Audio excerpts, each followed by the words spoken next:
Hey, live. Hey, fam. Just want to watch the president talk to the South Koreans and just hear what the president has to say. Thank you guys for joining me. Let's watch this.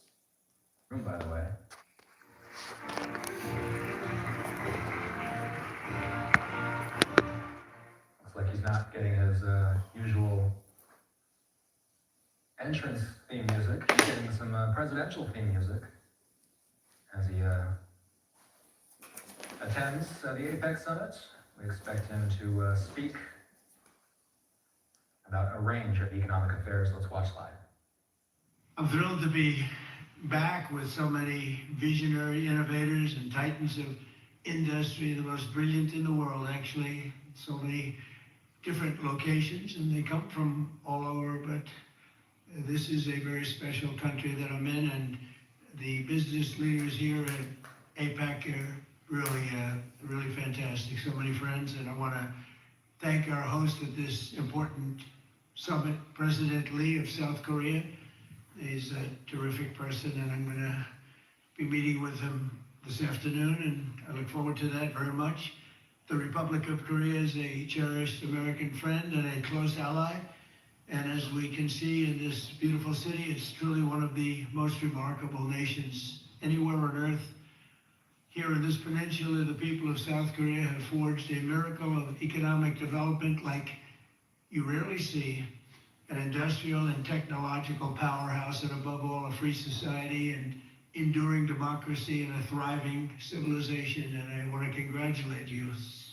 Very few places like it. The entire world should be inspired by all that you have achieved, and they study you, and they do so much to understand what you've done, but most of them don't get it. And it's probably good for you. Keep it this way. Most of them don't get it. They want to get it, but it doesn't quite work out for them the same way it works out for you. So that's a great tribute to you.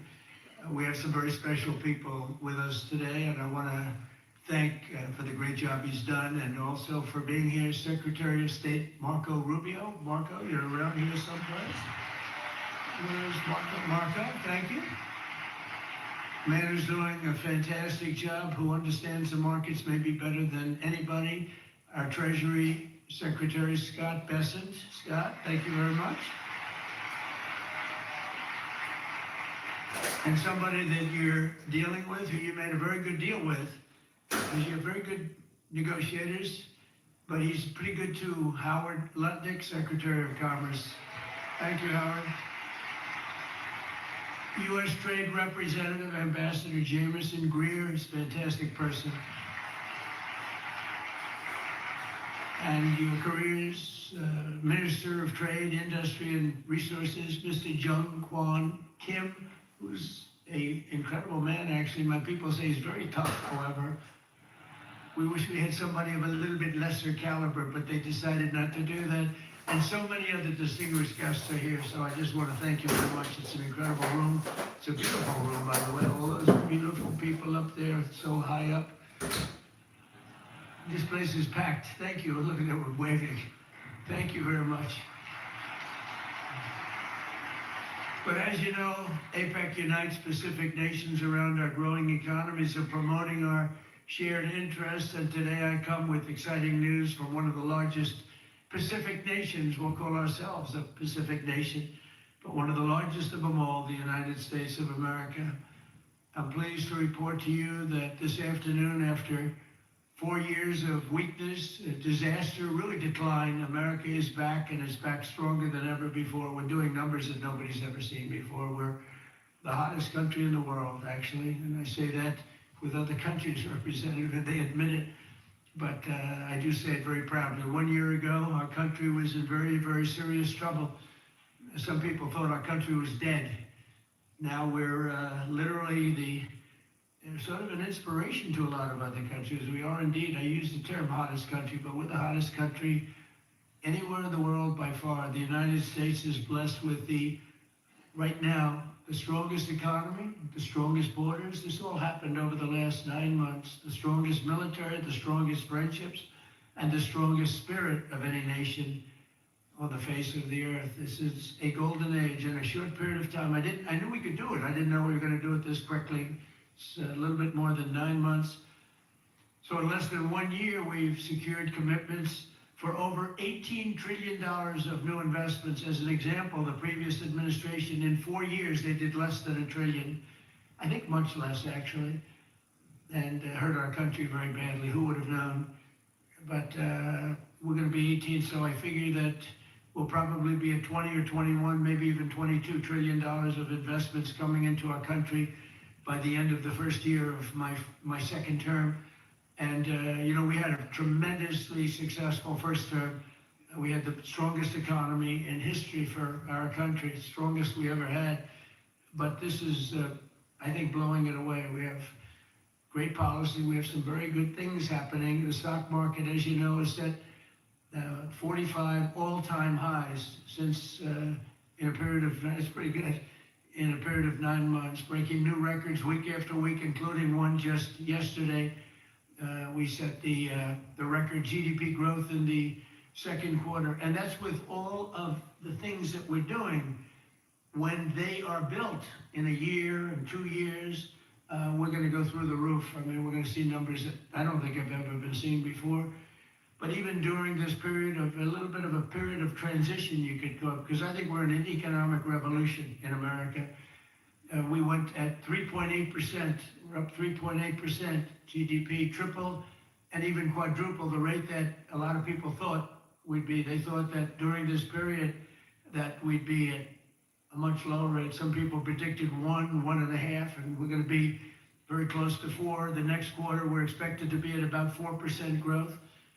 And after that, I mean, I can't even predict, because when all of these factories that are moving in, the car plants are moving in. Yesterday I was with Mr. Toyota in Japan, and he's just announced he's going to spend, they are going to spend $10 billion, and they're going to build new car plants, and they're going to build them in numerous states, about 6 or 7 different states. And we're bringing our car industry back. We're bringing AI. We're leading everybody in AI. We're leading every nation in AI by a lot. In 9 months, we've lifted over 600,000 Americans off food stamps. Wages for workers are rising at the fastest pace in more than 60 years. And meanwhile, energy prices are down. Gasoline prices are down. Grocery prices are down. Mortgage rates are down, despite the fact that we have an incompetent head of the Fed. He's incompetent. I call him Jerome Too Late. He's always too late. Jerome Too Late Powell. But he's out of there in another couple of months. We'll be very happy about that. We'll appoint somebody that we all like, because we should have the lowest interest rates of any country, because without us, there are no other countries, really. I mean, the whole thing falls apart. You know, America always had the lowest interest rates, and now we don't do that. We're like number 28. It's ridiculous. And we're a much different country than we were 2 years ago, or a year ago even. But you know what the crazy thing is? In the old days, I call it the old days. I'm a little bit older. I'm looking at all these young, brilliant faces. So I'm a slight, a couple of years older than you, just a couple of years. But in the old days, when you announced good news, the stock market went up. You announced good news, the stock market would go up. Now when you announce good news, the stock market goes down, because people say, oh, that's terrible. You're doing well, that's terrible. Interest rates will go up. So they think because of that, interest rates will go up because that. It's inverse to what it should be. We're going to go back to the way it used to be. When we announce good news, the stock markets are going to go up. And that's the way it should be. And we're going to really ride that very hard. And when we announce good news, we're not going to have a Fed that's going to raise interest rates because they're worried about inflation in 3 years from now or something. When we announce good news, we want the stock market to go up, not to go down. And the scourge of inflation we inherited. We inherited the worst inflation ever that we've ever had. I inherited from incompetent people, and now we're down to a very low rate of inflation, 2.7%, and it's going to be a little bit lower than that. It's almost a perfect number. Believe it or not, you don't want to have zero. You want to have like 1% to 2%, and we're very close to that number. But we had inflation the worst in the history of our country. But factories are booming in the USA, and manufacturing productivity is rising 5 times faster than it was just 1 year ago. Think of that. Steel production is way up by 155,000 tons a week. Oil production is through the roof by 500,000 barrels a day. And mining of clean, beautiful coal, I call it clean, beautiful coal, is up by 2.6 million tons every single month. And we brought coal back into the picture. What you can do with coal today is incredible. So I call it clean, beautiful. I don't use the word coal, I say, because it's got a little bit of a problem, public relations wise, the word. So we call it clean, beautiful. My administration's not allowed to use the word coal. They have to say clean, beautiful coal. We've given it a new name. It's a three-name deal. Even semiconductor manufacturing is rapidly returning to the United States. NVIDIA and TSMC have just produced the first state-of-the-art Blackwell chip that was 100% made in the USA. In fact, Jensen, who's an incredible guy, might be here. I don't even know. Is Jensen here? I think he's around, but somebody said he's here. How's he? Pretty good, right? Got a chip that's like 10 years advanced, but he's great. And they're all, building now. They're building tremendous plants in the United States, Arizona, Texas, all over. We're going to have a big portion of the chip market just in a very short period of time. But these tremendous strides are also creating great jobs for our citizens. 1.9 million more American-born workers are employed today than when I took office 9 months ago. Think of that. Almost 2 million people more American workers. Nobody's ever had numbers like that. And those numbers are going to get much bigger, much better than that when we open these plants that are being built all over, the AI plants. I've never seen plants this big. I built shopping centers, I built a lot of things, but if you spend 250, 300 million, you can build a big shopping center. These people are spending $50 billion to build a building. And I say, what's your product? Information. I said, well, good luck. That's a lot of information you're gonna have to have. But they're the smartest people in the world are doing it, and they all think it's great. All I can do is make it easy for them. And what I've done, one of the things that I'm most proud of, because I thought of it like every country, our electricity production, our energy production is now, it's not, nobody ever saw this kind of a revolution with the AI. And what they need more than anything is electricity. So if a country was able to do that, it would be, pretty unusual. It would be very hard, maybe you could say impossible. So I came up with a concept where they build this massive plant, sometimes the size of Manhattan. Think of that. Size of Manhattan. These plants are the biggest. I've never seen anything like it, actually. Nobody has. There's never been anything like it. But I let them build their own electricity generating plants with it. So they're building their own electric. They're sort of becoming an electric producing company in addition to all of the other things that they produce, including information. And what they're able to do is start immediately. We're giving them very fast permits. We're no longer having them wait for 10 years, 12 years, 15 years prior to rejection. They'd go 15 years and then they'd get a vote, a rejection. And by that time, their concepts were old and obsolete anyway. So, it's terrible. And we're getting it done rapidly, literally rapidly. And they're coming up with electric generating plants, the likes of which nobody has seen. The companies are standard companies that do electricity and create power companies. They've never seen anything like it, because we have a level of genius, a level of people that are designing things that nobody's ever seen before, that produces vast amounts of electricity for their plant. And if they have extra electricity, they sell it back into the grid. So they really, it's really been amazing, and it allows people to start building immediately, and they can't blame the government. They won't blame me because I didn't produce enough out of the grid that's 200 years old. So we have more people now working than at any time in the history of our country. And we've sort of just begun. It's hard to believe, actually, if you knew where we were 2 years ago.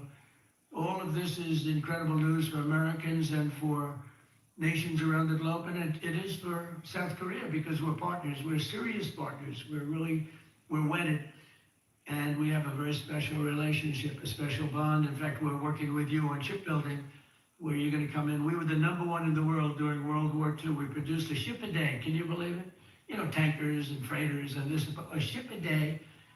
And today we're not really building ships. And we're going to start, and we're going to have a very thriving shipbuilding industry. And we're working it with South Korea very much so. In fact, some of the people in this room, they bought the Philadelphia shipyard. I think it's going to be one of the most successful yards in the world, anywhere in the world. It's great. It's known for incredible production years ago, and sort of through bad management or bad thinking by people that were prior to me. I mean, you have to blame the president. You can give the president credit or blame the president, but I blame the president. They allowed the shipbuilding industry to go away, essentially, in our country. We're going to bring it back very, very powerfully. When America thrives, our partners thrive, and our alliances thrive with all of the countries. The Indo-Pacific thrives, and that's good for all of us. And the entire world becomes safer and wealthy and greater than ever before. We get along with a lot of countries. We solved a lot of wars and a lot of problems, and that's all good for all of us. The extraordinary American turnaround that I've just described has been achieved not by just continuing business as usual back in Washington. If I didn't win the election, and we won it in a landslide, we won by tremendous numbers. I had a whole thing too big, you have to say, too big to rig. We didn't want any rigging. We had these great polls going, and I said, don't believe the polls. Pretend we're 1 point down. Always assume we're 1 point down, and everybody voted. We won in a landslide. We won all 7 swing states. You have to win the swing states, and we won all 7, which is something that rarely happens. But to win the popular vote by millions, we won everything you can win. The Electoral College by a tremendous amount. We won in counties. They have counties, thousands of counties, and we were 2,700 compared to 525 actually. So think of that. We were 2,750 compared to 525. And that's why the map shows all red. Red being Republican, not something else. Red being Republican.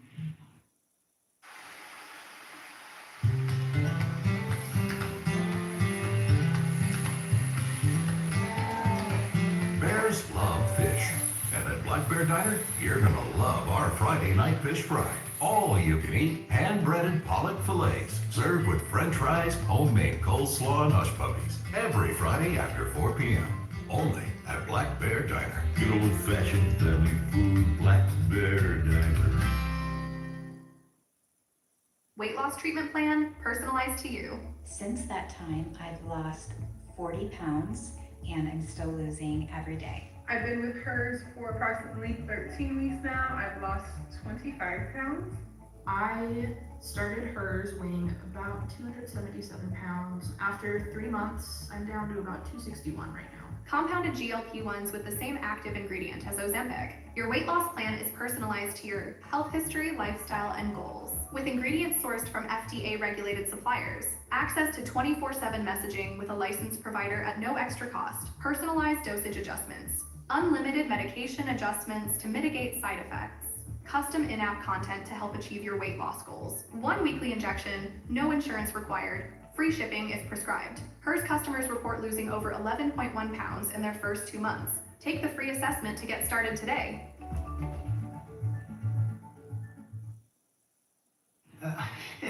Only a few people understand that one. My administration has rejected the old model of incompetent government that punished success and rewarded failure and made building anything almost impossible. When you come into our country, many of you are doing that, but when you come into America, you're going to get service like you've never seen before. Quick permits, and we want safety, we want great environmental, we want everything good, but it's going to go quickly. We're rewarding those who build and create and hire and invest in the USA, and we're making America the best place on earth to do business, and that's what it's become very quickly. We have some wonderful people. Lee Zeldin at Environmental is incredible. He gets the right results quickly, and he makes sure that people do the right thing. But we'll have the best tax rates, the lowest energy costs. We have the lowest energy. We have tremendous amounts of energy, more than anybody else. We have the most oil and gas and coal, more than any other nation on earth. So that's a big advantage that we have over others. We have the lowest regulatory burden. In my first term, we cut more regulations than any other administration in history, and we're going to do about the same level right now or more if we can. The most advanced technology and the fairest trade deals anywhere in the world. And for decades before I took office, our country was run by legions of bureaucrats who were always looking for a reason to say no. Why? How can we say no? They wanted to say no. They thought that was their job, and it's really just the opposite. We work to say yes. So now we have a president in the White House who cuts through the red tape and excuses. We don't stand for excuses, and says yes to big ideas and bold initiatives and grand ambitions so that America can have great industries, great dreams, and to be the greatest nation on earth, which is where we are now, actually, in a very short period of time. We're rebuilding things that are incredible. We have the strongest military in the world. We have the best equipment. We have the best manufacturers of equipment. And South Korea is buying a lot of our weapons. We make the best. We have the planes and just about everything other than ships. So we'll be there very shortly with ships too. But the only reason it's not ships, because, I don't know, for some reason they stopped doing that. I guess they went on to other businesses, but there are some basics in life, and one of the things you need is ships. I always say you need steel, you need aluminum, you need this. There are things you don't need. A lot of things that a country doesn't need them, but things you need steel. Gotta have steel, and we're redoing our steel, and some of the people in this room are very involved in that. We're redoing our industry. We're starting to produce large amounts of steel, massive amounts of steel. We'll be right at the top in a very short period of time. The mills are opening again, and they're opening up big. And again, it's national security. That's because of tariffs. We're reclaiming our heritage as a nation of builders and doers, and we're pioneers in a sense, but we're really doing it again, but we're doing it even better than we did the first time, which is the first couple of 100 years. And we're pursuing this vision with unrelenting drive and really unprecedented success. In July, I proudly sounded law. It was very important. I went into the archives. We looked at every possible thing you could look at, and I signed into law the largest tax cuts in American history. And as you remember, in my first term, we cut taxes from 39% down to 21%. And now we've done even better than that, putting more money in the pockets of American families that make up the largest consumer market on earth for businesses and manufacturers like those in this room. Our tax law includes 100% expensing for all new factories, plants, and equipment. So that means you can write everything off in the first year. So that's like we had in the first, except this goes for a period of 10 years, whereas the other was over a much shorter period of time. And I actually think that we had such tremendous success. I always said that was the single most important thing, the expensing, the one-year expensing. Upon taking office, I signed executive orders that require that for every one new regulation, 10 old regulations have to be eliminated. I did that in the first term too, and it worked. So if you want a new regulation, you have to get rid of 10, and already we're exceeding that limit, reaching closer to 30 to 1. Our people have done that, our great secretaries and other people in the administration. So we've been actually at a level where we sign in a new regulation, they get rid of 30 older. We're sort of cleaning up the books because many of these regulations are obsolete, they don't belong, and some were so horrible, they were obsolete, but they really stopped projects from being built, and we're getting rid of all of them. We've pretty much done that. We have streamlined permitting for all new energy and mining projects. It used to take decades for an administration to get something approved, and now it's a process that will take, generally speaking, less than 28 days. In addition, across government, we're guaranteeing a rapid and expedited regulatory review for all new projects in the United States, and that's worth billions and billions of dollars to industry. You spend more money on trying to get something approved than you do in building the plant itself. You know, in Louisiana, my first term, there were 2 plants, and one was financed by a tremendous group of Japanese investors, and it was about $16 billion, LNG plants. Another one was financed by people from South Korea and others. LNG, both of them, massive LNG. They were in the review process. One was 15 years, one was 16 or 17 years, and They were then told, forget it, we're not gonna get it approved. So I came into government, I heard about it, and I love Louisiana, we did very well there. We did well in just about all the states, but we did really well in Louisiana. And so I got involved. The one plant that was in for almost 15 years, I got it approved in one day. One day. In fact, when we called the people to say that they got approved, they didn't know what the hell we were talking about. They said, you got it approved.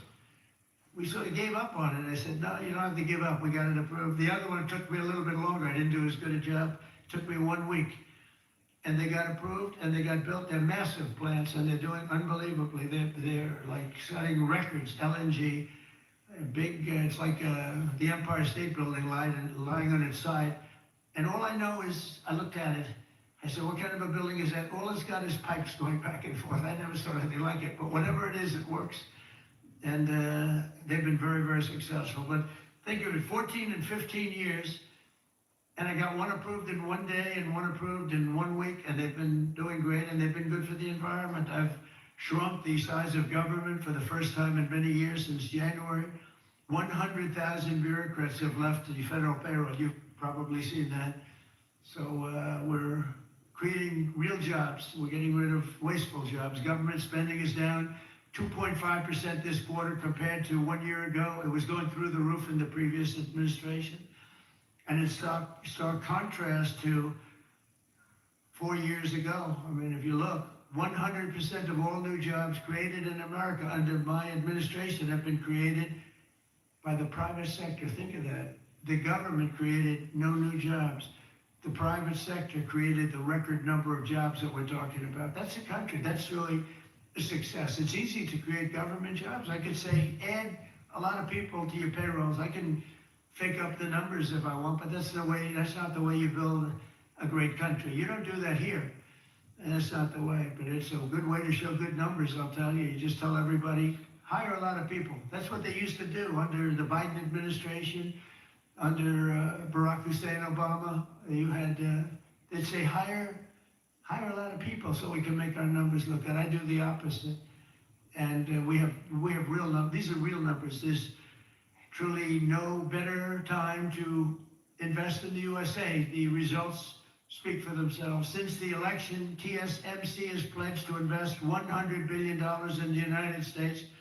So they're coming in from Taiwan. We have tremendous numbers of companies coming from Taiwan and building in the U.S. Apple, $600 billion investment. Hyundai, $26 billion. Micron, $200 billion. SoftBank, OpenAI, and Oracle, over $500 billion. Amazon, $35 billion. Pfizer, $70 billion. Jera, $200 billion. Google, $25 billion. NVIDIA, $500 billion. Genentech, $50 billion, Johnson & Johnson, $57. We're bringing back all of our pharmaceutical business. IBM, $150 billion. AstraZeneca, $50 billion, among many others, many others, too many to talk about. But one of the most significant factors in this remarkable surge of new investment has been my transformation of trade policy. 8 years ago, I came to this very summit. I was here. Does anybody remember? I don't know. I remember. Does anybody remember what I said? Yeah, there's a few hands up there. It must have been a great speech. 3 people. It's not too many people. But there's no reason to, because you saw whatever I said, I did. And for the first time, I laid out the principle that economic security is national security. Economic security, that's for South Korea, that's for any country. But economic security is, in fact, national security. I made the case that the global trading system was broken and in urgent need of reform, had to be fixed. The system had been exploited by countries that broke the rules at the expense of countries that followed the rules to a T, and asked the nations of Apec to be our partners in making the system fair and more sustainable for all of us, and we all work together, the Apec nations. 8 years later, as I'm back here in Asia, and I'm pleased to say that the positive vision for revolutionary reform I laid out, it seems like a long time ago, is now a reality. What really seems amazing is that we did all these things. We stopped a lot of wars. We did so many different things, made our country strong. Thank you. Thank you. And the campaign seemed like so long ago. And I was reading something today in one of the journals, and they said, can you believe it? 1 year ago, I was campaigning to win. Think of that. It was about a week. In a week, it'll be November 5th.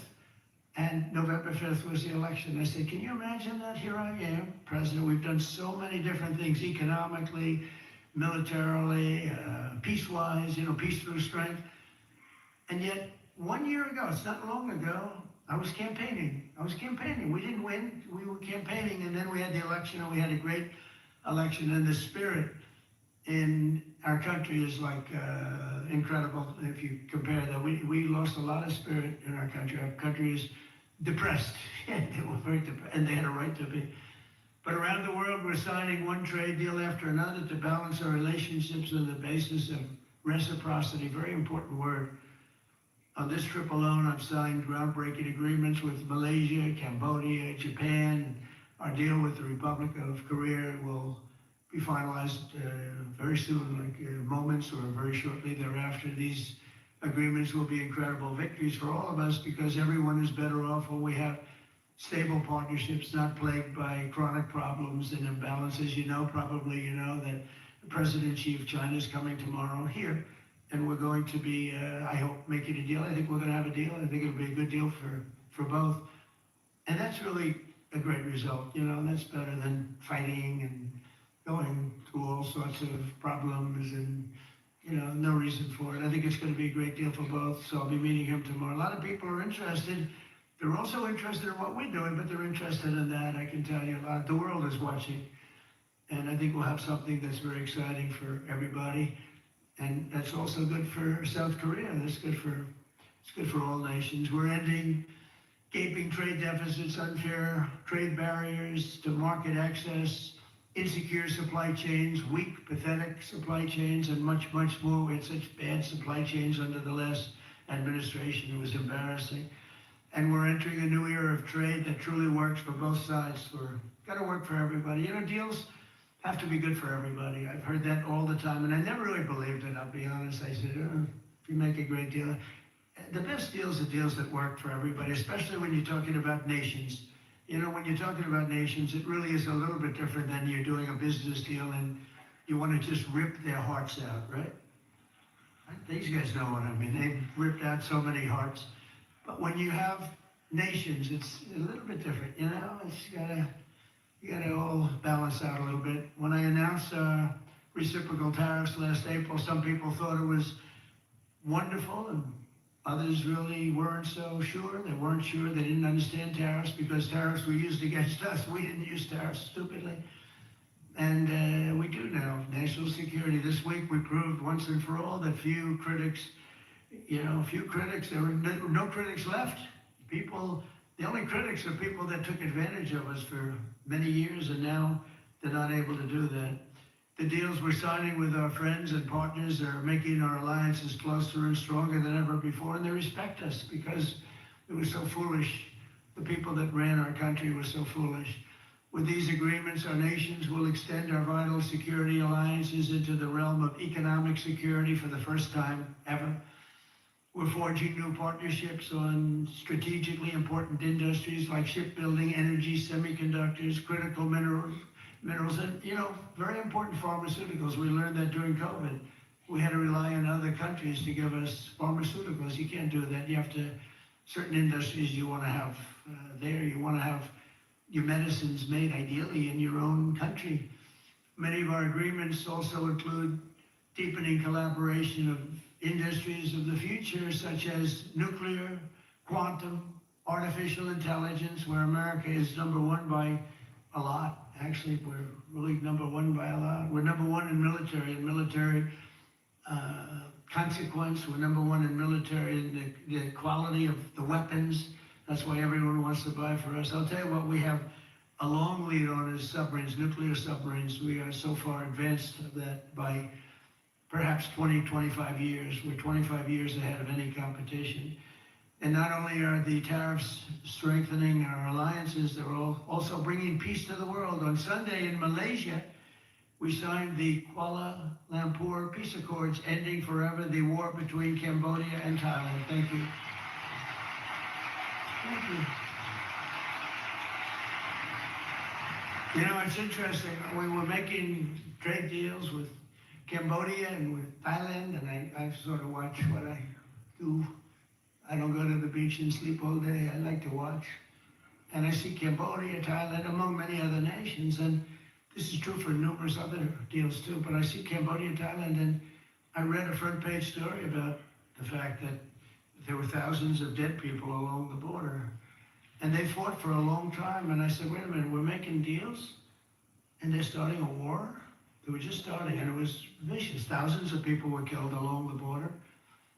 There are two borders. And I said, let's call the head. I didn't know the heads of either one. I called them, they were both great people and sort of reasonable. I said, listen, you want to trade deal? We're not going to make a deal with you if you're going to be in war. Then I called Cambodia, I called Thailand, I called Cambodia, back and forth. And after about 2 days, we ended up with the help of Malaysia. Malaysia was like a mediator. We used a beautiful facility in Malaysia because it was too hot. The other two, and I don't mean hot weather-wise, I mean it was hot. It was too hot with bullets flying all over the place. And Malaysia was fantastic, and they helped implement it. The prime minister was great guy, just left him. And within 2 days, we signed a deal, and the two people came in, they were like best friends.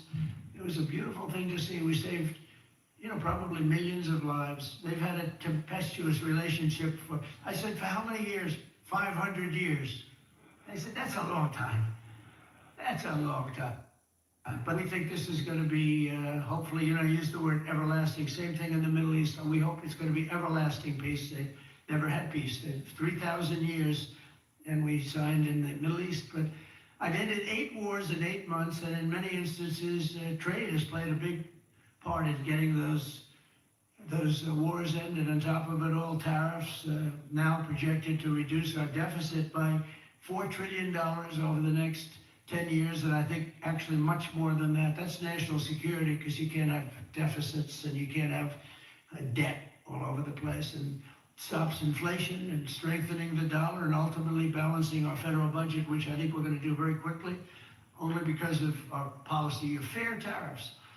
And for any company that does not wish to pay the tariff, I say, you know, you could build your factory in America. If you built your factory in America, there are zero tariffs. But, you know, again, going back to the wars, it's so important. If you look at India and Pakistan, so I'm doing a trade deal with India, and I have great respect and love. As you know, for Prime Minister Modi, we have a great relationship. Likewise, the Prime Minister of Pakistan is a great guy, and the Field Marshal, they have a Field Marshal. You know why he's a Field Marshal? He's a great fighter. He really is. He's a great guy, too. And so I know them all. And I'm reading that 7 planes were shot down. They're going at it, and they're really starting to go. And it's a big thing. These are 2 nuclear nations, and they're really going at it. And I called Prime Minister Modi. I said, we can't make a trade deal with you. No, we must make a trade deal. I said, no, we can't. You're starting a war with Pakistan. We're not going to do it. And then I called Pakistan. I said, we're not going to do trade with you because you're fighting with India. And, you know, 2 nuclear nations. And they said, no, you should let us fight. They both said that. But, you know, they're warring. They're strong people, I'll tell you what. And Prime Minister Modi is the nicest looking guy. He says, and he looks like you'd like to have your father, like, he's a killer. He's tough as hell. No, we will fight. I said, whoa, this is the same man that I know. But after a little while, and they're good people, and after literally 2 days, they called up and they said, we understand, and they stopped fighting. How is that? Isn't that amazing? Now, you think Biden would have done that? I don't think so. Most people wouldn't have thought of it, but you know, they wouldn't have thought of it. No, but here we are, we're doing deals. So you add an extra sentence, and you say you have to stop shooting at each other. 7 planes were shot down. You have to stop the war. And they stopped the war. And if it weren't for the tariffs, I said I was going to put 250% tariffs on each country. which means that you'll never do business. In other words, there's nothing you can sell for 250%. That means that's a nice way of saying we don't want to do business with you. You don't have to say that because that's a nasty, we don't want to do business. No. You say we're going to put 250% tariffs if you don't stop the war. And they understood that. And within 48 hours, we had no war, no people killed. I mean, it's makes me feel so good. It's we saved millions and millions of lives with all of them. Azerbaijan. If you look at, just take a look at that one. That was going on for, I think, 38 years, right? And President Putin called me. He said, "It's amazing. It's amazing. We couldn't get that war stopped. 38 years it went on, millions of people killed, and we got it done. And the two countries came in, and they were in the White House, and they started off here, and they got closer, closer, closer, closer. After an hour, they were hugging each other in peace. It was amazing, actually. It was beautiful to see two very good countries, two very good leaders. One was there for 22 years, one was there for 7. And they both said, my entire political life, all I did was shoot people on the other side. And we got it closed up. And we did that 8 times. The only one I didn't do is Russia, Ukraine, but that'll get done too. That'll get done. I thought that was going to be an easy one because of my relationship with President Putin. It turned out to be a little different, but I think it'll get done. It's would have never started if I were president. That war would have never ever started. So we've used trade to create peace in a lot of different locations. We also solved the war in Africa, Congo, Republic of Congo, and Rwanda. That was much smaller to do with trade, more to do with common sense. They were fighting for years. 10 million people were dead, and we got that one done too. So we did a lot of them. We did 8 in 8 months. And I think the other one's going to come along. I really think so. I thought that would have been one of the easier. Who would have thought we created peace in the Middle East but didn't get Russia and Ukraine? Because peace in the Middle East was undoable. They're looking, they're shaking their heads. It was undoable. We got it done 3,000 years. Okay, they never had peace. They never had anything like it. We have all countries signed up, and the level of spirit and everything. I think it's going to hold for a long time. Hopefully forever. Hopefully that's an everlasting one too. So in conclusion, at some point in your careers, every great business person and CEO in this room today has faced critics who said reform, innovation, and bold action would only lead to a total disaster, but none of us would be here if we had listened to the small minds with no vision. These are small minds with no vision. They had no understanding of success. They had no understanding of life and death. True success comes from having the confidence and the courage to prove the doubters wrong. And oftentimes you'll go the opposite way of almost everybody, and you'll be the one that's right, and the others will be the one that's wrong. And that's where you have your greatest successes. And that's what America and our Indo-Pacific partners really are doing this week, and what our businesses and entrepreneurs do each and every day. That's what you do, the most successful people in the world. Together we're solving the challenges that no one before us has ever been able to solve, and we're forging a free and open Indo-Pacific, and for all of the people, we're creating a future of dignity and security, prosperity and pride. From the rolling hills of San Francisco to the gleaming streets of Seoul, from the bustling factories of Toledo, Ohio, to the bright lights of Tokyo, from Pittsburgh to Palawan, from Boston to Bangkok, from Detroit to Da Nang, and from Cleveland to right here in Gwangju. Nice place. Did I do good with that one? Did I do okay? Gwangju. Good, beautiful place, by the way. We're strengthening old friendships, forging new bonds, building new factories, pioneering new industries, and creating a dramatically better world for our children and for generations to come. Together we will build a future of strong, independent nations on both sides of the vast ocean, joined by our common interests, united by common values, and reaching constantly toward a richer, safer, and more peaceful Pacific with fairness, persistence, and common sense. That's such an important 2 words. We will build together, we will trade together, we will prosper together, we will thrive together, and above all, we will win, win, win together. like never before. We're going to have an incredible relationship together for generations to come. And I just want to thank everybody in the room. I know so many of you, you're incredible people. God bless you. God bless the nations of this great region, and God bless America. Thank you very much, everybody.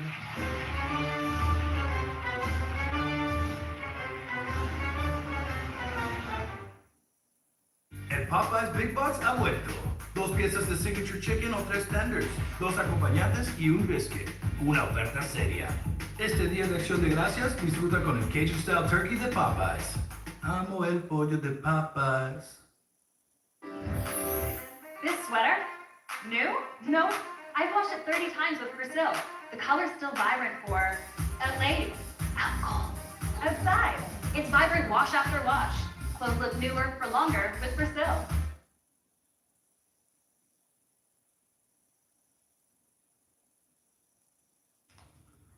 Well, thank you very much, everybody. It's great to be in this beautiful Oval Office. Never looked so nice. We're getting great compliments, and you see outside how that's come out. It's been great. We make a lot of improvements to the White House, and we're doing that. One of the things you should be looking at is the Pomp Court, because that's been totally redone. So we like to preserve and make better the White House, and that's really what's happened, and we're getting tremendous reviews, and we appreciate it. But we're here for a different reason. It's called Operation Summer Heat, which is an appropriate term in light of what we're doing. And early yesterday morning, I returned from the Middle East, where we celebrated a historic agreement to end years of suffering and conflict. Amazing. Every country came together. I mean, even the enemies came out and totally endorsed it. Everybody, I've never seen anything like it. Nobody's seen anything like it. And just as we are forging peace and stability abroad, we're also restoring peace and safety and stability at home. And you see that in Washington, D.C., maybe better than any place, because we got there, and within 12 days it was very good. And within 30 days, it's been as safe as any city in the country. It's been great. Took out 1,700 people, got them out. These are career criminals in many cases, and people that shouldn't have been allowed in by the Biden administration. Historically, the summer months have been a time when violent crime soar, as you know, but not under President Trump. Today, we're announcing the results of a sweeping law enforcement effort known as Operation Summer Heat. We were in many cities that people didn't know about. We kept it a little quiet, and it had a big impact, and you'll hear that in a second. But over the past few months, FBI offices in all 50 states made crushing violent crime a top enforcement priority. That's what they did, rounding up and arresting thousands of the most violent and dangerous criminals. And these are among the most dangerous and violent people in the world. They were allowed, in many cases, not in all cases, but in many cases, they were allowed in by a very foolish, actually stupid, open border policy. Just anybody could have come in. They emptied out their jails, their prisons, their mental institutions. They emptied them into our country. And the people behind me have done an incredible job, because if we didn't have that administration, it would have been so much easier. They allowed millions of people in this country that shouldn't have been allowed, including over 11,000 murderers, half of whom murdered more than one person. And many of them are gone now, or they're put in prison, because we don't want to have them come back. So we literally put them in our prison, which we don't want to do, but we bring them back to their countries. Working with state and local partners, the FBI arrested over 8,000 violent criminals during the course of this period. In major cities like in New Orleans, Nashville, we saw a 250% increase in arrests. And we really went after the bad ones. These include 725 individuals wanted for violent crimes against children and murderers. These arrests are in addition to the work of our historic federal task forces that Make DC Safe Task Force has been unbelievable. I mean, the job they've done, it's incredible. And it's been so nice, because so many people, they're going out to dinner and they're having dinners. They didn't go out for 4 years. And now they're going out 3 times a week. Restaurants are opening, restaurants are full. And usually that means a lot of good things, but restaurants that were closed are now opening up, and everybody's happy. It's nobody's ever seen anything like it, actually. And everybody feels safe. You can have a child walk right through the middle of Washington, D.C., and nothing's gonna happen. we were losing more than one person a week in what they're being killed on an average of over one a week. The Make DC Safe Task Force has been incredible, and the Make Memphis Safe Task Force is having very similar results. It's much earlier, but we've been there for a week and a half, but I'm hearing the results are pretty incredible, and you'll hear about that. They're mobilizing more than 20 federal agencies for the largest law enforcement operation targeting violent criminals in American history. As a result of these efforts, violent crime declined nearly 20% nationwide compared to the same period last year, and it was the safest and most peaceful summer in 2 decades. And honestly, we haven't really even gotten going yet. If we didn't have to fight all of these radical left governors, we could have had Chicago taken care of, as an example. They had, in a short period of time, 4,000 murders in Chicago, and we have to listen to this man stand up and say that we're bad people. And the people of Chicago are walking around with MAGA hats. You have women, beautiful black women, walking around with MAGA hats. Please let the president in, and we don't care how he does it. They're not interested in National Guard or Army, Navy, bring them in. Marines, bring in the Marines. They just want the crime to stop.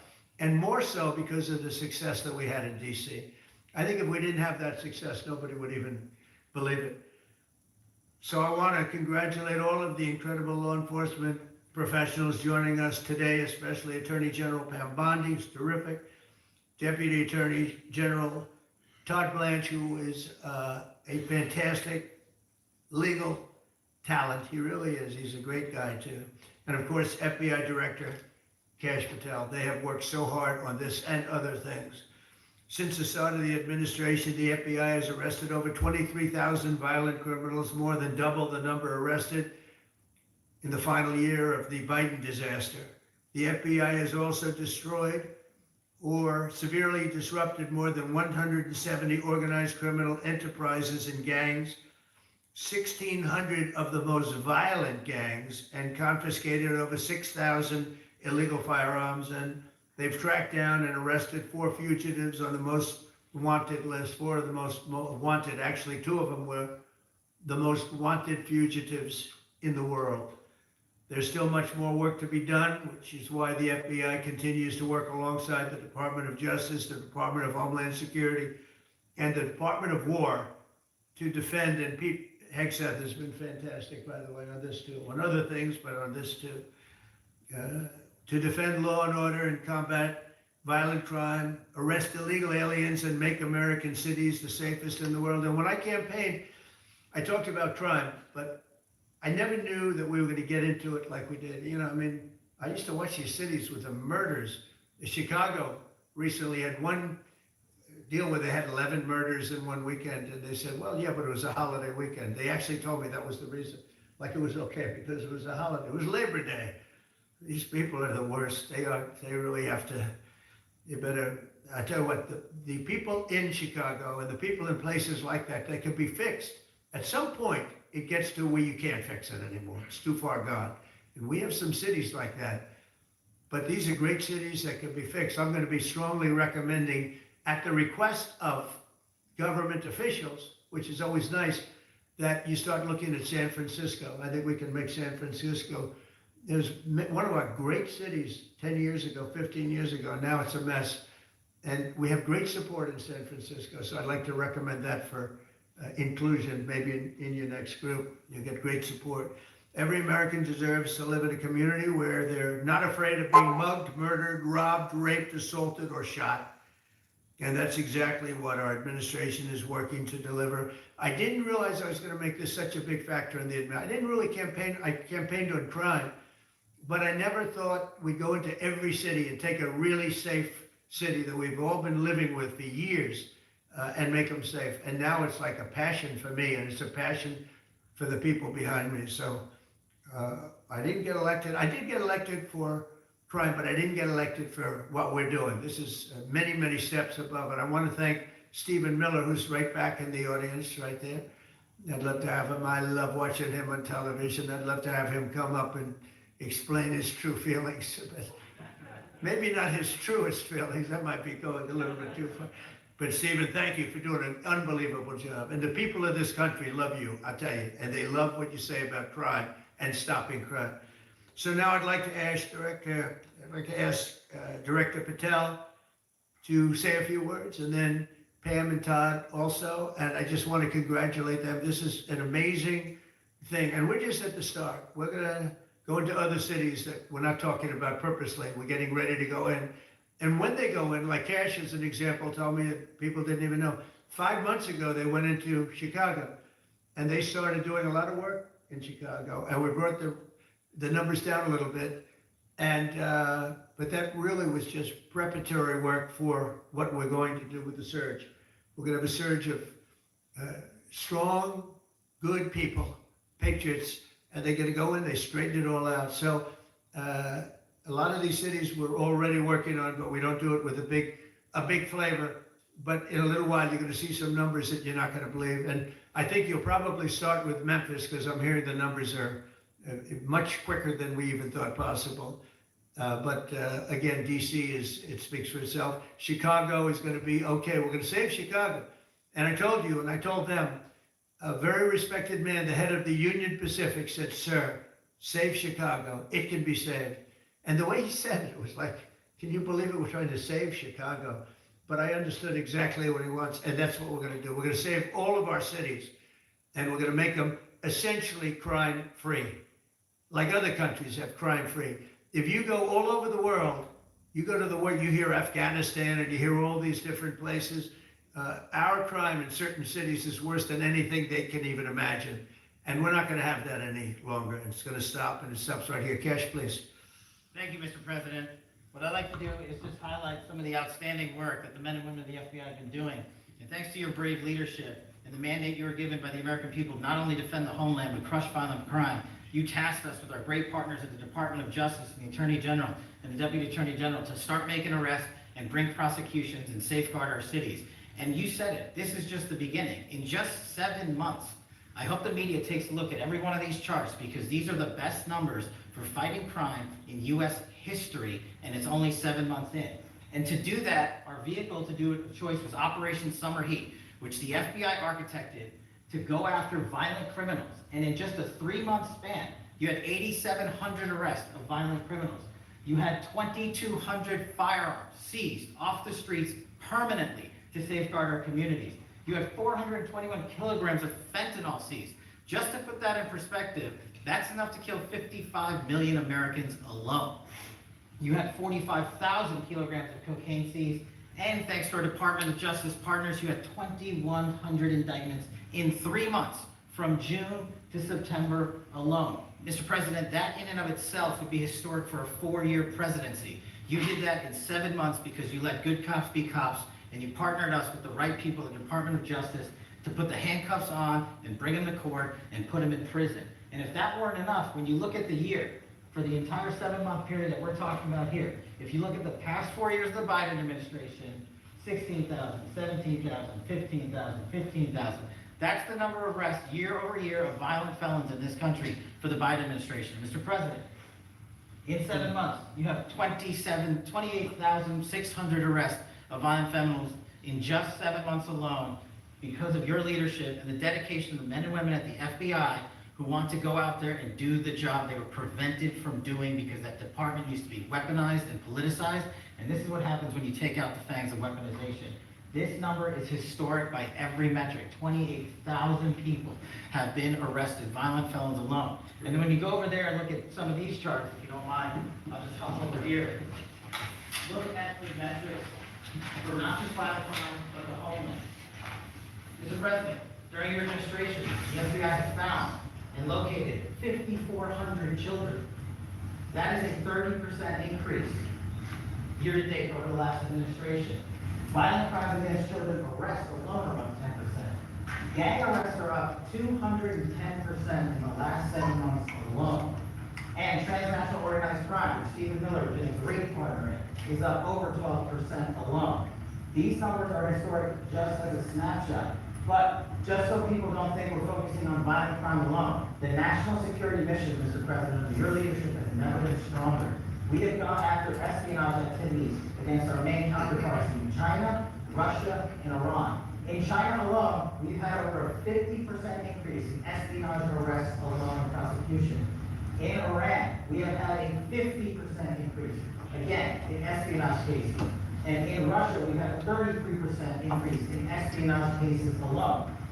When it comes to counterterrorism, year to date, we have 125 arrests this year versus 100 last year, year to date alone. And when it comes to the cyber criminal activities, which are some of the largest enterprises plaguing everyday Americans, we at the FBI have put out a mission to go after cyber criminals like never before.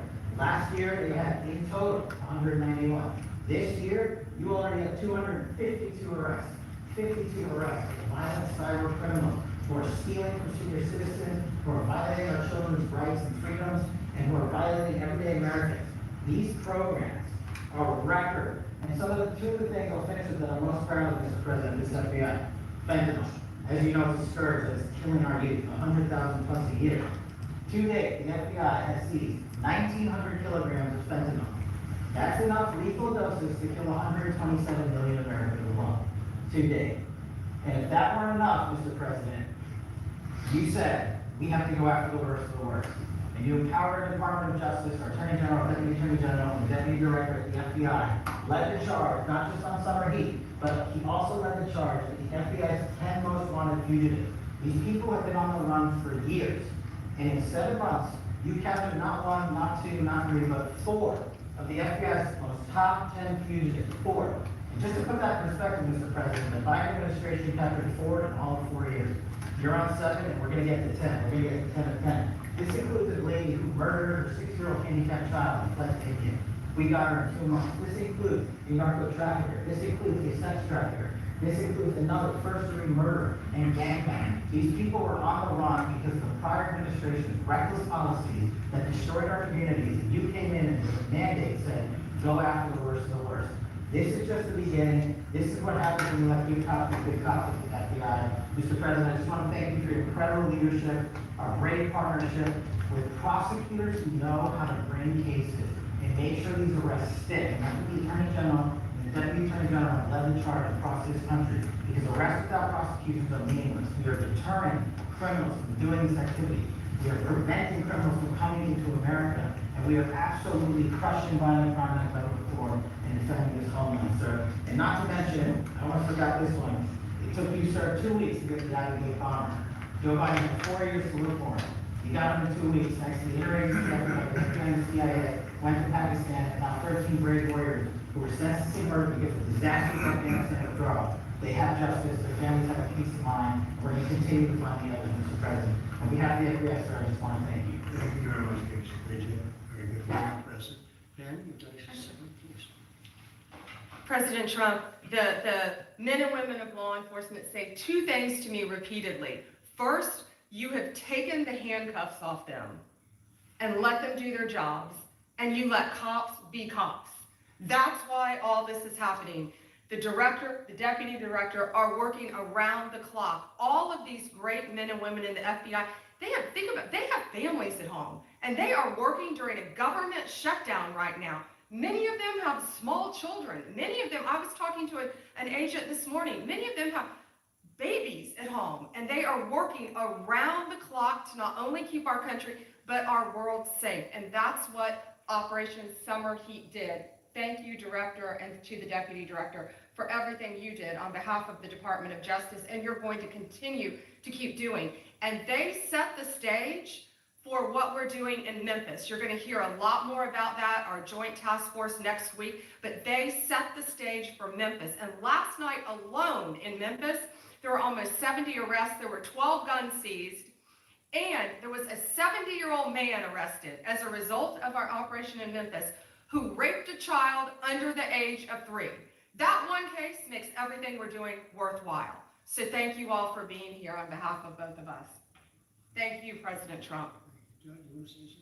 Sure. Thank you, Mr. President. So this is a great day, and I think there's stats that the director talked about which are important, but I want to give 2 examples of what Summer Heat has done that actually will apply hopefully to everybody in this room. The first is for over 4 years during the last administration, there was a hotel in a town, the middle of a town in Alaska, that was being run as a drug den. There were over 1,000 calls to 911 over four and a half year period. There were multiple violent crimes, drug dealers, overdoses, and murders at this one hotel, ruining a community. Summer Heat went in there. It's not only arrested all the participants that were controlling the hotel, but seized the hotel.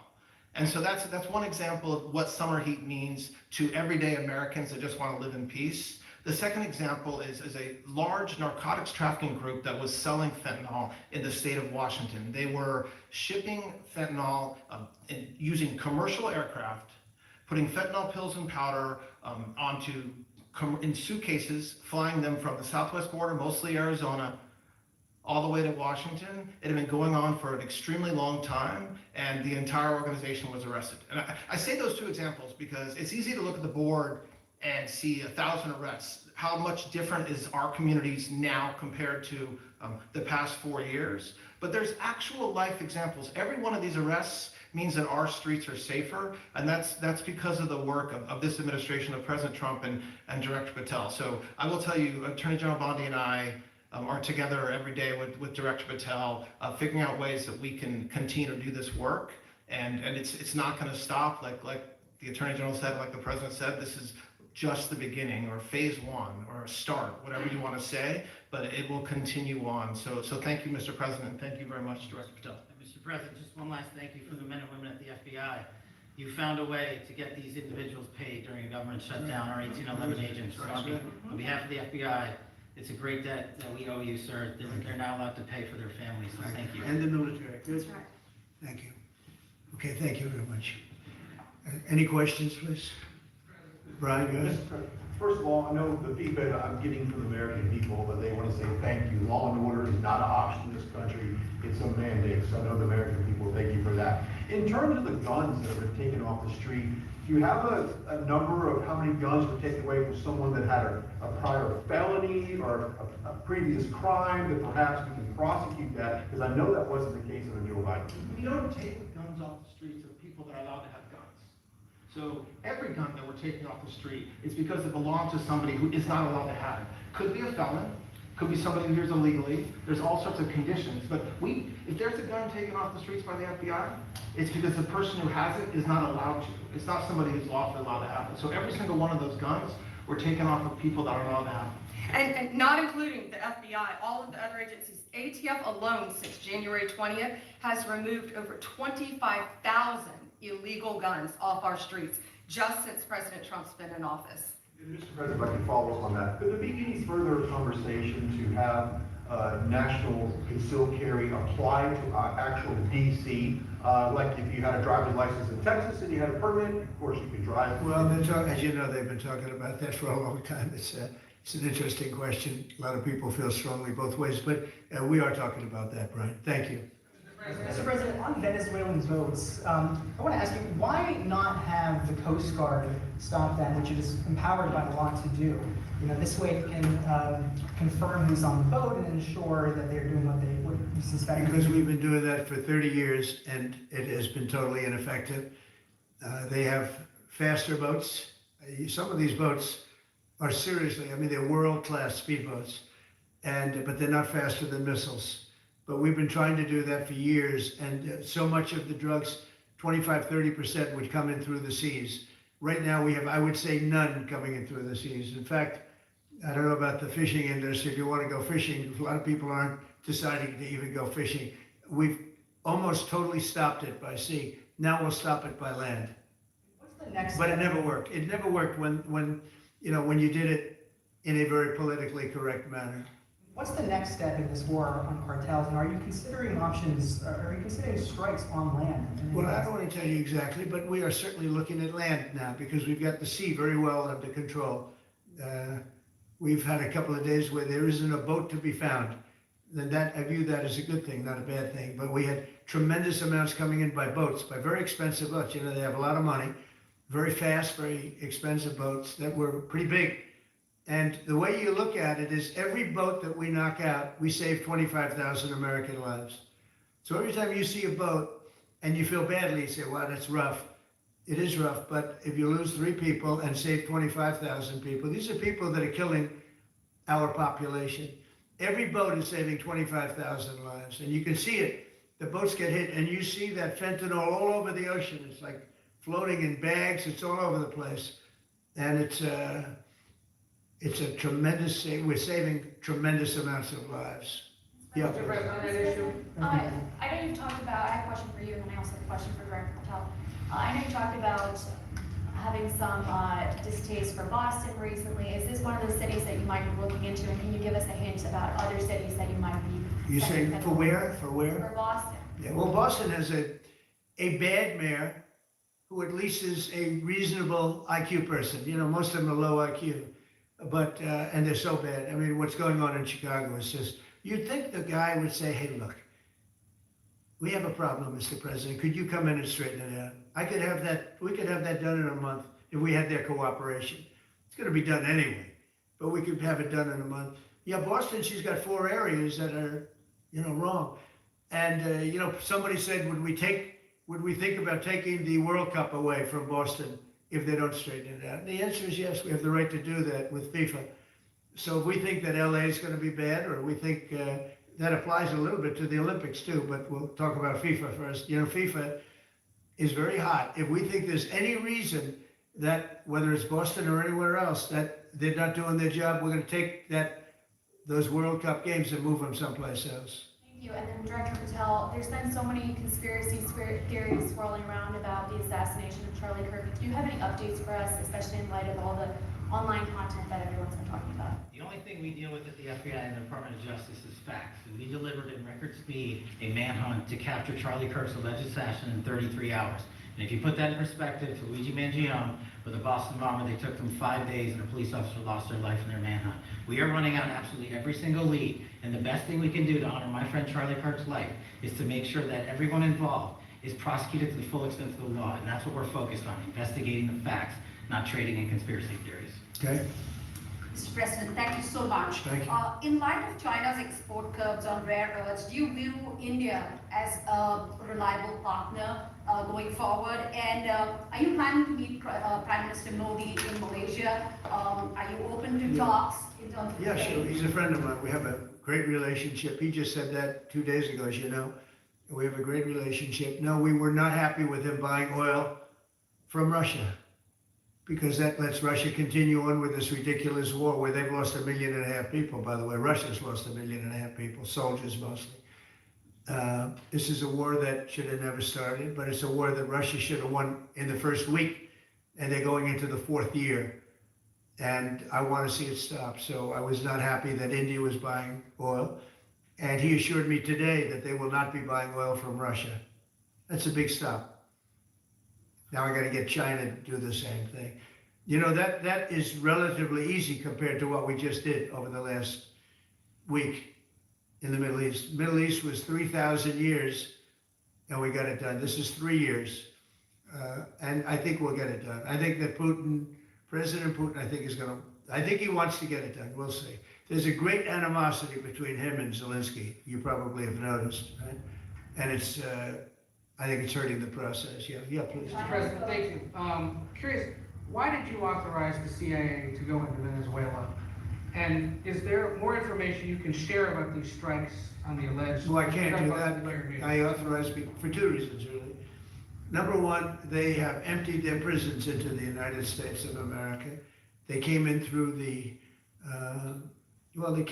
border. They came in because we had an open border policy. And as soon as I heard that, I said, a lot of these countries, they're not the only country, but they're the worst abuser. And they've entered they've allowed thousands and thousands of prisoners, mental institution, people from mental institutions, insane asylums, emptied out into the United States. We're bringing them back, but that's a really bad, and they did it at a level that probably not, many countries have done it, but not like Venezuela. They were down and dirty. And the other thing are drugs. We have a lot of drugs coming in from Venezuela. And a lot of the Venezuelan drugs come in through the sea, so you get to see that. But we're going to stop them by land also. Does the CIA have authority to take out Maduro? Oh, I don't want to answer a question like that. That's a ridiculous question for me to be given. Not really a ridiculous question, but wouldn't it be a ridiculous question for me to answer? But I think Venezuela is feeling heat, but I think a lot of other countries are feeling heat too. We're not going to let this country, our country, be ruined because other people want to drop, as you say, their worst. They have given us their worst.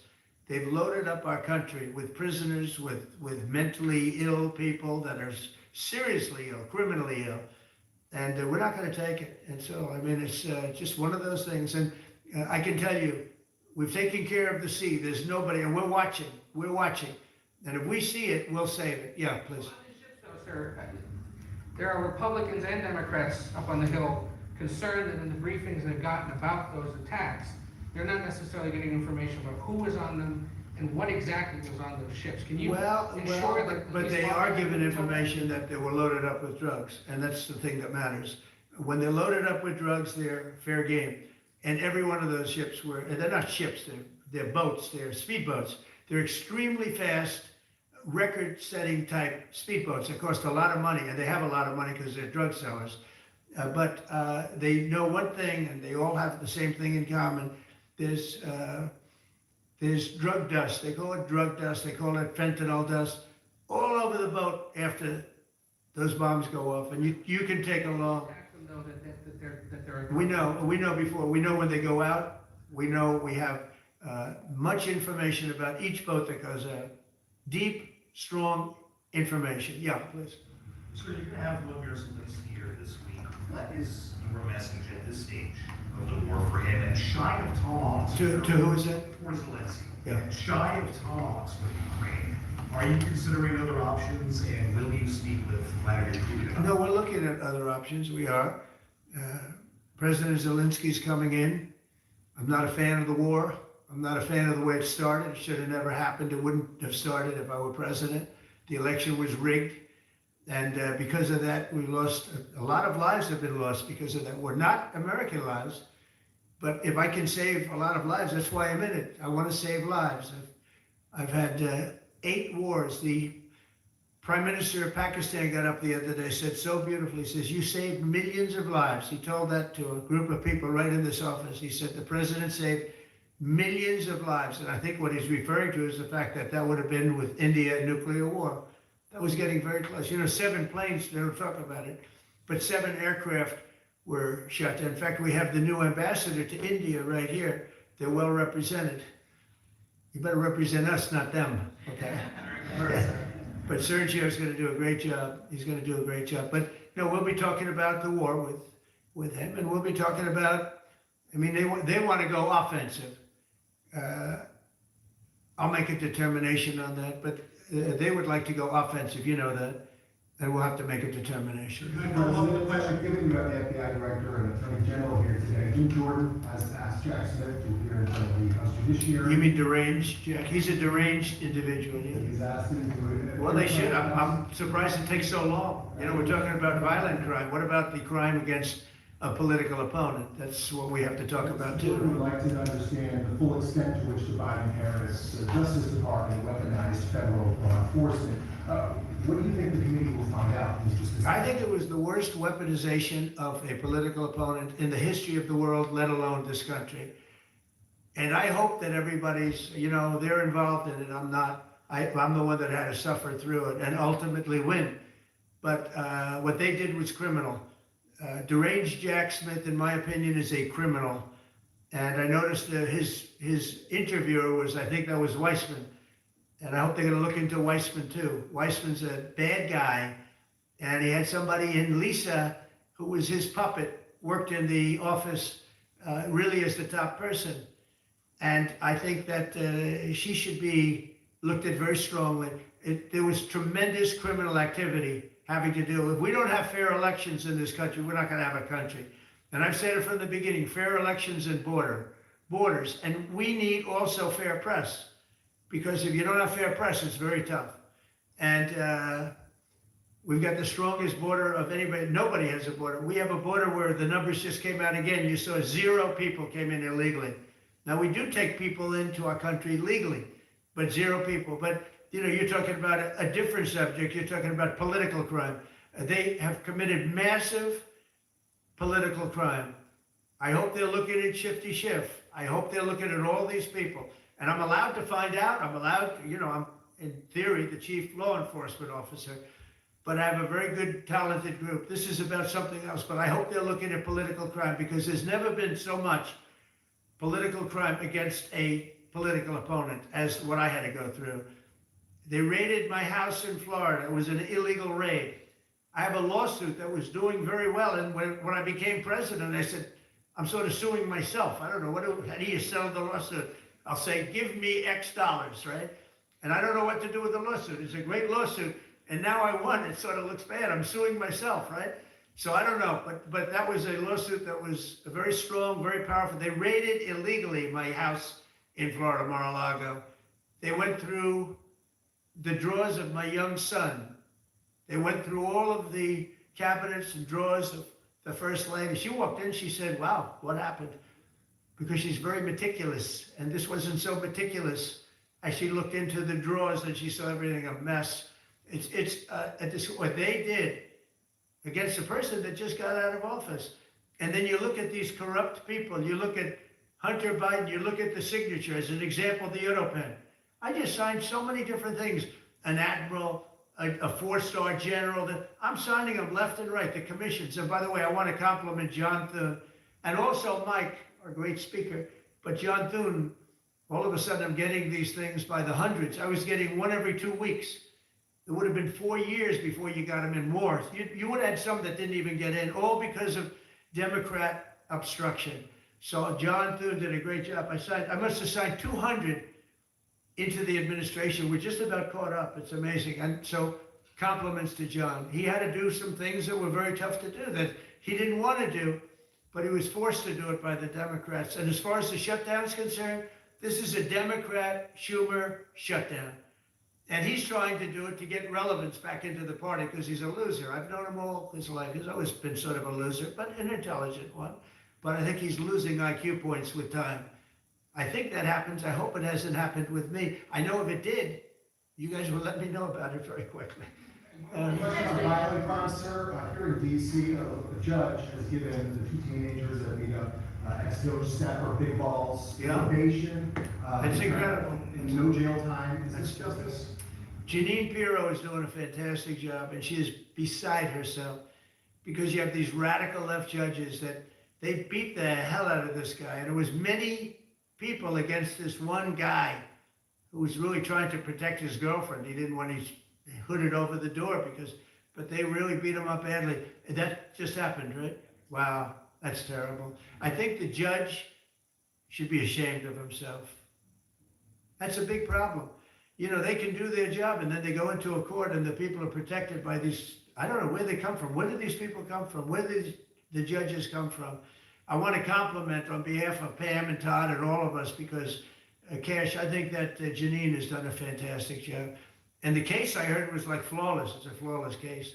They have them on tape. They have everything. And then a judge gives them a little probation. These are rough guys. And they're young. And if that happens, they're going to grow up. They're going to be real bad. They're going to cause a lot of problems. Yeah, please. Go ahead. President Boris just gotten back from India.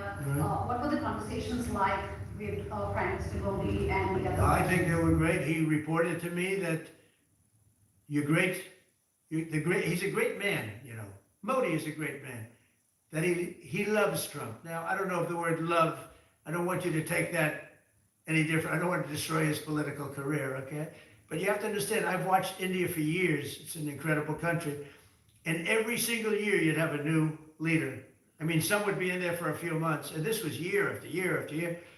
And my friend has been there now for a long time. And he's assured me there will be no oil purchased from Russia. I don't know, maybe that's a breaking story. Can I say that? Would you say? There will be no oil. He's not buying his oil from Russia. It started. You know, he can't do it immediately. It's a little bit of a process. But the process is going to be over with soon. And all we want from President Putin is stop this. Stop killing Ukrainians and stop killing Russians because he's killing a lot of Russians. Again, it doesn't make him look good. It's a war that he should have won in 1 week, and he's now going into his 4th year. That does not make this big so-called war machine look good. But he could make a settlement. We're willing to settle. I thought we had a deal. the hatred of the two leaders is very, it's an obstacle. It's an obstacle, there's no question about it. But I thought we had a deal 2 months ago. Who would think I created peace in the Middle East and can't get the two guys to settle? But I think we'll get them. But if India doesn't buy oil, it makes it much easier. And they're not going to buy. They assured me they will, within a short period of time, they will not be buying oil from Russia. And they'll go back to Russia after the war's over. Jennifer? On the shutdown, sir, are FBI officials being paid right now? Are all the FBI officials being paid? Or are all Well, that's what I understand. I hope so.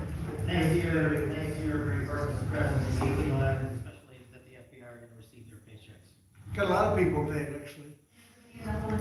We got the people that we want paid, okay? And we want the FBI paid, we want the military paid. We got the people that we want paid. And I'll tell you, the Democrats, they don't talk about this. You know, we're getting rid of programs that we didn't like, but that were negotiated in, but we didn't like. We're terminating those programs, and they're going to be terminated on a permanent basis. And it's thousands of people, and it's billions of dollars. We're getting rid of a lot of things that we never wanted because of the fact that they made this stupid move. And they don't want to talk about it. You know, they have their day coming up. I hear very few people are going to be there, by the way. But they have their day coming up, and they want to have their day in the sun. But they should really make a deal. So what we're doing, I mean, they call him Darth Vader, but he's actually a very nice person, Russell Vogt. But Russell Vogt is really terminating tremendous numbers of Democrat projects. There's not only jobs, I mean, the project in Manhattan, the project in New York, it's billions and billions of dollars that Schumer has worked 20 years to get. It's terminated. Tell him it's terminated, Jennifer. All right. With Hamas, sir, what is your understanding of the pace of returning the deceased hostages? Are you believing? Well, they're looking for them, absolutely. They're looking. So we have the living hostages all back. They returned some more today. It's a gruesome process. I almost hate to talk about it. But they're digging. They're actually digging. There are areas where they're digging and they're finding a lot of bodies. Then they have to separate the bodies. You wouldn't believe this. And some of those bodies have been in there a long time. And some of them are under rubble. They have to remove rubble. But there are graves. And some are in tunnels that died in tunnels that are way down under the earth. And the tunnels are like 3 feet. Can you believe it? 3 feet high. They lived like this for a long period of time. It's a horrible atrocity. At the same time, we, meaning Israel, but I knew everything they were doing pretty much. I knew most of the things they were doing, but they've killed probably 70,000 of these people, Hamas.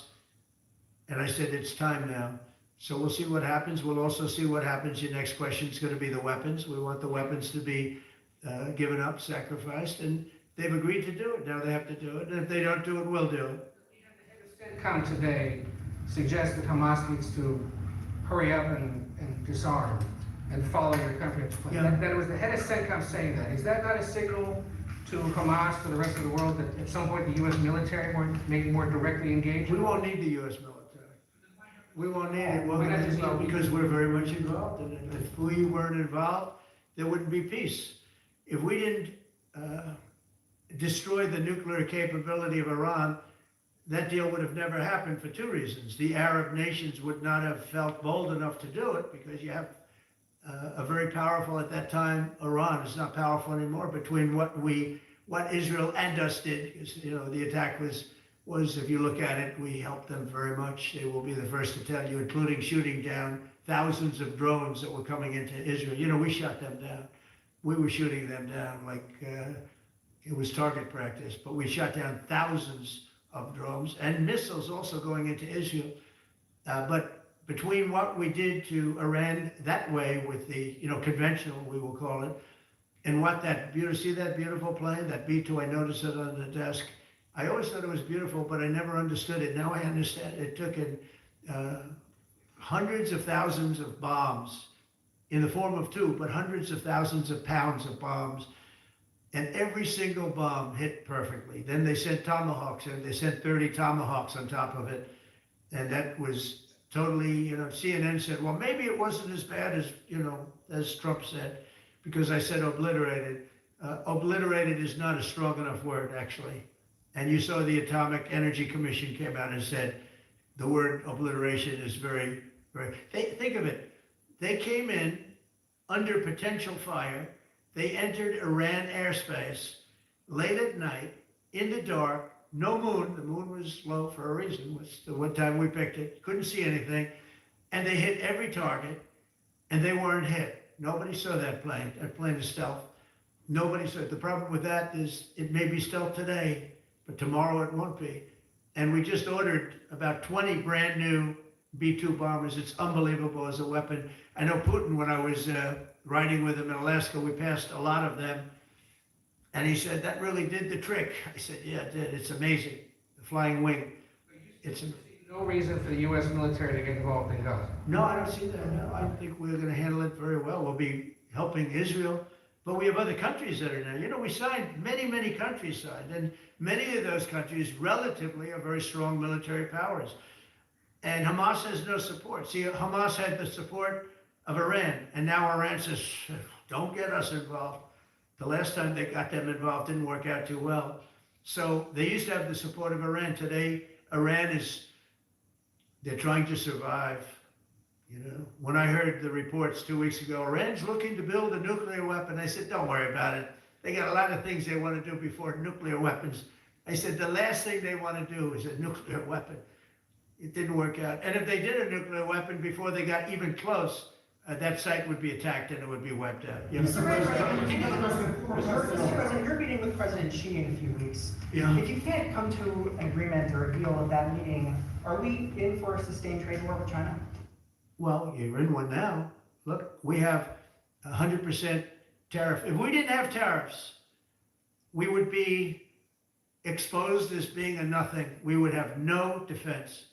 They've used tariffs on us, but we've never had anybody sitting in that chair that felt the need to do it. And they've allowed us to be $37 trillion in debt, et cetera, et cetera. Tariffs are a very important tool for our defense, for our national security. If we don't have tariffs, we're not going to have national security. As an example, if you look at Pakistan and Iran, I told them I was in the midst of negotiating a trade deal with Iran, and Pakistan was going to be in line. And because of tariffs, they all want to negotiate much differently. We were making a good deal, and then I heard that they're shooting at each other. And I said during one of my conversations, are you guys going to go to war? 2 nuclear powers. We are thinking about, I said, here's the deal. You go to war, I'm going to put a 200% tariff. I'm going to stop you from doing any business in the United States. I said it to both of them. Within 24 hours, the war ended. That would have been a nuclear war. And again, the Prime Minister of Pakistan, who was here 2 weeks ago, said that man saved many millions of lives in front of a whole group of people because he thought it was going to be war. But when it came to war or having to pay massive tariffs, the tariffs overrode. That's why it's so important. Not only the money, we're taking in trillions of dollars, not only the money, the power to keep peace, the power to be used for good is enormous. But a lot of people didn't understand tariffs. It's also made us very rich. We have a big case coming up in the Supreme Court, and I will tell you, that's one of the most important cases in the history of our country. Because if we don't win that case, we will be a weakened, troubled, financial mess for many, many years to come. I don't even know if survivable is a good term. And if we do, we're going to be the most powerful economic country in the world. And all we're doing is using them as a defense against what took place for many years. China would charge us tariffs. It was incredible, but we weren't allowed to charge. We're allowed to do whatever we want. We just had presidents that didn't want to do it for whatever reason. And it was nothing. But of the 8 wars, I was saying 7, of the 8 wars, I would say tariffs are directly responsible for me ending 6 of them, 5 or 6. Without the tariffs, you have wars raging all over the world. With the tariffs, other than Russia, we have no wars out there. And we made a lot of good friends too. tariffs are so important to our national security. If we don't have tariffs, we don't have national security. Our country would suffer a level that, because they use so strongly on us. As an example, the European Union, they won't take our cars, they won't take our agriculture, they won't take anything, but they send their cars in, Mercedes, BMW, Volkswagen, by the millions. We don't send any cars. They don't take them. They were tariffing us out. Agricultural products, they don't take our agriculture. They want their farmers to do it. I understand that. But it was very unfair, and they were tariffing our product. They're keeping up by using tariffs. And we didn't use it, but I used them.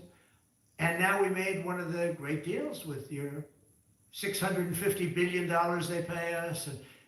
And we've evened it out. It's really a good thing to see. And you have to understand, they've all signed. Japan, South Korea. I mean, South Korea, $350 billion up front. Japan, $650 billion. And they've all agreed to it. They're all happy. But before, it was a total ripoff. And if we don't have the use of tariffs, we have no national security. This country will have no financial security, will not have national security. And the people that brought the lawsuit are people that are aligned with foreign nations that are now being treated fairly, as opposed to just ripping us off and ripping us asunder. So, if we are not allowed to use what other people use against us, there's no defense. It'll be a disaster for America. That's why I think I'm going to go to the Supreme Court to watch it. I've not done that, and I had some pretty big cases. I think it's one of the most important cases ever brought, because we will be defenseless against the world. Okay? Did you have one? Yes, please. Thank you, Mr. President. I want to ask you about the Georgia Senate race. I know it's very early, but there's several Republicans in that field that are vying for your endorsement. A lot of good people in that too. Yes. I know all of them. I haven't made a decision on that, but you have some very good people in the Georgia Senate race. Well, Governor has endorsed. No, the governor has. He's spoken to me about it a lot. He likes that candidate a lot, and I understand that. I haven't made a decision yet, but I'm following that race very carefully. I think it's very important for Georgia to get a real senator, because the senator they have now is a horrible senator. He allows all the crime, all the borders. You have open borders. I mean, his whole philosophy is a disaster. That's not representative of the people of Georgia. I know the people of Georgia. I won Georgia 3 times, but they say twice. Okay, I won it very big the last time, and I won it big the first time, and I won it big the second time. But we had criminals that didn't allow. I mean, I hope they're going to go into that. I hope they go into the votes which are being stored in Fulton County, and take a real look at those votes, okay? Because I won it the second time too. But I know Georgia very well. I love Georgia. Those people are great, and they deserve a good senator, because the man they have now is a weak, ineffective person. Okay.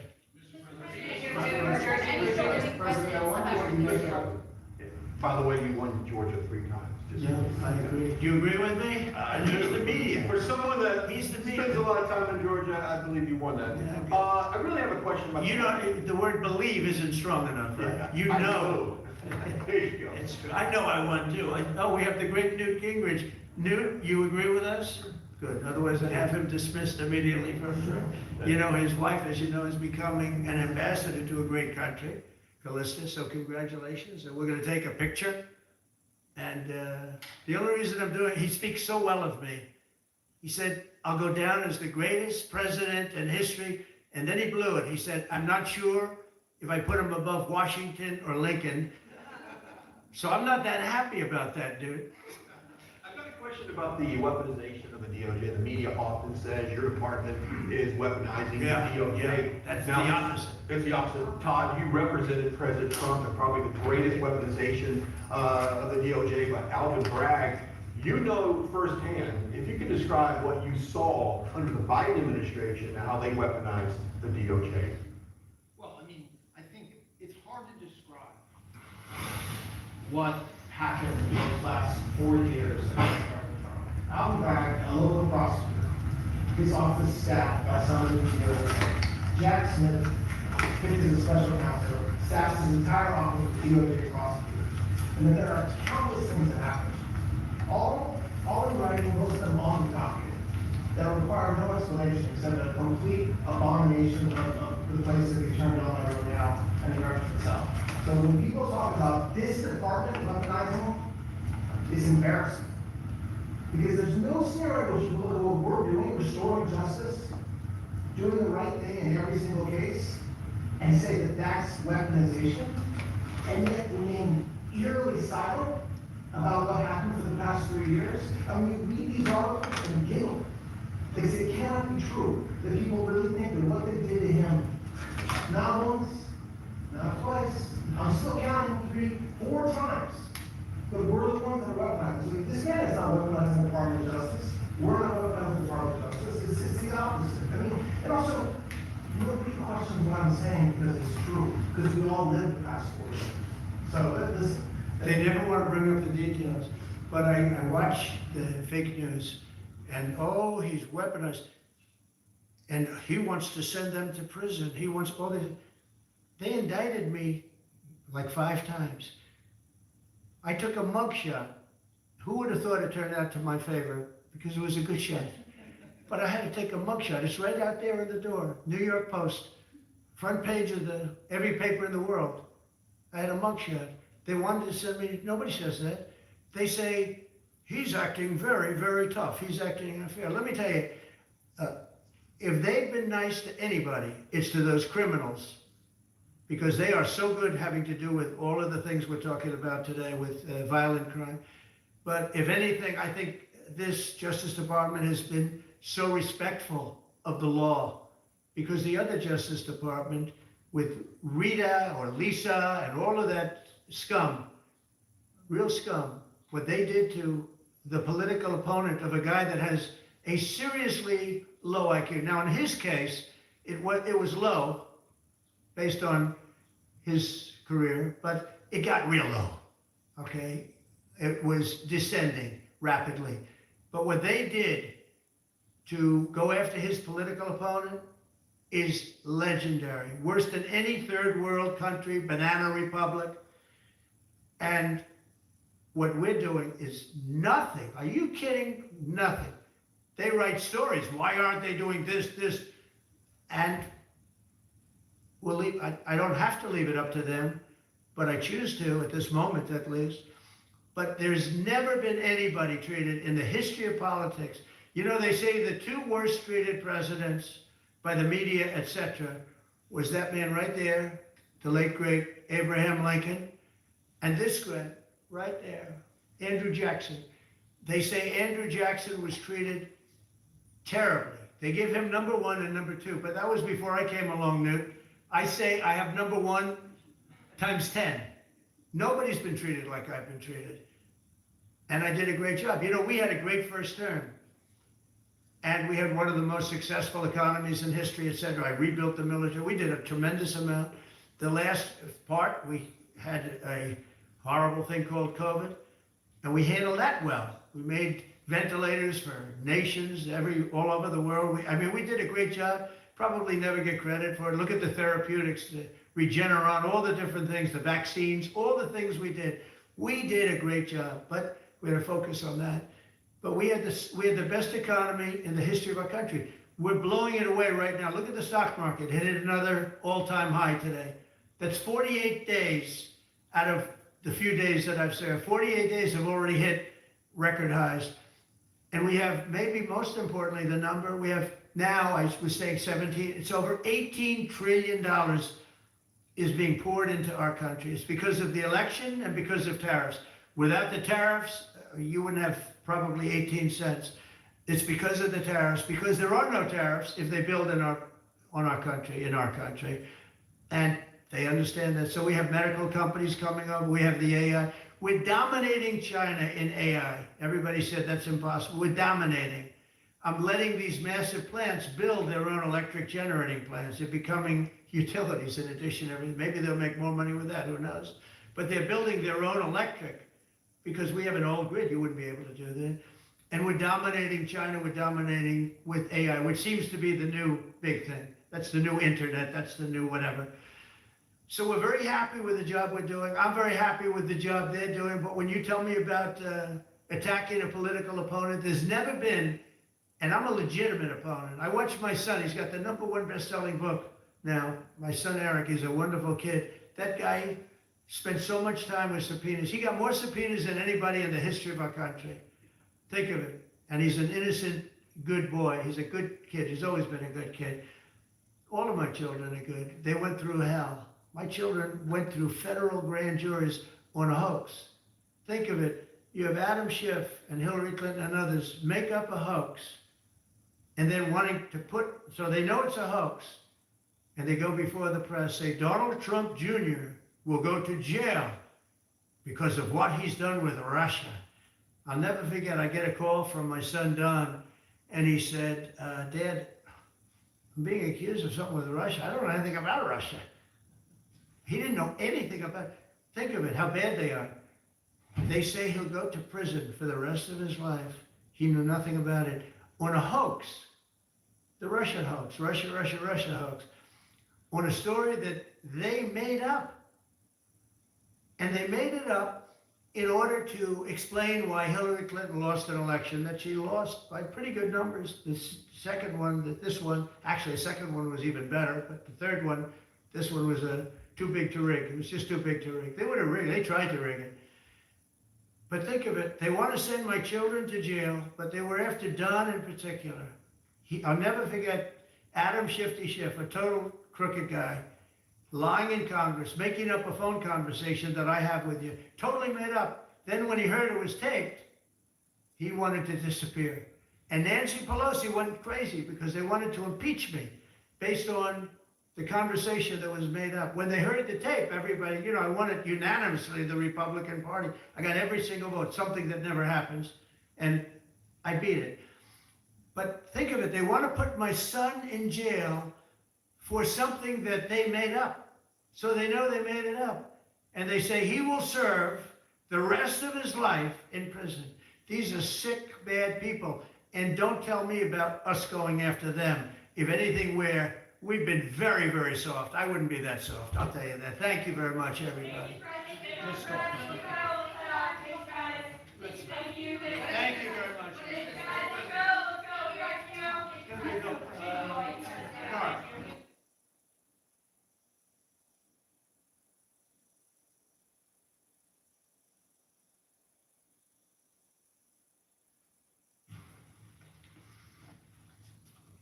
Thank you very much. This is very exciting, what we're doing. I want to thank everybody for being here, and I want to thank this group of people. They're incredible people. We just had a call, as you know, with President Putin. I thought it was a very good call, so we'll talk about it maybe later. But it went very well. We're here today to announce a historic victory for American women, mothers, and families. With the actions I will outline this afternoon will dramatically slash the cost of IVF and the treatment and many of the most common fertility drugs for countless millions of Americans. Prices are going way down, way down. I want to thank Libby Horn, who is the Senior Vice President of Fertility of EMD Serrano. So I want to thank you. Let's see here. That's what I thought. I thought it was you. Thank you, Libby, very much. And let me also thank the Secretary of Health and Human Services, Robert F. Kennedy Jr., whose wife destroyed the people of the View yesterday. I have to say that. I'm not going to ever get into an argument with her. And you've decided, you learned that a long time ago, right? She did a great job, actually. Secretary of Commerce, Howard Lutnick. Thank you, Howard. Secretary of Labor, Lori Chavez de Rima. Thanks, Lori. Howard, thanks. CMS Administrator, Dr. Mehmet Oz, who's a fantastic guy, and he's done really well. FDA Commissioner Marty McCary. Thank you, Marty. Senator Katie Britt, who got me started with this whole thing when she called up to say there was a bad ruling by a judge, right? We got to do something, sir, and we did it very quickly. Probably in 24 hours it was done. Congressman Richard Hudson, a great guy, and his wife Renee. Richard, hi Richard. And Advocate Samantha Bush. who was a very respected person. For years, American couples struggling with infertility have faced crushing costs in their quest to start a family, and IVF is among the most expensive treatments of all. A single round of IVF in the United States can cost up to $25,000, can actually go a lot higher than that, and many couples require multiple rounds for a successful pregnancy. A major reason for these high prices is the excessive cost of the drugs involved. The number one fertility drug used in IVF is currently 700% more expensive in the United States than the rest of the world. And you know, we're ending all of that. It's called favored nations, and we're ending it, and we're ending it pretty fast. Nobody thought we'd be able to do it, and we've done it. Drugs are going to come down. Drug prices are coming down 400%, 200%, 600%, numbers that nobody's ever seen before. Great for Medicare, Medicaid, even Social Security, great for everything, I think, Dr. Oz. So it's something that's, to me, it's very exciting. I'm bugging him and Bobby all the time. How are we doing with that? And we're doing really good, Bobby. It's really going good. Other countries are agreeing to it, because if they don't, we put tariffs on them, and then they agree. So it's amazing. It's amazing how that worked out. But as an example, in London, you'd buy a certain drug for $130, and even less than that, I guess $88 as of a count a month ago. And in New York, you pay $1,300 for the same thing. So now we're going to be paying, instead of $1,300, you'll be paying about $150. And they'll be paying $150 too. We're going to pay the same thing. Favored nations. It's beautiful. It's a beautiful thing. And we've been ripped off by the whole world for a long period of time. One of the most popular fertility drug regimens costs over $5,000 per cycle, as an example. Wow. Largely as a result of these unsustainable prices, 70% of the employers do not offer insurance that covers IVF. Therefore, most couples with fertility challenges are paying these costs entirely out of their own pockets, which is not really possible. We have, look at that, the great Maria Bartiromo. I didn't know, did you get put into the regular pool pack? That's very good. Yeah, that's good. Nice to see you. I'm doing an interview with her in a little while. In the Trump administration, we want to make it easier for all couples to have babies, raise children, and start the families they've always dreamed about. That's why today I'm pleased to announce that after extensive negotiations, EMD Serrano, the largest fertility drug manufacturer in the world, has agreed to provide massive discounts to all fertility drugs they sell in the United States, including the most popular drug of all, the IVF drug, Gonal-F. So it's Gonal-F. Is that a proper pronunciation? Close enough, right? Gonal-F. As part of this agreement, EMD Serrano will list their fertility drugs online at trumprx.gov at very, very heavily reduced prices, prices that you won't even believe. And ultimately, that's because of the favored nations. In addition, the FDA will be working with the company to expedite review and approval of another common fertility IVF drug, and currently it's selling in Europe. It's Pergoveris. Pergoveris. And that's a sound nice name. Pergoveris. Why can't you name them nice simple names? Nice easy names. Doesn't matter. If it works, that's all we care about, right? Upon approval, this drug would directly compete against a much more expensive option that currently has a monopoly in the American market, and this will bring down costs very significantly. And the other one's going to have to come down also. Finally, EMD Serrano has agreed that all future drugs and everything that it develops and sells in the United States will be offset at most favored nation prices. I've been after this for a long time. And we started the process in the last administration, and then we had a little thing called COVID that came up. We had to focus on that, did a good job on that too. And they'll bring a significant portion of their drug manufacturing back to the United States. So they're going to bring it largely back into the United States, and that's for a lot of reasons, but primarily because of the election result, November 5th, and maybe most importantly because of the tariffs, because if they do it here, there are no tariffs. So we're going to be very close. I think by the end of this year, we're going to be very close to $20 trillion in investment. As an example, the Biden administration had less than $1 trillion, substantially less than $1 trillion for 4 years, Maria. Can you imagine? 4 years, less than one. We're going to break $20 trillion of investment, and we're already over 17 trillion, and that's in 8 months. Can you believe that? And he was at less than 1 trillion. And in addition to that, he had open borders, allowing millions of people to pour in. What an administration that was. Worst president in history, by far. As a result of these actions, the per cycle cost of drugs used in IVF will fall by an estimated 73% for American consumers, and the numbers are going to actually be very substantially higher as time goes by when it really kicks in. For most of, I mean, think of those numbers. You know, I told the story last time because we were with Pfizer, and Pfizer's doing something very similar. But I told them that my first term, I was so proud of myself because I was the first president in 28 years where drug prices went down for the year. And you know what they went down? 1/8 of 1%. But I was so 1/8 of 1%. Now I'm getting them down, Maria, 500, 600, 800%. In some cases, even more than that. It's hard to believe. But I was proud. I said, oh, wow, I'm the first one. 1/8 of 1%. And I was proud of that.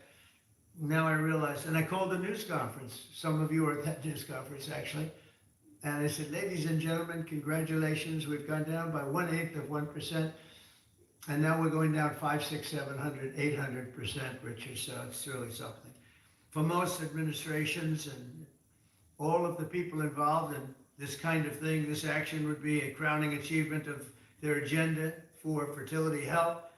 But for us, it's really just the beginning. It's just the start. It's one of many things we're doing. Today, we're also taking historic steps to vastly expand access to insurance coverage for fertility care, including IVF, something that, as you know, was not covered. Effective immediately, for the first time ever, we will make it legal for companies to offer supplemental insurance plans specifically for fertility. That's never been done before. We're signing it in today with what we signed.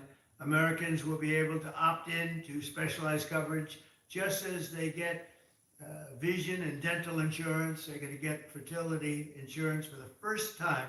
So I don't know, I don't know how well these things are covered. I see the Democrats like to take credit for all of the things we do. We do the things and they take the credit.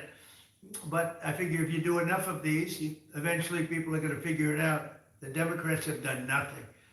This will make all fertility care, including IVF, far more affordable and accessible. And by providing coverage at every step of the way, it will reduce the number of people who ultimately need to resort to IVF because couples will be able to identify and address problems early. The result will be healthier pregnancies, healthier babies, and many more beautiful American children. It's a big factor. It's a big deal. I'm asking all employers to make these new fertility benefit options available to their employees immediately. The initiatives I've just announced are the boldest and most significant actions ever taken by any president to bring the miracle of life into more American homes. And I will say Katie was great. As you know, she's a great senator from Alabama. She's the first one that told me about this. I had not known too much about it, and we worked very rapidly together, didn't we, though? We had everything passed, and Alabama then took care of it and passed it. Within a week, everything was done. Really, it was something. So I want to thank Katie Britt. There's no deeper happiness and joy of raising children, and now millions of Americans struggling with infertility will have a new chance to share the greatest experience of them all. So I'd like to thank all of the people that are here, and I think we'll start with Dr. Oz and Ms. Horn. We'll go through the list and we'll listen. And yesterday I did this, and I stood for about an hour and a half as people spoke. And I said, this time I'm sitting right there, and I'm going to watch you. I stood for an hour and a half like this. I said, you got to be kidding. Here we go. It was one after another, and it was wonderful listening to them. But I said, if I have to do this every day, Bobby, should I stand or sit? Thank you, Bobby. Please, Dr. Oz. Mr. President, I'm going to jump in here real quick. I want to start by thanking President Trump. Sir, from the very first phone call we ever had, your support was strong, it was steadfast, it was unwavering. And because of you, millions of Americans are going to have a greater opportunity to bring the greatest gift, in my opinion, life into this world. Your support, your administration's support, it's a game changer. All of us here today are aligned. This is a celebration of life. It's a celebration of parents. It's a celebration of families. And it's a celebration for those people who want to one day be parents themselves. I think every parent can attest, and I certainly do myself, that the greatest gift that God has ever given me is the ability to be a mom. We want more people to have that opportunity. We want to make that easier and more affordable. IVF is what makes the difference for so many families that are facing infertility. So you've seen the numbers. It's either 1 in 8 couples, or some people say as much as 1 in 6, are actually experiencing issues with fertility. It's 9% of males and at least 11% of females that are facing these challenges as they work to build their family. The recommendations today that President Trump has set forth are going to expand IVF coverage to nearly 1 million more families, and they're going to drive down cost significantly. Mr. President, this is the most pro-IVF thing that any president in the history of the United States of America has done.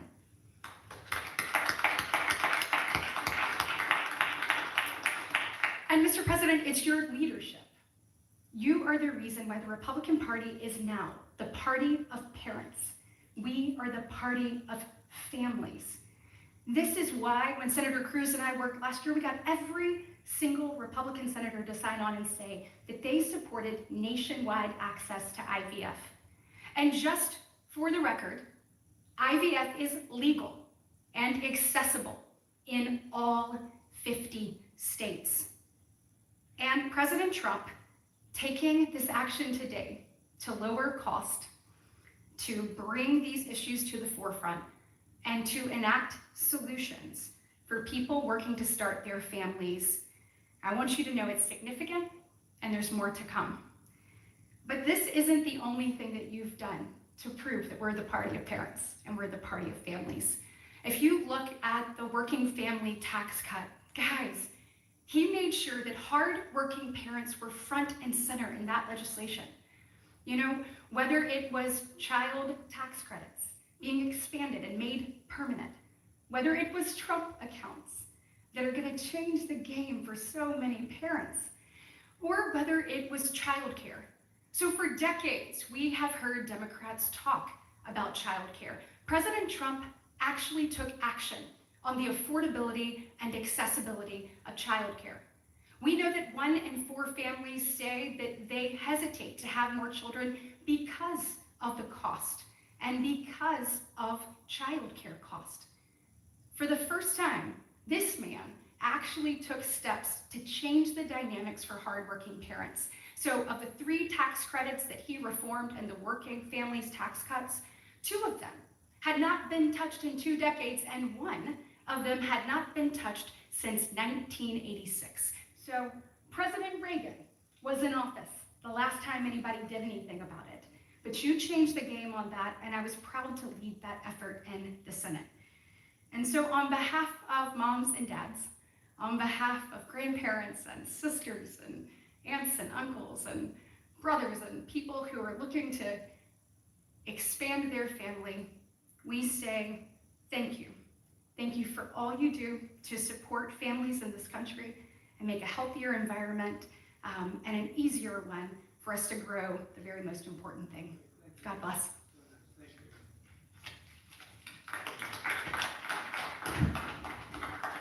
So let's set the stage. Put it in perspective, 2 weeks ago, as President Trump alluded, a leading U.S. drug manufacturer came into this room and agreed to do something none of us thought was possible. A most favored nation agreement with numbers, again, inconceivable. Last week, a company from Europe, a global leader in the pharmaceutical sector, came to this office, made the same kind of commitment for most favored nation pricing, again, because the president insisted on it and was persistent, and he alluded to the fact that he was calling Secretary Kennedy and me quite a bit. He definitely was, with great insights into the process and would not hold back. But I think what you're seeing today is something even larger. It's larger because we're now showing that MFN is a tool that can get other initiatives going as well. We are revealing perhaps the most important MFN opportunity at all, because it's about procreation. It's about babies.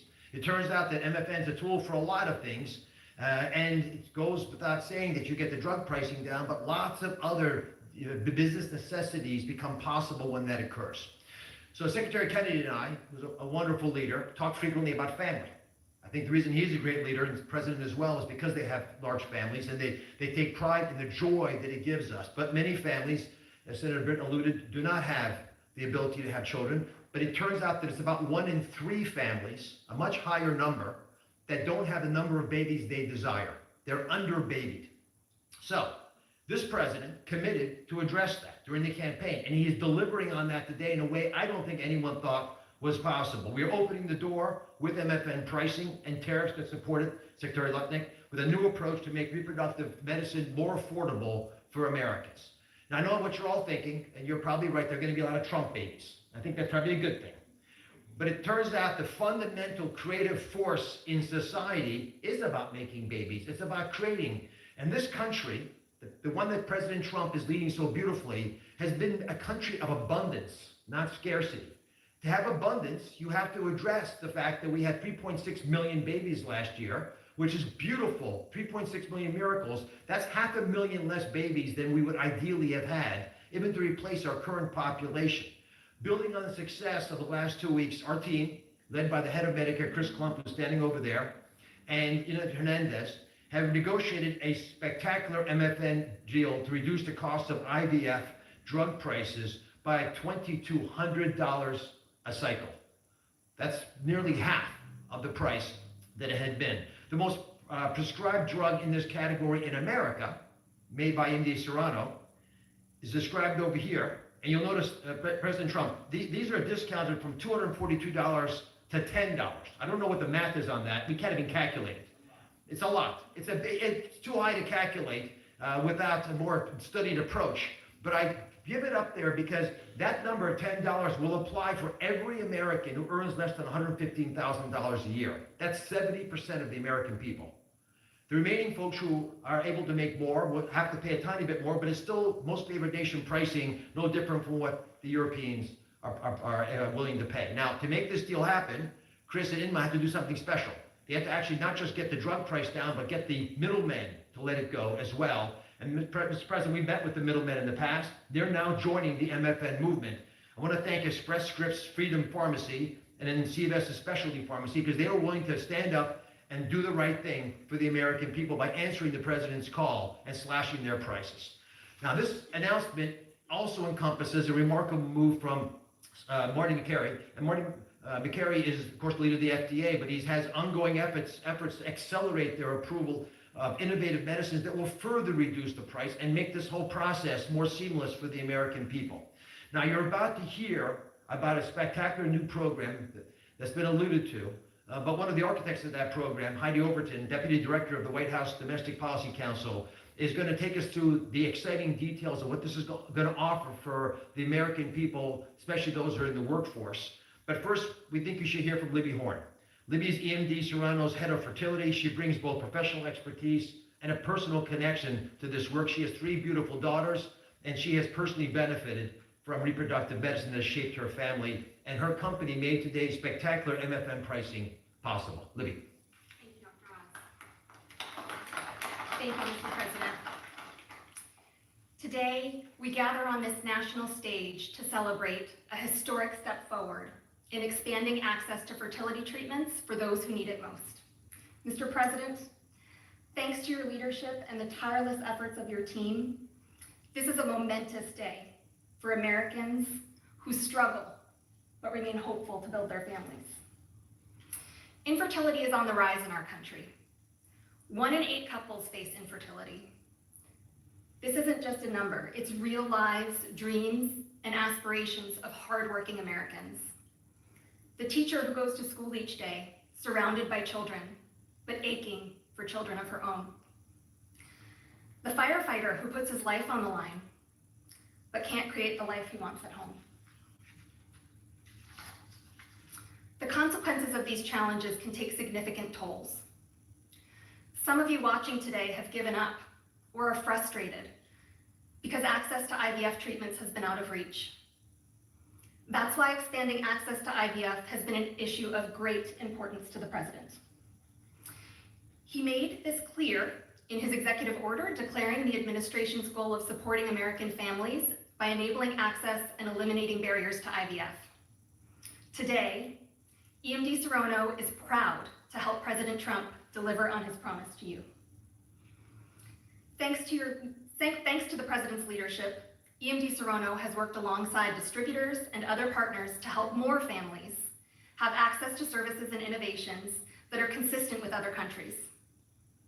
Through our partnership with the administration, we are proud to announce that Americans will have access to our leading IVF therapies for an 84% discount off list prices. Thank you, Mr. President. Thank you. Thank you for making this possible. For more than 40 years, EMD Serono has been a global leader in fertility. Our science was instrumental in the birth of the first IVF baby in the US, and we've helped to bring more than 6 million babies into the world since then. Our purpose is to help create, improve, and prolong life. That means discovering more medicines and bringing them to patients faster. FDA Commissioner McCary has made it a priority to ensure that Americans have access to the world's most innovative treatments as quickly as possible. To that end, EMD Serono is filing a new IVF therapy called Pergoveris for review under the FDA Commissioner's National Priority Voucher Program. If approved, Pergoveris would combine 2 key reproductive hormones in synergy designed to mimic reproductive physiology. This therapeutic option could mean fewer injections, fewer co-pays, and lower self-pay costs, all of which make a real difference in the IVF patient experience. In closing, on behalf of EMD Serono, I want to send my heartfelt thanks to President Trump and the entire administration for their leadership and vision in this critical area of healthcare. Together, we will make a difference in the lives of countless families across this nation and uphold our long-standing legacy of creating life. Thank you.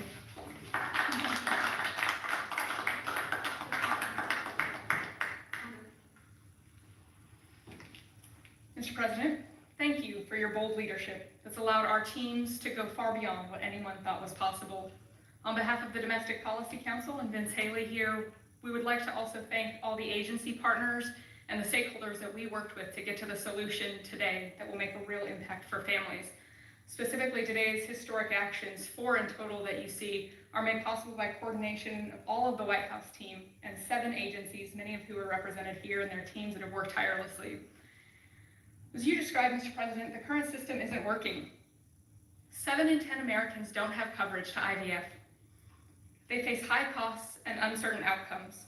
And there's intense demand for fertility benefits. 65% of Americans say that they would leave their current job just because of fertility benefits. So you asked us to lower costs and to fix the broken incentives in healthcare. In addition to lowering the cost of drugs by 73% or $2,200 per cycle, which if you missed it, most people require 2 or 3 cycles. So that's significant savings for families. I'm also going to briefly outline the new solution for coverage. This is a new fertility benefit option that employers can immediately offer to their employees starting today. This afternoon, the Departments of Labor, Health and Human Services, and Treasury will be releasing guidance that for the first time creates a legal pathway for employers to offer fertility benefit packages to people that need them, similar to how dental, vision, and life insurance are currently offered. This will be followed up by a regulation. These benefits can address the continuum of fertility needs, from the root causes of IVF, which Secretary Kennedy is working on very hard at HHS, to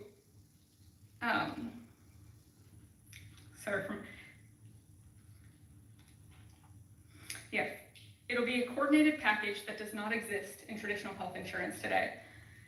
It'll make it easier for employers, including small and mid-sized employers, to compete for talented employees. Currently, many small businesses cannot afford to offer fertility benefits at all. This is making it possible for them to offer benefits the same way that large companies like Amazon and others offer benefits.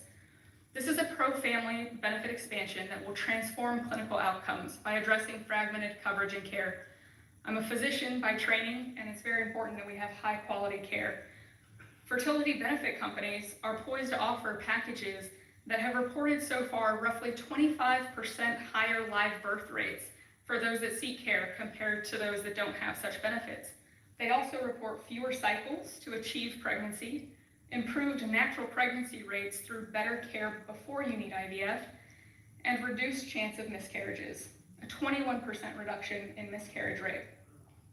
Leading physicians in the field have also relayed that these types of benefits significantly improve the patient and doctor experience, allowing both to focus on care rather than navigating the bureaucracy. These impacts are very personal. Here with us today are my good friends, Congressman Richard Hudson of North Carolina and his wife, Renee Hudson. Both have worked in public service for years, including Renee for all 4 years of your past administration, Mr. President, and they struggled with infertility. Today they have a beautiful son who's their pride and joy. He's an amazing boy, but they also suffered multiple losses throughout their fertility journey, something that is very common. Unfortunately, too many people go through the hard, arduous process of IVF and still result in a miscarriage. So today, your option is not only saving money, it's going to improve the quality of care significantly. This new benefit option simultaneously represents the greatest opportunity to expand coverage of IVF that the federal government has ever taken, while also improving the care delivered. Additionally, and very importantly, it gives employers maximum flexibility to design benefits that are consistent with their values. Put simply, this new fertility benefit option means lower costs and more healthy babies. So today, this announcement, we are realigning the industry towards the simple metric of more healthy babies at lower costs. I would now like to introduce Samantha Bush, the wife of NASCAR driver Kyle Bush, who's been a leading advocate for IVF access and affordability after your own infertility journey. Thank you, Mr. President.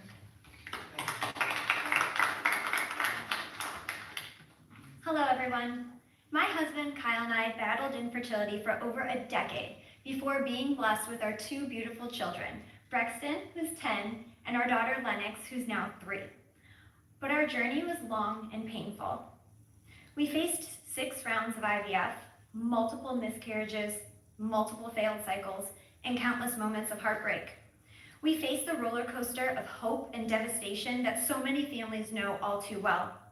Through it all, we held on to faith, each other, and the belief that somehow, someday, God would turn our pain into purpose.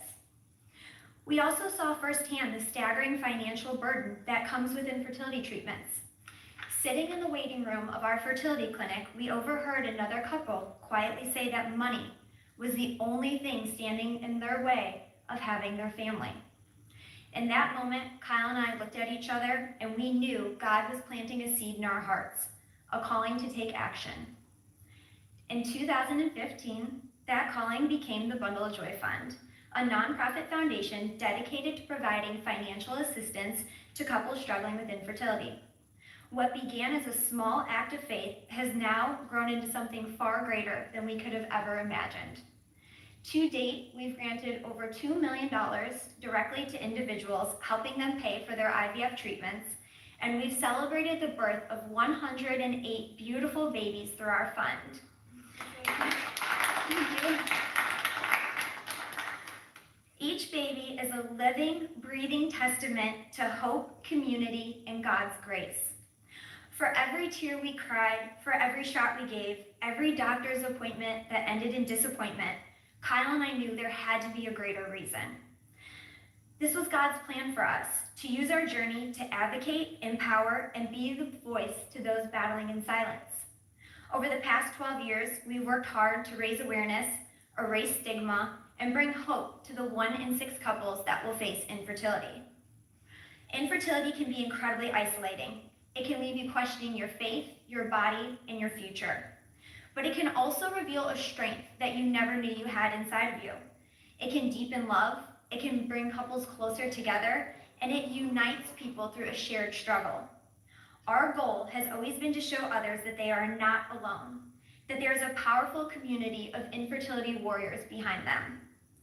Today, seeing President Trump acknowledge infertility on a national stage is profoundly moving. It's no longer a whispered conversation behind closed doors.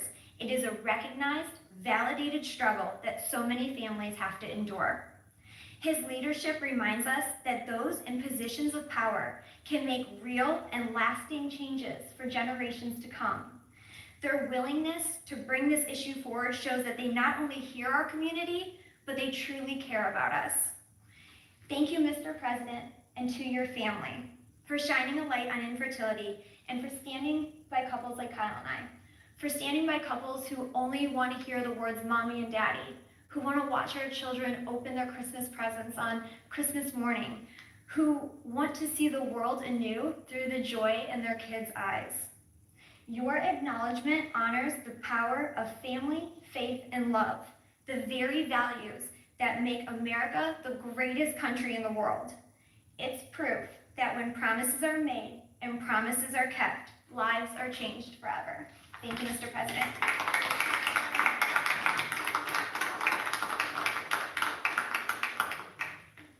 Anybody else? Howard, would you like to say something? I was hoping you would say that. Thank you very much. Probably come up for a second. What a job you're doing. Yeah, say a few words, Barbara. Thank you, Mr. President. Thank you for your vision, your commitment to our country. When my uncle was president, the fertility rate in this country was 3.5%. Today, it is 1.6%.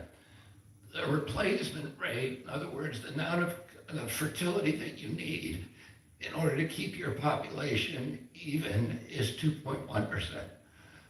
We are below replacement right now. That is a national security threat to our country. And we know why this is happening. And President Trump is addressing the root causes through his MAHA agenda of reducing endocrine disruptors, the exposure to chemicals that decrease fertility. Today, the average teenager in this country has 50% of the sperm count, 50% of the testosterone as a 65-year-old man. Our girls are hitting puberty 6 years earlier. And that's bad, but also our parents aren't having children. Parents who want to have children do not have access. I have 7 children. I feel that God has blessed me with that, and I can't imagine how different my life would be if I did not have that blessing. I want to point out also that this morning Harvard University released a study that showed that the obesity rates have now climbed over 70%. And this, again, is for the same reason we're flooding our kids. We're poisoning mass poisoning a generation of kids with chemicals. President Trump has instructed us to stop these problems at the root cause. He's also recognized that there are people who are injured, people who are not living their life to the fullest, and he's addressing that. Last week, we made GLP drugs available at Most Favored Nation. And this week, it's IVF. I want to thank you so much for that, Mr. President. I saw on an airplane the other day, you said that you didn't believe that you were going to get to heaven. You're doing God's work here. You've made peace in the Middle East, which is beyond anybody's imagination. And now you're giving millions of Americans a chance to have babies. And you're doing this while the government is locked down by the Democrats. But this administration has not stopped working for the American people. And that's because of your energy, your commitment, your vision, and I want to thank you for allowing me to be part of it.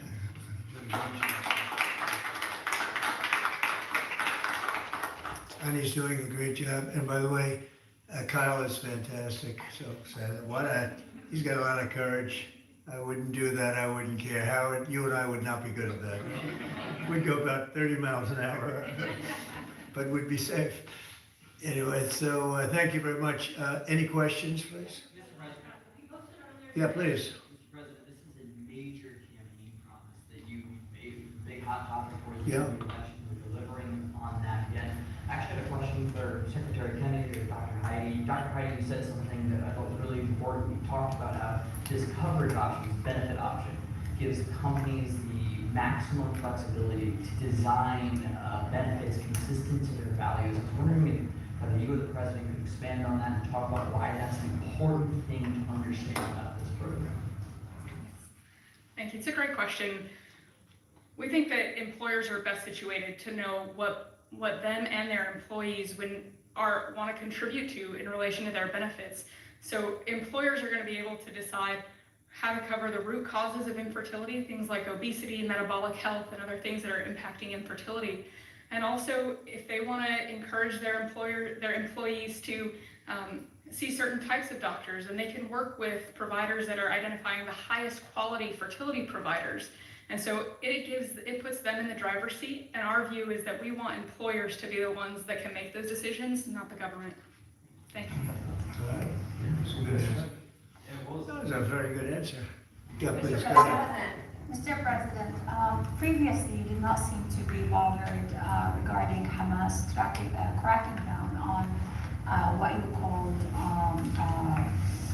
correct games. What? A couple of games. And today you issued a threat against Hamas on Truth Social. What has changed? And what was said? Go ahead. You said that they keep killing innocents in Gaza, that if that continues, the United States will I know go I after issued a them. strong statement, that's right. But they used to be games, and now you're saying innocents. What made you think they're innocents now? Well, I'm looking at what's happening, and that was the deal that was made, and we'll see what happens. It's calmed down. It's a tough neighborhood, we know that. We have a commitment from them, and I assume they're gonna honor that commitment. I hope they do. And I understand they brought back some additional bodies today. It's a rough deal when you think of it, right? Very rough. And we have our hostages back completely. We were very lucky with that. But it's a tough situation. They brought back bodies today, as you probably know. But they also said they're going to behave. We're going to find out if they behave. If they behave good, if they don't behave, we'll take care of it. Yeah, please. Following up on that, I don't even say you CNN, fake news. Go ahead. Proposed that if they kept killing people in Gaza, we would have no choice but to go in and kill them. So do you mean U.S. forces would go in and take out the No, I didn't say who would go in, but somebody will go in. It's not going to be us. We won't have to. There are people very close, very nearby that will go in. They'll do the trick very easily, but under our auspices. Can I follow up? You also posted about your call on President Putin today. You spoke about meeting in Hungary with him. Do you have a timeline or a date set for when? Yeah, I would say within 2 weeks or so, pretty quick. Marco Rubio is going to be meeting with his counterpart, as you know, Lavrov, and they'll be meeting pretty soon. They're going to set up a time and a place very shortly. Maybe it's already set up. They've already spoken. And I thought it was a very good phone call. I thought it very productive. But I'll be meeting with President Putin, and we'll make a determination. Tomorrow I'm meeting with President Zelensky, and I'll be telling him about the call. I mean, we have a problem. They don't get along too well, those two, and it's sometimes tough to have meetings, so we may do something where we're separate but equal. We'll meet and talk parties, but this is a terrible relationship the two of them have, and it's one of those things. I've seen things that nobody would believe, but this is one of them. So we're going to be meeting in Hungary.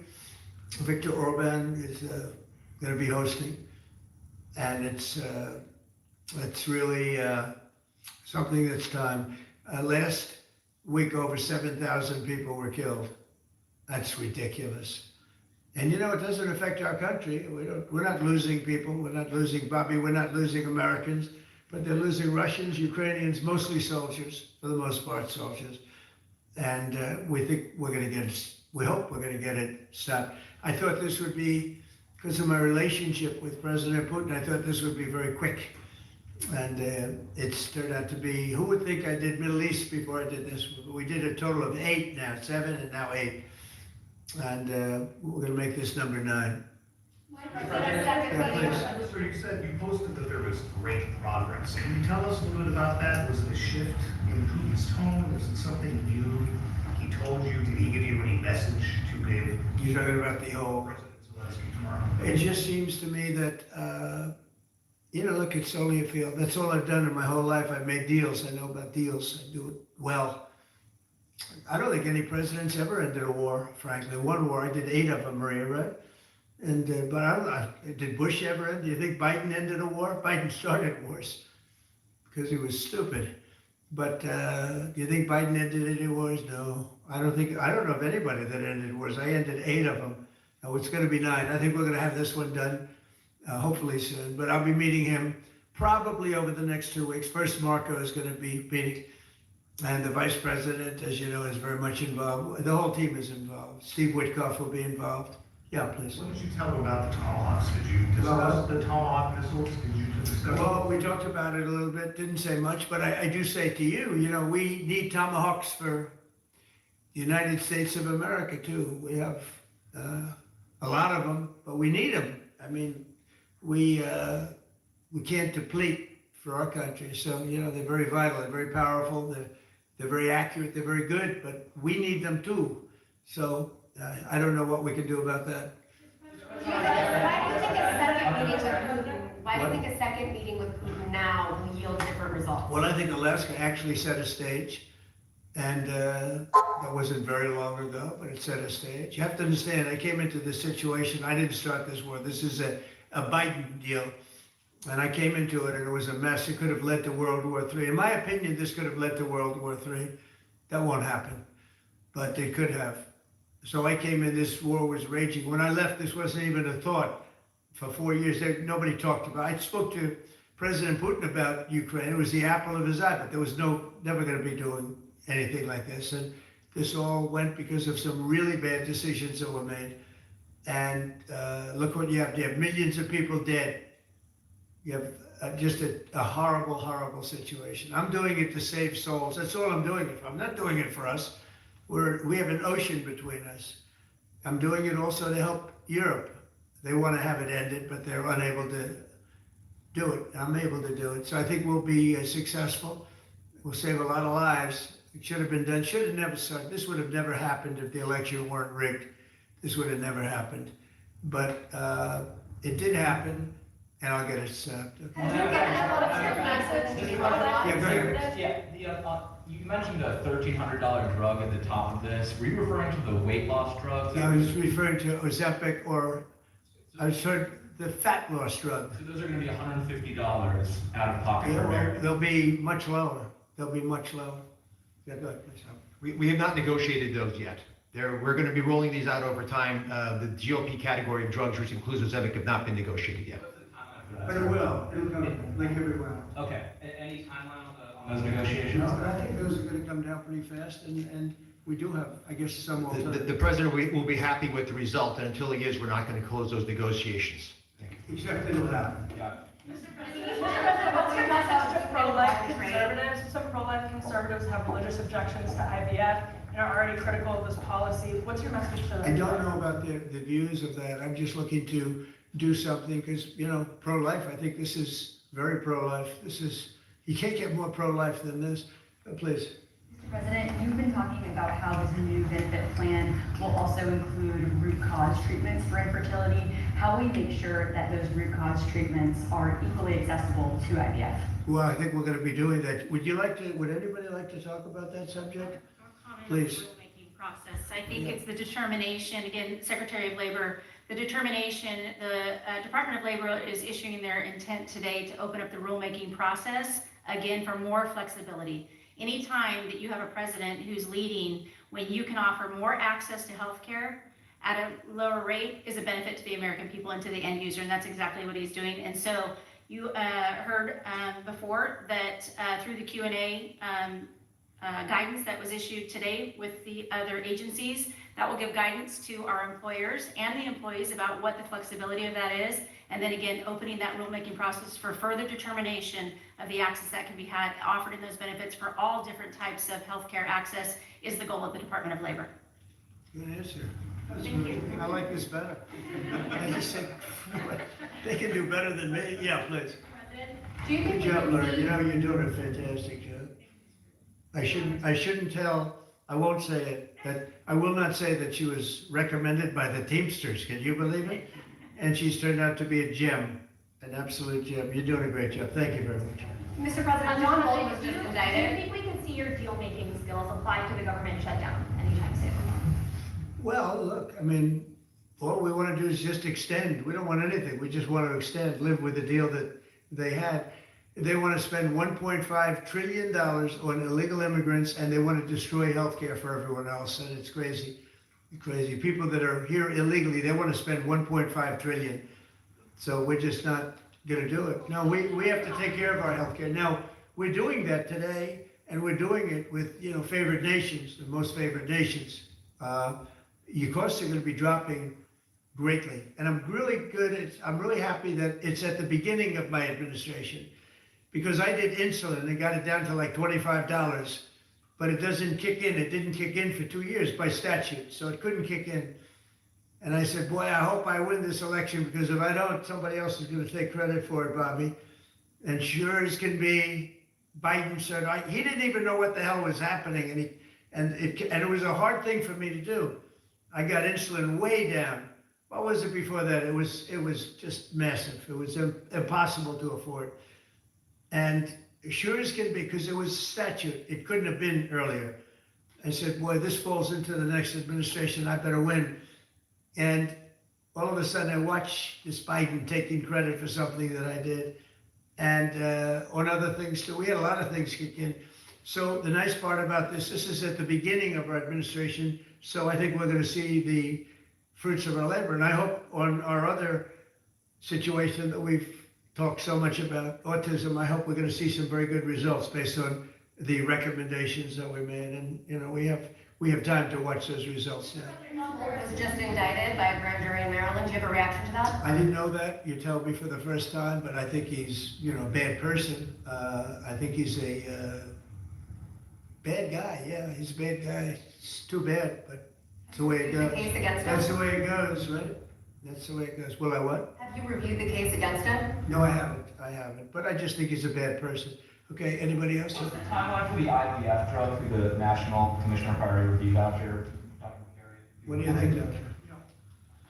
So, first of all, the National Priority Voucher Program says we're going to proactively at the FDA look for amazing treatments like this IVF treatment.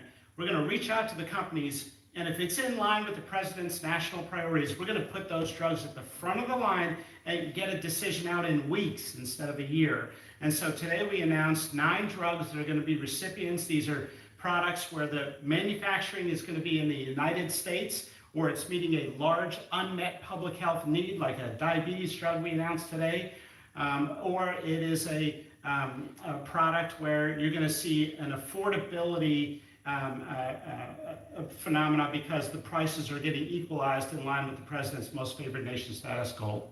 Wow, that's good. Why didn't I have him speak? He was so, could have saved a lot of time. Thanks, Tony. I'm not surprised. Yeah, please. Thank you. So Senate Majority Leader John Thune today said he'd like to proceed with the bill which would put sanctions on Russia. What's your thought on that? Well, we're going to see. He doesn't know about the call yet. I'm going to speak to him later.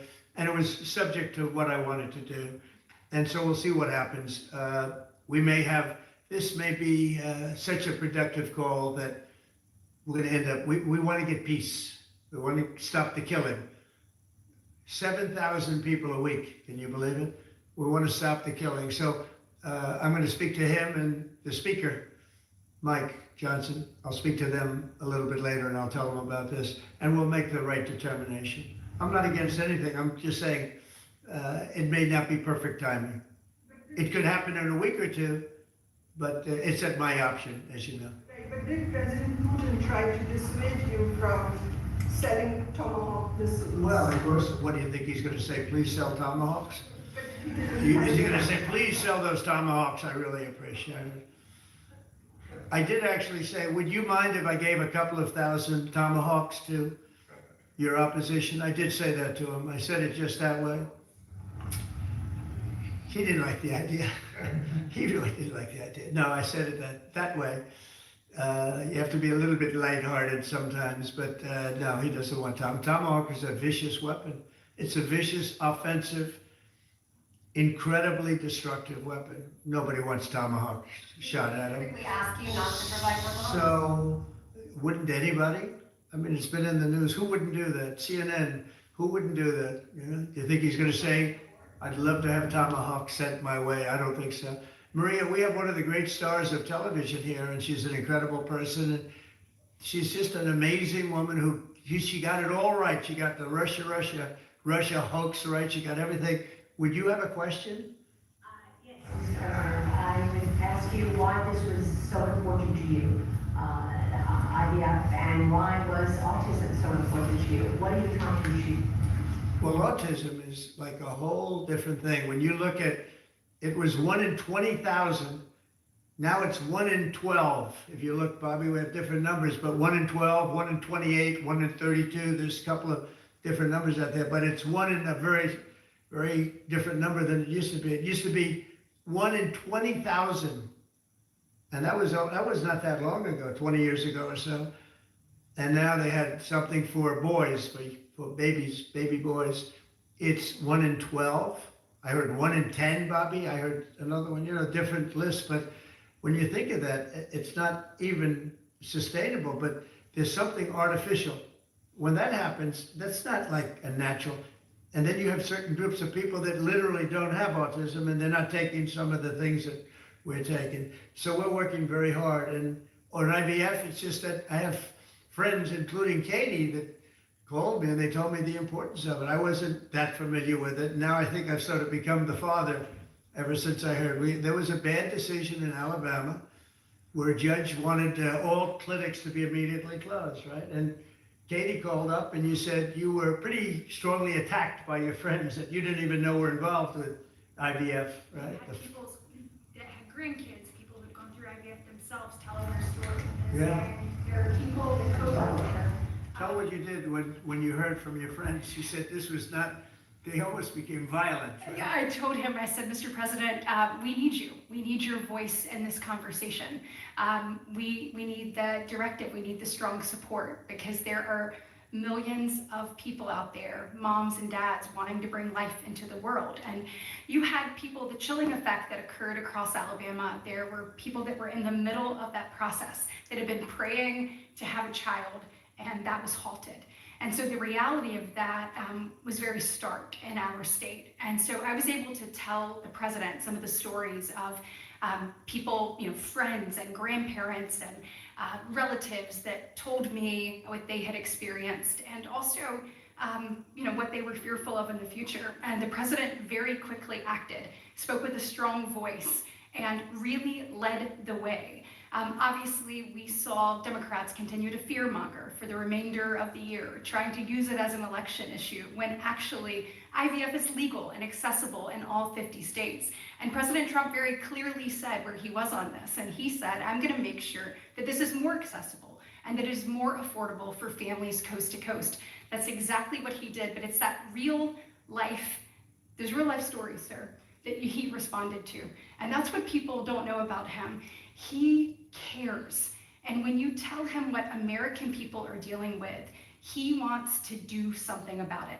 You have leaders and politicians that come before him that want to talk about things. President Trump wants to actually make things happen. It's exactly what he did here, and I'm so grateful, Mr. President. Thank you very much. Appreciate it. So we will go back to what we're doing. Working again with Marco and with JD and a few of the people on the war, and We're doing a lot of other things also. The economy is unbelievable. It really is. It's been incredible. And I think one of the great numbers that I've ever heard, think of it, over $17 trillion being invested in our country. And when you think of, compare that to the last administration, but really compare it to any administration, compare it to any country. There's never been a country with anything like that. That's in a period of 8 months. And we've already broken every record possible. There's never anything even close. So we'll go back to all of that. Prices are down. Oil is down. We're down $58 a barrel. We're gonna be hitting $2 for gasoline. I think we're gonna be at $2. And the previous administration, they were at $4 and $5. They were going up much higher. And then they swung back into my things, but they didn't swing back properly. They were very, very late. They really blew it. We had it really going in the right direction. They came and took everything out, and it's incredible. I'll never forget. They lost control of the price of gasoline, of oil. They totally lost control, Howard, and then they went back immediately. Well, let's go back to Trump. But by that time, it was too late, and they didn't go back because the leases and everything else. They didn't do what they had to do. They wouldn't know. They really didn't know how to. But we could be hitting close to $2 a gallon. I'd love to break it if we could, but we could be. And when that comes down, everything else has been coming down. Groceries are down. The price of things are down. And honestly, the simplicity is if you can get oil down, it's such a big category, everything follows. So just about everything follows. And we are working on beef. And I think we have a deal on beef that's going to bring the price of beef. That would be the one product that we would say is a little bit higher than we want it, maybe higher than we want it. And that's going to be coming down pretty soon too. We did something, we worked our magic. But groceries are down, energy is down, electricity is way down. We have the prices coming down for people. They were abused for 4 years by the Biden administration. Thank you very much, everybody. We'll see you soon. Thank you. Thank you. Thank you to the IRS. Thank you, Fred. Let's go.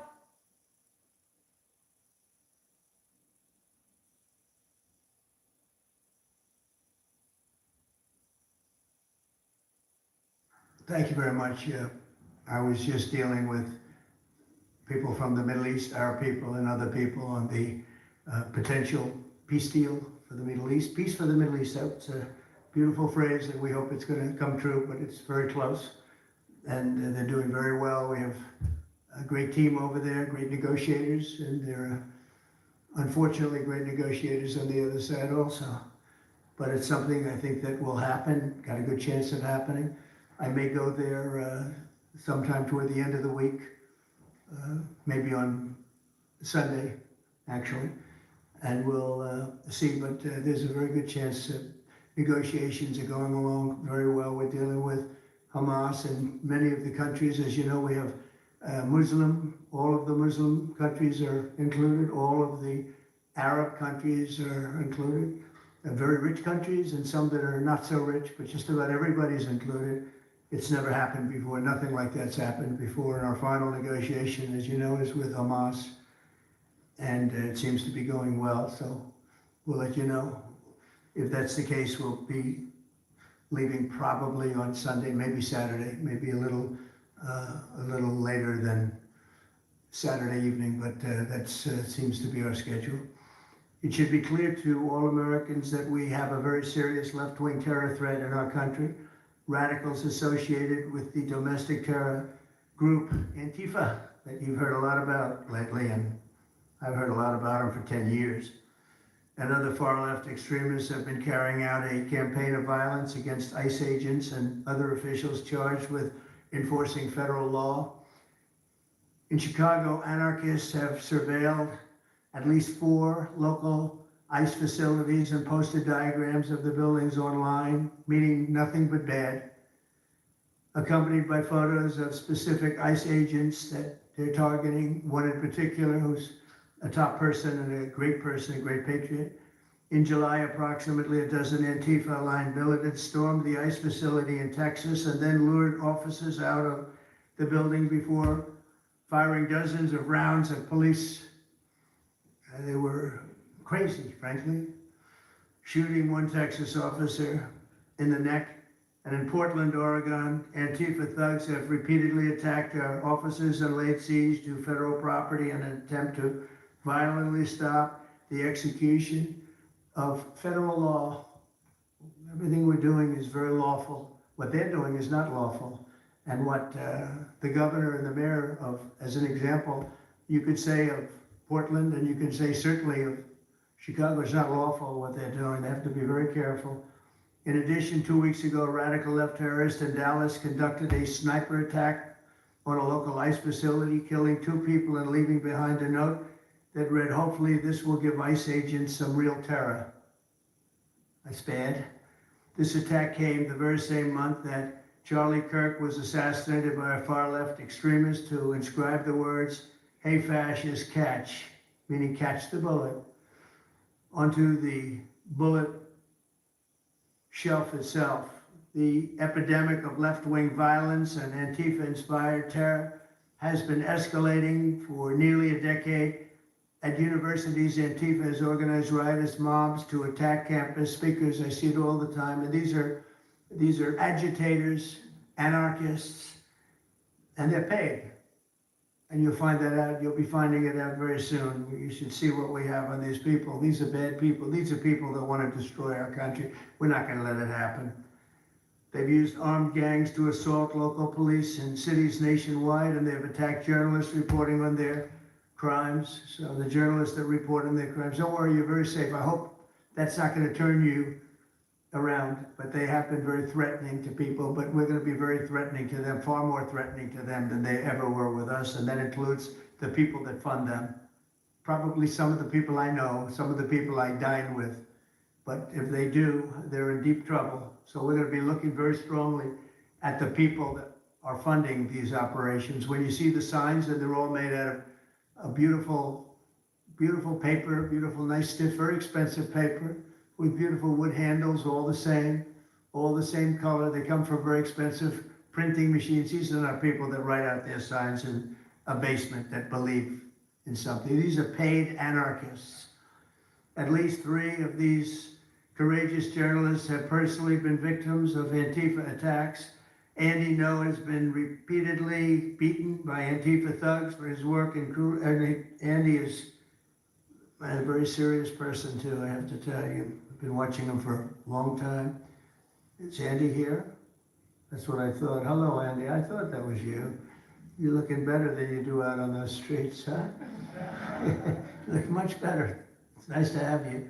You feel a little safer here, I think, man. Well, not that safe, because you have them. You have to worry about that.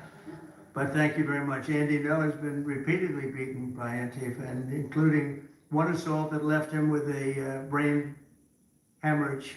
Only days ago, Nick Sortor was assaulted in Portland by a flag-burning mob, and we've made it 1-year penalty for inciting riots. We took the freedom of speech away because that's been through the courts, and the court said you have freedom of speech. But what has happened is when they burn a flag, it agitates and irritates crowds. I've never seen anything like it on both sides, and you end up with riots. So we're going on that basis. We're looking at it not from the freedom of speech, which I always felt strongly about, but never passed the courts.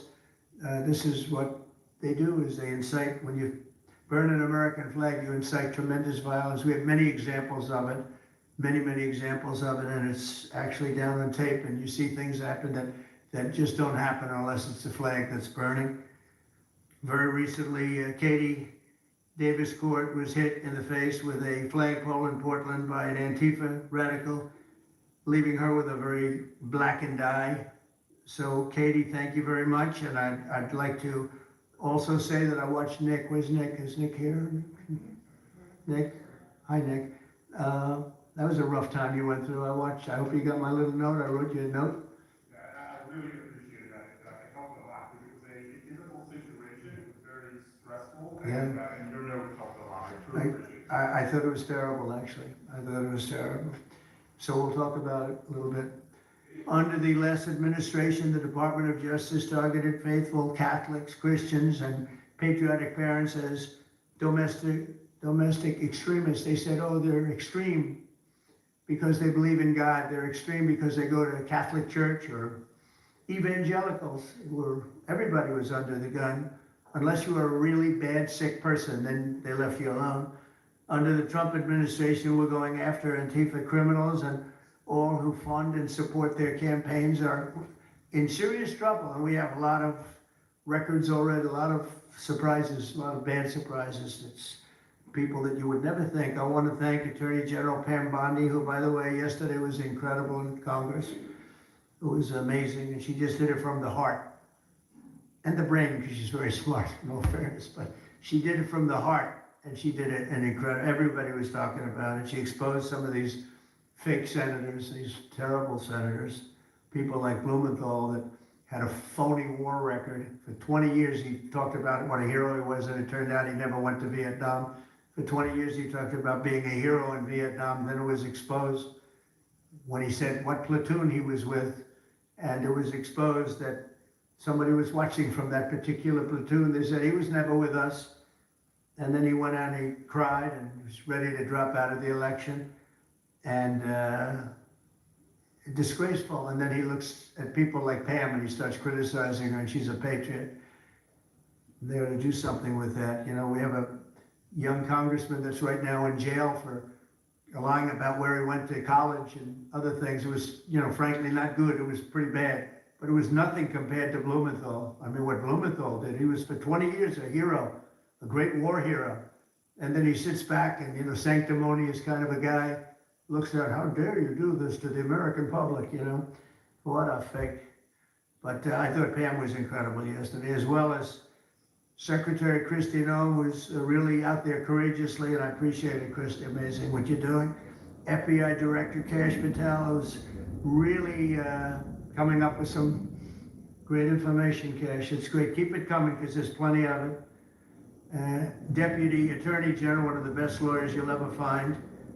Todd Blanche, who I know personally is a good lawyer because I'm here. Thank you very much, Todd. Good job, Todd. Let me ask Attorney General Bondi to say a few words, and then we'll follow it up with Secretary Noem and Director Patel. And we're going to have some of the people around the table, very courageous people. And they're going to be talking, journalists, almost all. And they're going to be talking, and we'll take some questions from the press at the end. Okay, Pam, please. Thank you, President Trump. And as you made clear, Antifa is a domestic left-wing terrorist organization. We've seen them on video for years because they wanted to be seen and they got away with it. They beat journalists, they attack courthouses, they attack police stations, they dox and assault our law enforcement officers. The Biden administration let them commit these crimes with total impunity for years. So did Democrat leaders like Pritzker and Mayor Brandon Johnson. Last week, independent journalist Nick Sorter was arrested just for protecting himself against Antifa. I saw it online and I called Nick. I couldn't believe what happened. He did all this just trying to save our American flag from being burned. He was pushed down and assaulted, yet the local police arrested Nick, not the Antifa thugs who did this to him. Antifa feels empowered to operate in the open because weak Democrats have turned a blind eye to their actions. Their hatred for President Trump and for law and order agendas fuels their violence. We've seen more than 1,000% increase in attacks against our ICE agents since January 20th. Secretary Noem is out there fighting for you firsthand to keep our federal officers safe, to keep our federal buildings safe, and we're not going to have it anymore, these thugs. We saw what's happening in Portland and Chicago, and you saw what happened in Dallas. No longer. This is not activism, it's anarchy. We can't and we will not let masked terrorists burn our buildings, attack our law enforcement, and intimidate our communities.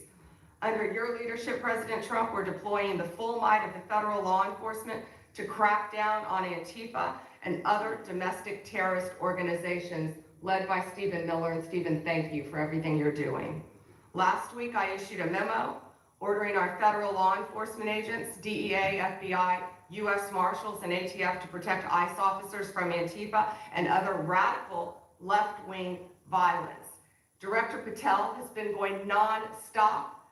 He and Deputy Attorney General Blanche were in Chicago yesterday.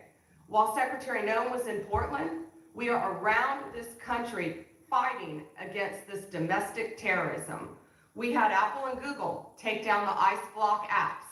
Hope they continue to comply with that. It's threatening the safety of our federal law enforcement officers. We're not going to stop at just arresting the violent criminals we can see in the streets. Fighting crime is more than just getting the bad guy off the streets. It's breaking down the organization brick by brick. Just like we did with cartels, we're going to take the same approach, President Trump, with Antifa. Destroy the entire organization from top to bottom. We're going to take them apart. Thanks to your bold leadership and the designation of Antifa as a terrorist organization, which is exactly what they are, Americans will no longer tolerate their unhinged violence. Thank you. Thank you very much, Pam. Christy? Well, thank you, Mr. President, and thank you for hosting today and focusing on Antifa and the terrorists that they are. Let's not make any mistake. These individuals do not just want to threaten our law enforcement officers, threaten our journalists, and the citizens of this country. They want to kill them. Their agenda is to destroy the American people and our way of life, and this president is standing in their way. He is stopping them from bringing their death and their destruction to the individual citizens in this country that just want to raise their kids and their grandkids in peace and in safety.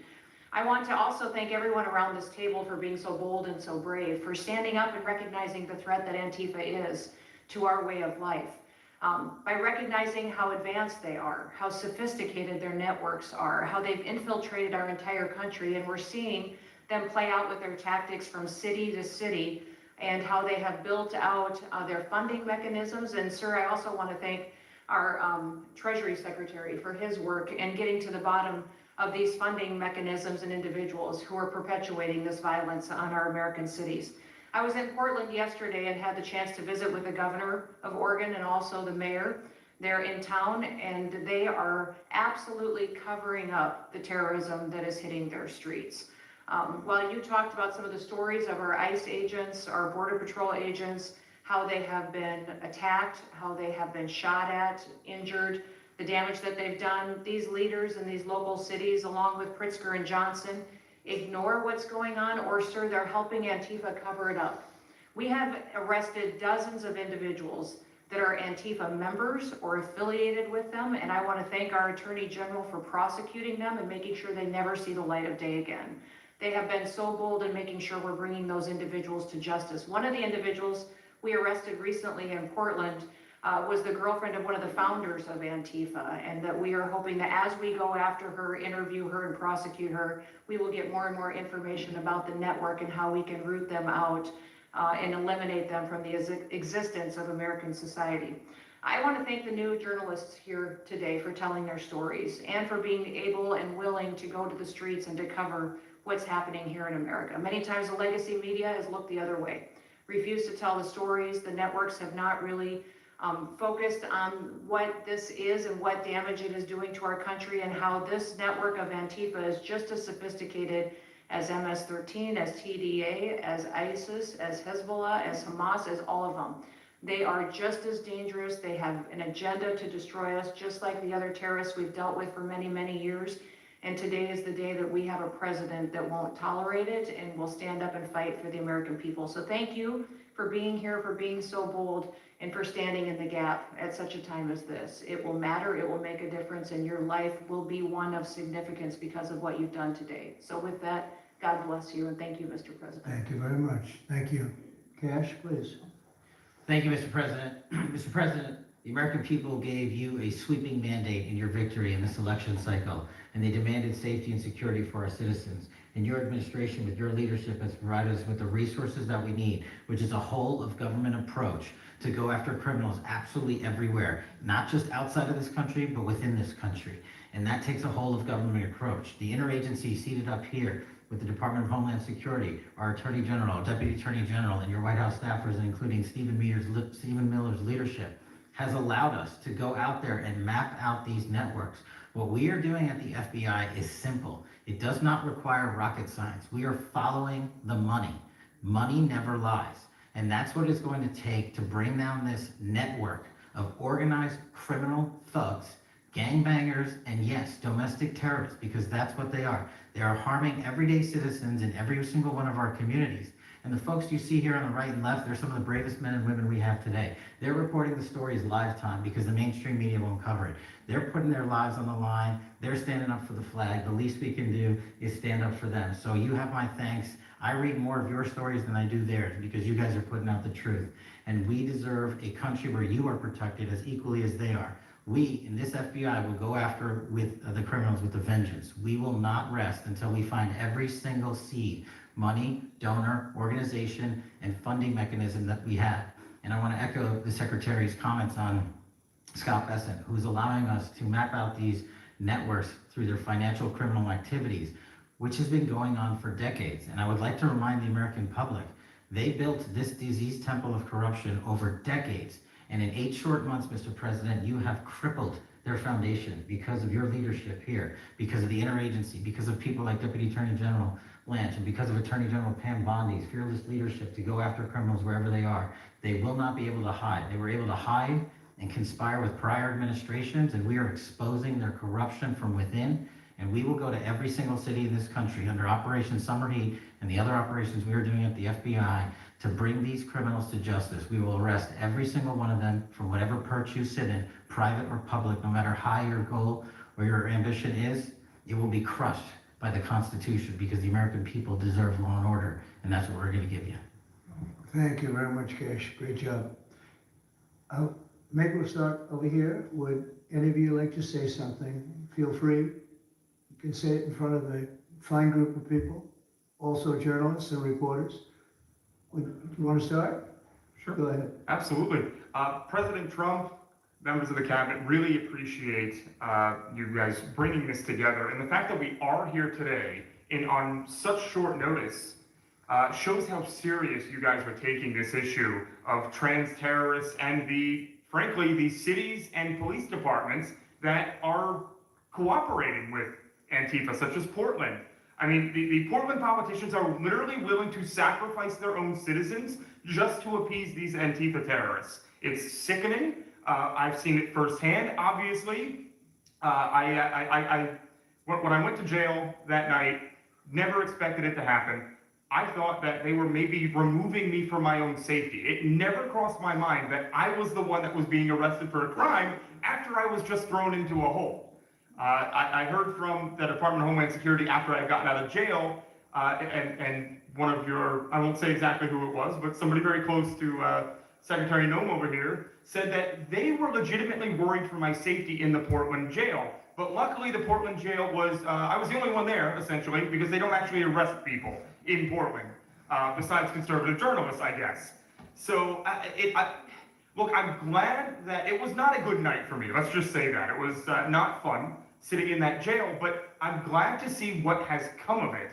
And I've been able to talk to a bunch of FBI agents, ATF agents, DHS agents that I didn't even know existed until I went there and went to that ICE facility. And the morale is at an all-time high. It is so exciting to see these guys know now that they have the backing of the Secretary, the DOJ, as well as the President of the United States, and they are there to do their job. They are going to fulfill this mission and deport these violent criminals. I believe one of the ones that I did a ride along with Secretary Noem yesterday, President Trump, and there was a pedophile that had come into the country 5 times over the past 7 years.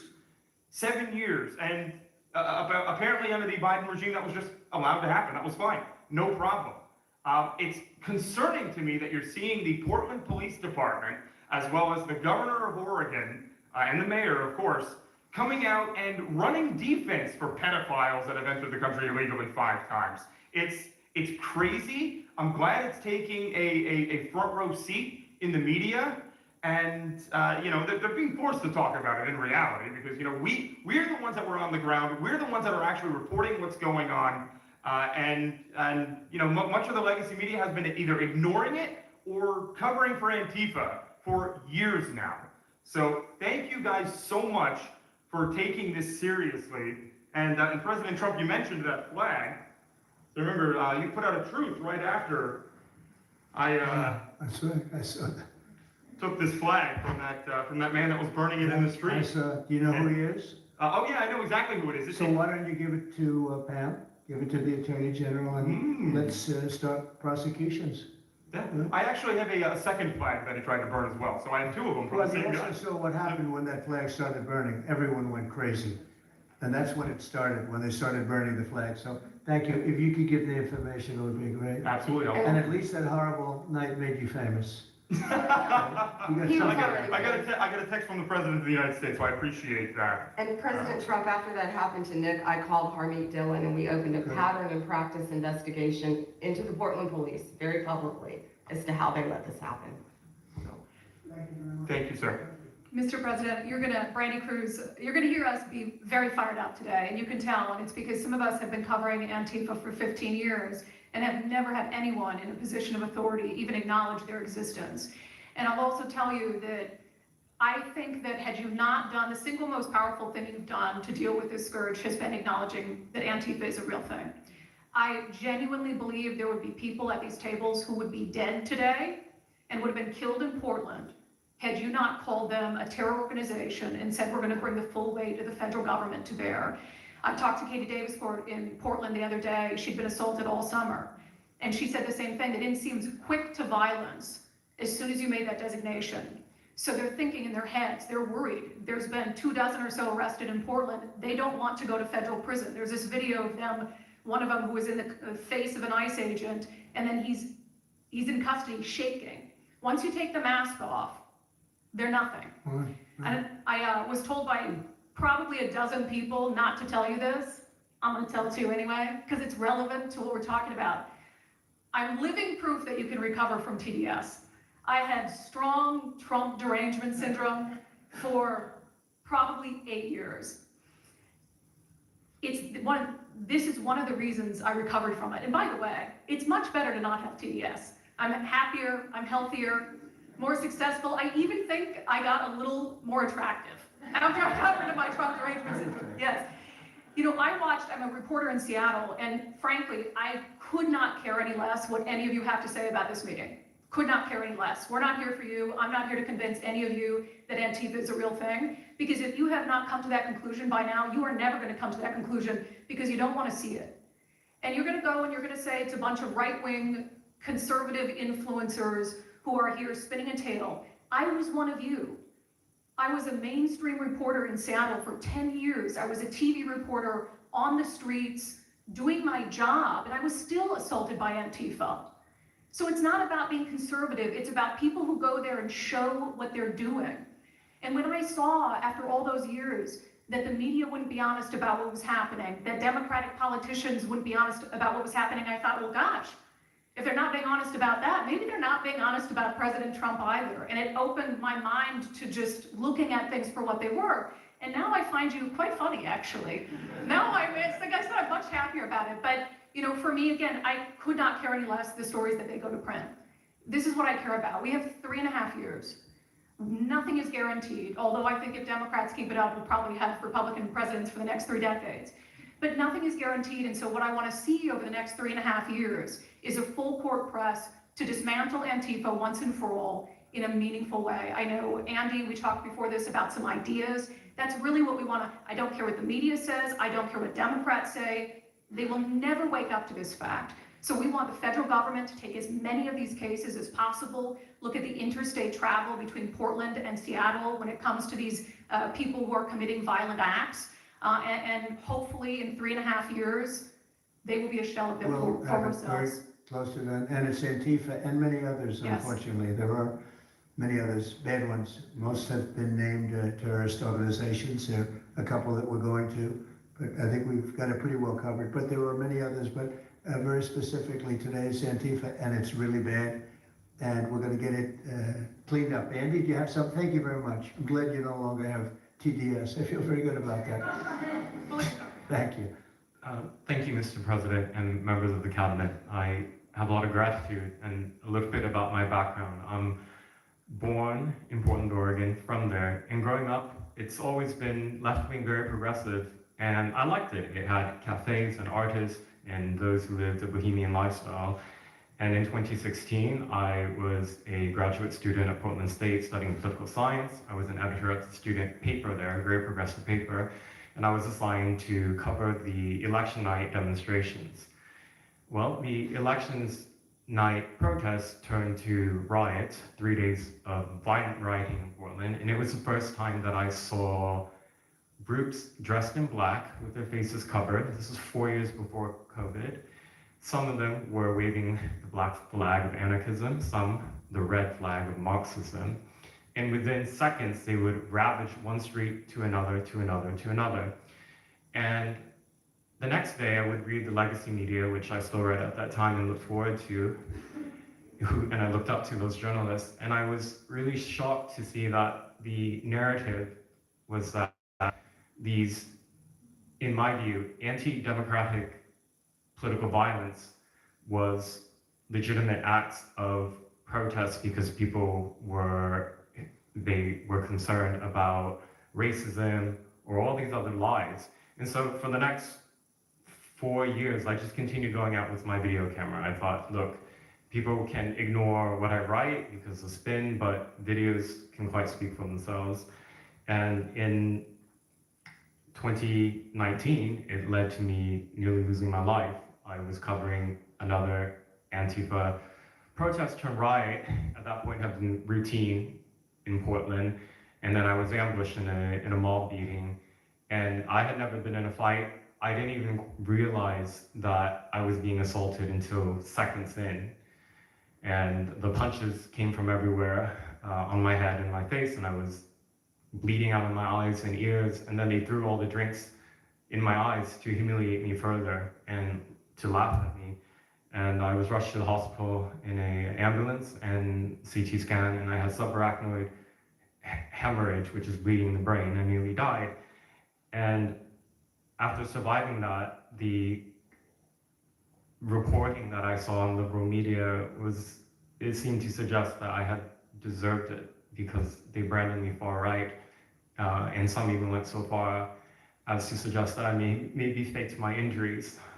A BuzzFeed reporter asked for my medical records, which I did provide, but this felt so, it's like because I didn't die in that attack, there was another round of people who wanted to finish me off. But I continued, and then 2020, Portland was really the epicenter of the longest political violence. Those months of riots, I was on the ground, undercover, and there was an assassination there. There was a supporter of Donald Trump named Aaron Danielson who was shot dead by a self-described Antifa member who then fled out of state and died in a shootout with US Marshals. In 2021, I returned undercover, naively thinking that enough time had passed, and was chased through the streets of downtown and beaten, nearly choked out. The person who was trying to choke me out held me so tightly that I had the blood, the vessels in my eyes burst. So one of the symptoms were my eyes were completely red after that, and I was hospitalized. So thank you so much for acknowledging Antifa and for directing your administration to treat them as domestic terrorists.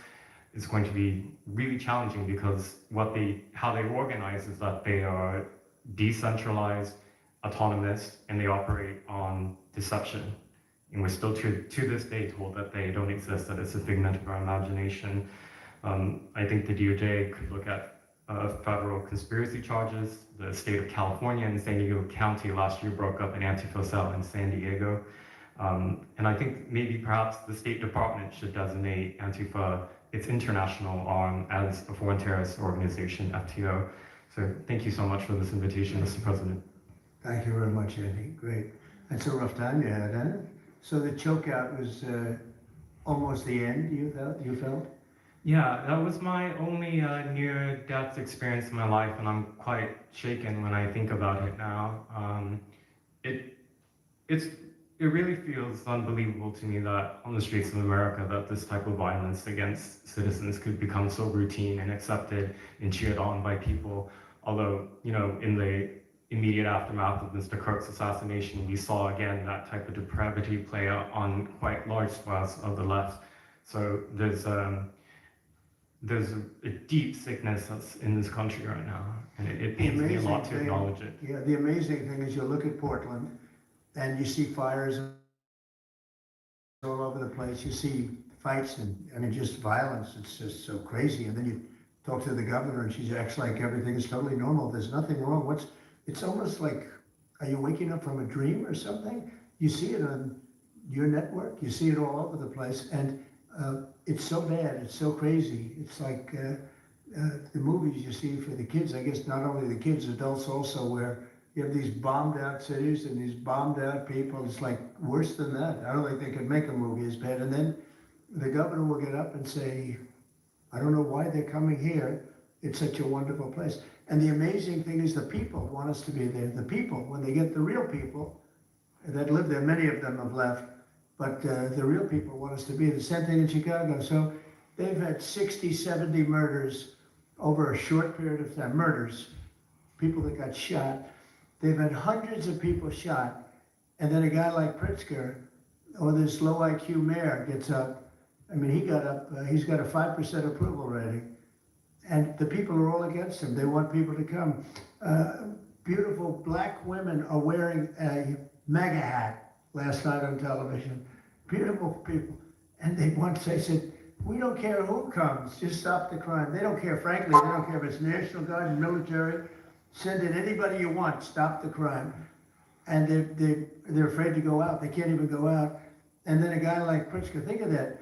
50, 60, 70 people over a short period of murdered, actually murdered, mostly gun violence, but knives, but gun violence, they're murdered, and hundreds of people shot. They had one weekend where they had like 18 murdered and 71 shot.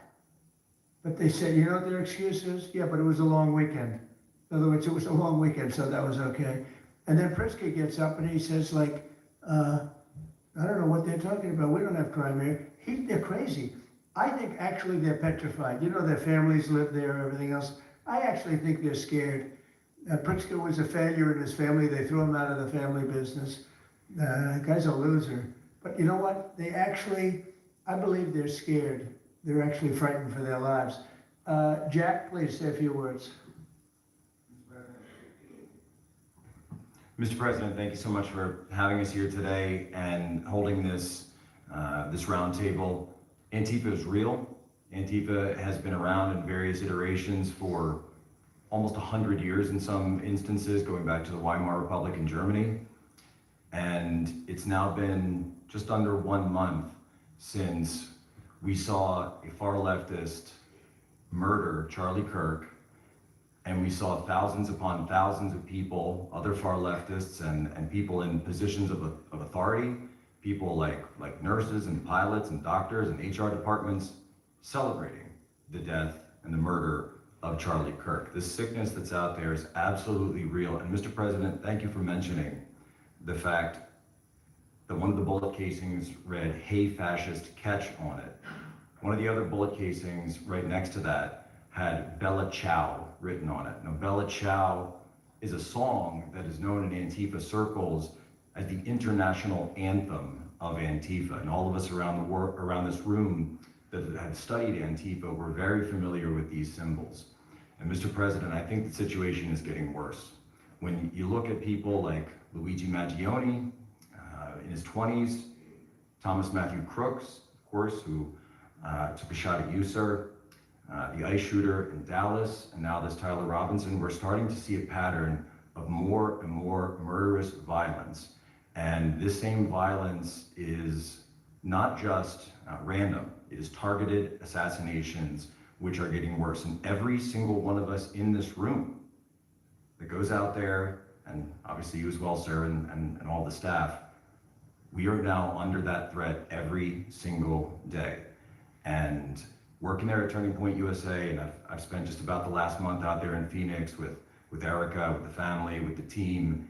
And I will tell you this, Mr. President, even though going through something like that, which is an absolute nightmare, and people say, you know, what was it like to speak in front of all those people? It was horrible. Every second of it was horrible. But we're not going to quit. And Turning Point USA is continuing the tour that Charlie was on.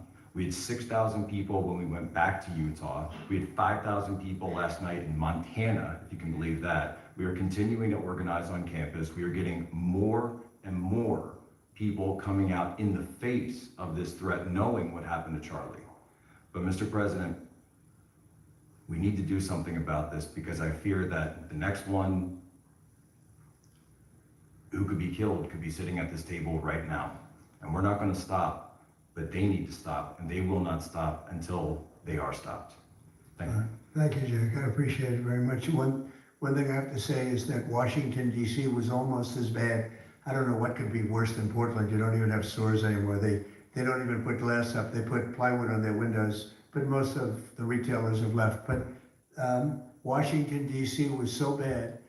And Pam, I'd say it took 12 days to really make it pretty good, and a month to make it great. And now people are going out to dinner. The restaurants are booming. They don't have enough seats. They're opening up new restaurants because many of them closed. And people are walking down the street totally safe. A reporter, I'm not sure if she's there. I can't see it. Somebody reported it. She is. She was violently assaulted. And I don't know, she tends to be somewhat liberal, but she wasn't liberal on this one. I appreciated your honesty, but that won't happen again. It won't happen again. You're lucky you're alive, frankly, with what happened. I know exactly what took place. So Washington, D.C., our capital, we thought we'd start there appropriately, and it's safe, and people are so happy. They're so happy. And now it's a couple of months. I went to dinner there. I felt totally safe. I gave a press conference right in the middle of the street, which I don't think Secret Service was thrilled about. But, you know, I tell you what, I wouldn't have wanted to do it 6 months ago. It's incredible what happened. Now we're in Memphis. As you know, we're having a great impact in Memphis. It's been only a week, but it's, Cash, I hear it's been amazing what's happening there, just very early. But you take a look at DC, you take a look at some of the other, we've had a big impact there. What we haven't said, because Pritzker said, well, crime is going down in Chicago. Well, 5 months ago, Cash went to Chicago with a lot of FBI agents just to prepare it, so that we went in with, I guess you could call it a surge, call it whatever you want, but would be even more effective. And we're going to be doing that, and very, very strongly doing that, because Chicago is a very unsafe city. It's a great city. The head of the Union Pacific Railroad said, sir, please save Chicago. It's a great city. It can be saved. Other cities are gone. I mean, they're lost. They can get better, but they're just really, they've been so decimated. But I'm so proud of what they've done so quickly in DC, and it's taking place quickly in Memphis, where we were asked to go by the mayor and by the governor. And it's really incredible what we can do and how fast we can do it. Let's go for two more. Would you like to go? And then Katie, you'll go, okay? Please. Yeah, thank you, Mr. President, for having us here. And, you know, not to sound like a broken record, but it needs to be said that Antifa is real. It's real. It's a threat. I just saw them last weekend over in Portland while they were causing mayhem over there. And the reason why there's such a big problem is because we have Democrats and a lot of people in the mainstream media refusing to acknowledge that they even exist, right? So how can we as a country begin to address it if we have large swaths of, you know, these people who are supposedly decision makers and, you know, people who are supposed to inform, they don't want to say that it exists. You know, because the common argument is like, well, they're not a real organization because there's no national leadership, they don't have national headquarters, so how can law enforcement go after a group that doesn't exist like that? And well, yeah, law enforcement goes after criminal groups that organize to rob banks or do smash and grabs. They don't have a registered LLC. They don't have official membership cards. They don't have, you know, a business address. But law enforcement still goes after them because they're working as a group. These people don't just show up, you know, randomly at the same time to do the same thing, dressed in a very similar fashion, espousing the same ideology. And they say, well, it's an ideology. It's like, well, yes, it's an ideology because there's people alive, present, that believe in it, and they're acting on it. And so I've been very well aware of what Antifa's been doing. I was very busy during the riots in 2020. That was probably my most exposure to them prior to this year. I've been at the ICE facility at Broadview. I'm originally from the Chicagoland area, unfortunately, but that's where I grew up around. Like I said, I was in Portland. I was covering the riots in Los Angeles as well. And probably one of the most disturbing parts about that is, in addition to Antifa being present, they were tagging the streets with CJNG, which is Cartel Jalisco Nueva Generación, which is a cartel. So you have these people who are working basically in concert with other terrorist groups to say that we're here, we're present, and we're gonna attack federal agents and people who are gonna expose what we do. And so, to be clear, political violence, sustained political violence that we're seeing in this country is not a both sides issue. I was at Charlie Kirk's Memorial in Glendale recently. Conservative gathering, totally peaceful. It was the most peaceful gathering that I've been at. Every other time that I've been covering violence in the streets, just this year, just this year, it's always been from left-wing people, radical left-wing people. And it's not even just Antifa anymore. The shooting that happened the defensive shooting that happened in the Chicago area, that wasn't someone dressed in black bloc. That was just somebody that had taken upon themselves to go out and try to interfere and ram federal vehicles. So people are becoming more and more radicalized, and it was to be expected, unfortunately. And the reason why we're in this position today is because after I was done covering the riots, I was at the border from the San Diego sector all the way down to the Rio Grande Valley sector, covering the border crisis month after month. And we all knew the solution to that. We all knew why it was happening. It's because, well, it's racist to have a border. It's like, well, actually, it's not, but okay. And so it required you to go back into office and to fix the problem, but it's no longer just a border issue. It's a nationwide issue, and that's one of the reasons why you got elected back into office, because thankfully the American people said we're not going to deal with it anymore. But unfortunately, there's a lot of people, as we've seen, who are willing to take to the streets to do violence. And that's a scary thing, because typically when I was in 2020, I was covering Minneapolis, Los Angeles, Portland, Seattle. I was over in Chaz, and that was to be expected. But now, because the issue of immigration, illegal immigration, is so widespread, riots can happen anywhere. Attacks can happen anywhere. So that's why it was weird kind of going back to my home state to cover this violence. I mean, just after the Dallas shooting, they were chanting outside Broadview, shoot ICE, shoot those, efforts, shoot those efforts. So I'll just leave that. Thank you so much again for having this. This is very dangerous. We don't work for companies that have billions of dollars. We're running and gunning often on our own. We became friends. A lot of us are friends because we would see each other all the time, and we became friends because we wanted to have someone watch our back while we're out there. Because like I said, we're just out there. And but we'll continue to do it because it's an important topic. It's an important issue. The American people deserve to know what's happening in these chaotic situations, and we're more than happy to do it. So thanks, sir. Great job. Thank you very much. Katie, please. Hi, Mr. President. It is an honor being here today, and I first wanted to start by thanking you guys for designating Antifa a terrorist group. It's exactly what this group is. It's a long time coming. I'm an investigative journalist from Seattle. I work for the Post Millennial alongside Andy No and Jack Posobiec. I have been infiltrating Antifa cells in Seattle and Portland for the past decade. I know their inner workings, and Antifa uses extreme political violence to crush the civil rights of their political enemies and believes that violence is justified by any means necessary. But today, I want to focus on what is happening in Portland at the ICE facility. I've been covering this for the past 4 months, and this is a call out to corporate media who has completely ignored this story or has falsely reported on it. This is nothing short other than a sustained attack on the United States, which is being supported by Democratic elected officials. The Portland Police Bureau has completely abandoned several blocks outside the ICE facility, giving away their jurisdiction to a terrorist group who has spent the past 4 months harassing, assaulting, and intimidating anyone they perceive to be against their cause.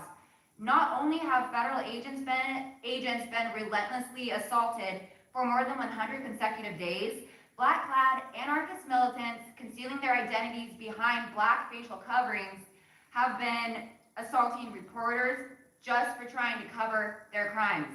Today, I am sitting here with a black eye and a concussion, after being violently hit in the face with a metal pole while reporting outside the ICE facility just this past week. After the attack, I immediately went to three Portland police officers who refused to detain the suspect. I took the time to chase down the suspect in the streets, had her held for 35 minutes. I was waiting for Portland police to come, and they never came. Then that's what opened my eyes to what this group is actually doing. I watched 20 Antifa militants help my assault suspect escape into an Antifa safe house that is 1 block away from the ICE facility. And this safe house is where Antifa affiliated protesters are conducting paramilitary operations. It's where they're arresting, they're showering, they're eating to continue this occupation.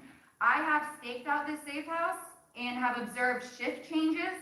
This group is highly organized. It is being funded through mutual aid groups, and they have no plans of stopping. Residents living across the ICE facility have been held hostage by Antifa. They're begging for federal intervention. The city refuses to help, and they want you, President Trump, to come in and restore law and order. I want to stress the importance of taking this situation seriously, because when I first started reporting on this occupation, I went undercover in Blacklock. I talked to these Antifa militants. I lasted for about a month. They believe that ICE agents are the Nazi Gestapo who need to be killed. They told me that directly, and I think that if this situation is not taken as seriously as it is, it's just a matter of time before someone gets killed. And thank you for having me. Thank you, Katie. It's pretty incredible. The only question nobody can answer is why. Why are they doing this? They're like insurrectionists. They're terrible people. But you really wonder why. Why are they doing it? What are they gaining other than they're obviously paid? They're paid a lot of money. Go ahead, please. Mr. President, if I can answer that question, the reason why they're doing it is because the same media that's sitting in this room with us has declared all of us at this table Nazis and fascists, and they've been doing this for years. This is why Antifa feels emboldened to attack us. Now, almost every single person at this table has been threatened with a steel bat. We've been assaulted, we've been harassed, we've been threatened, and that is in huge part due to the media. So my message right now is for you guys, because 2 years ago, or back in 2020, by the way, I was censored for my reporting on Antifa here in Washington, D.C. You were talking about how safe it is now, Mr. President. It wasn't so safe back then. Back in 2020, I watched as a father was being mobbed and surrounded by Antifa members as his terrified, crying children looked on, and the police here did nothing. I watched as a woman had her hair violently ripped out of her skull simply for waving an American flag on the streets of Washington, D.C. And by the way, if you guys try to go and find any of this footage, you won't find any of it because Twitter deleted all of it because our president shared my reporting and they deleted my entire account immediately after. So now, if you want to know what happened in 2020, all you're going to see is the media headlines that said it was fiery but mostly peaceful. Thanks for that one, CNN.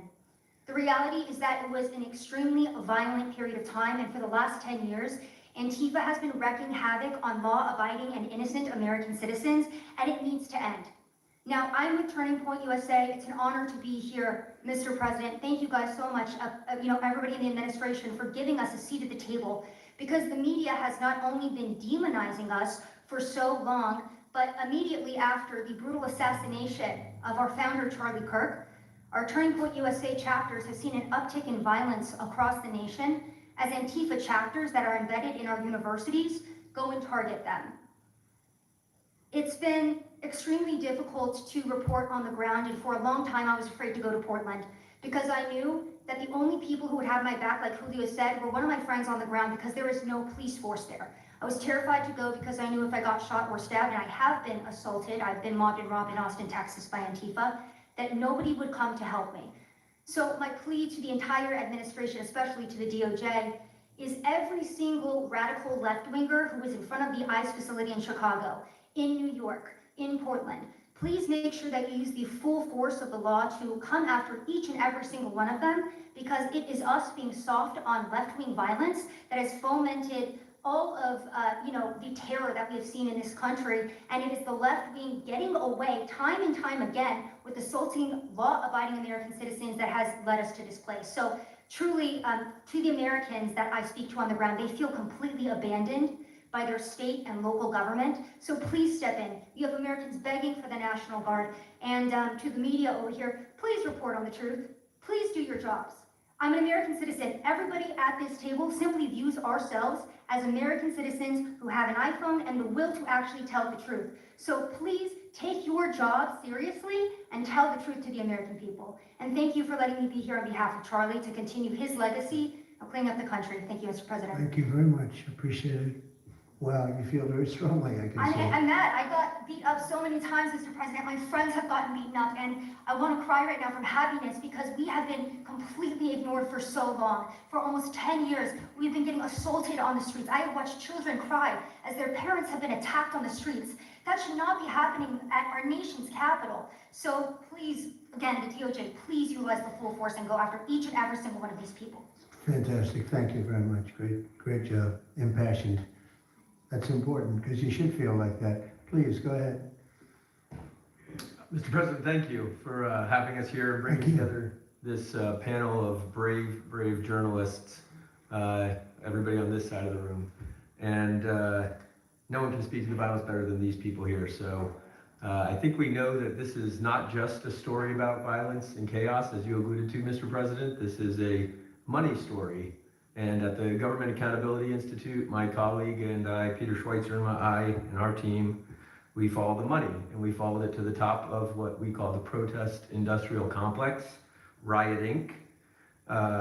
And we found a network of NGOs. It's not just the Soros Network, the Open Society Network, it's other funding networks, the Arabella Funding Network, the Tides Funding Network, Neville Roy Singham and his network, Foreign Cash. And it's also big left-wing funders. Some of them are not citizens of this country. Mr. Hans-Jörg Wyss of Switzerland. They're pouring money into this entire ecosystem. And so I want to share 3 money facts with you about what we call Riot Inc. Number 1, like any corporation, Riot Inc. has many divisions. It doesn't just have the Antifa boots on the ground division. It has PR divisions. It has marketing divisions. It has a very well-funded legal division to get these boots on the ground back on the streets as quickly as possible. But it does have those investors that I mentioned. Number 2, we have identified dozens of radical organizations, not just the decentralized Antifa organizations, but dozens of radical organizations that have received more than $100 million from the Riot Inc. investors. These would be the lawyer groups. These would be the groups that advocate for calling good, honest Americans fascists, etc. And then 3, I think the most shocking thing is that we have found that more than $100 million in U.S. taxpayer funding has flowed into these funding networks, including at least $4 million to these very groups themselves, not just Antifa types, but there was an event in Atlanta called Stop Cop City. Over 60 rioters were charged with domestic terrorism. These groups received money for that from both the billionaire class as well as taxpayer money. So one other thing, this money helps fund the decentralized crowdfunding platforms. These are ways that Antifa, the John Brown Gun Club of Elm Fork, which had links to that attack on the ICE facility, the Socialist Rifle Association, and just because they don't have LLCs or EIN numbers doesn't mean they can't get paid. Some of these funding platforms, crowdfunding platforms, are funded by this network that we call Riot Inc. So again, I want to thank you for your leadership, for the whole cabinet's leadership on this. We're going to keep following the money and appreciate everything you're doing, sir.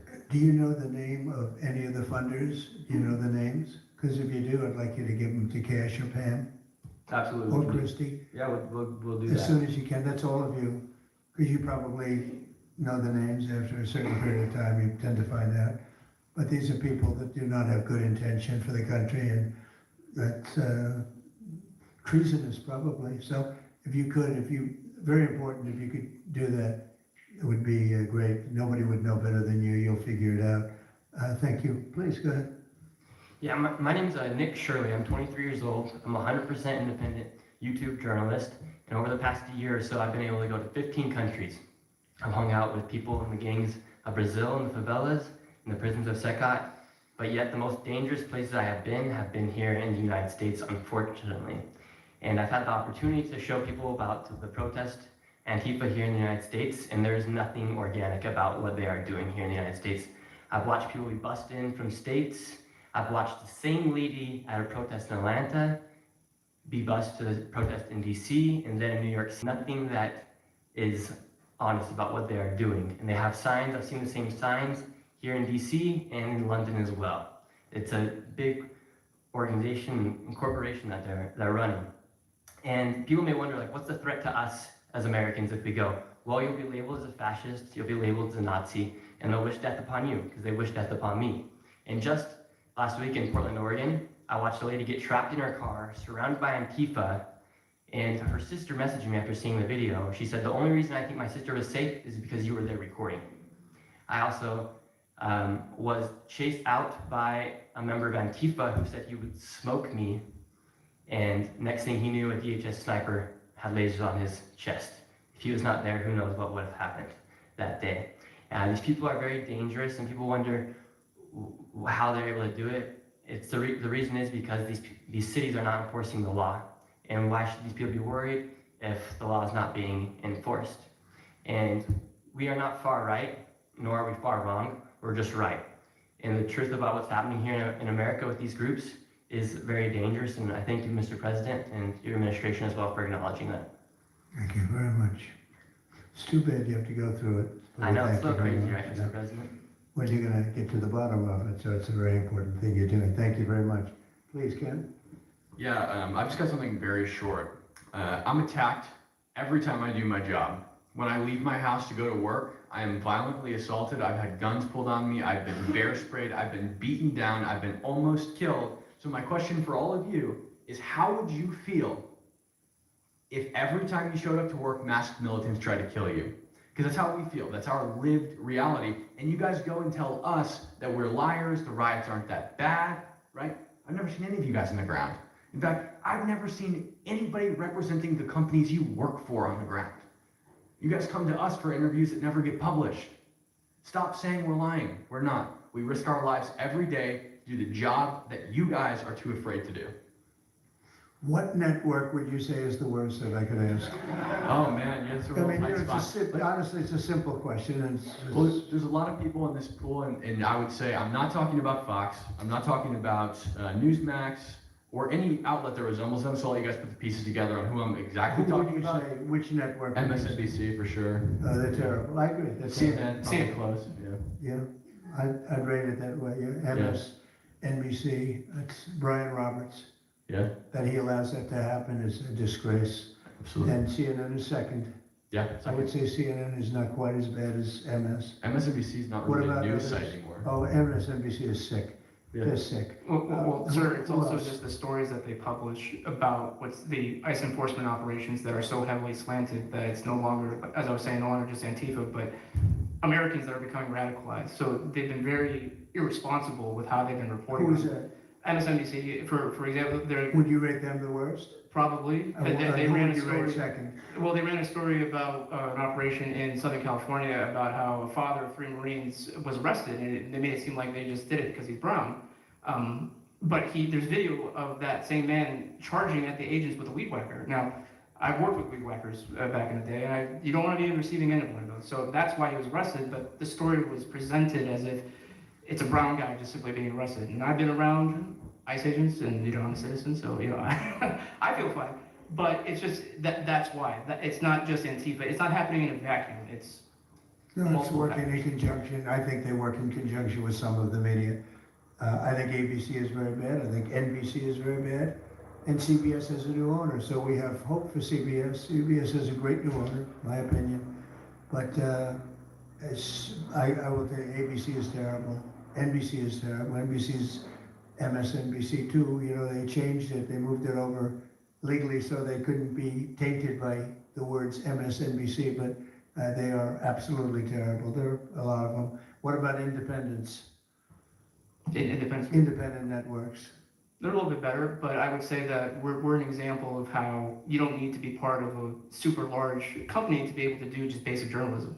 All you gotta do is sit and record, and you'll let the story play out. And that's why they hate us. That's why Well, I Antifa watched targets us. a level of dishonesty that's incredible, where answers are changed like just before the election, an answer was changed by Kamala. She gave a horrible, death-defying election-defying answer, and they took the answer out and they replaced it with another answer that she gave 5 minutes later, having to do with a different subject, but at least it wasn't election-defying.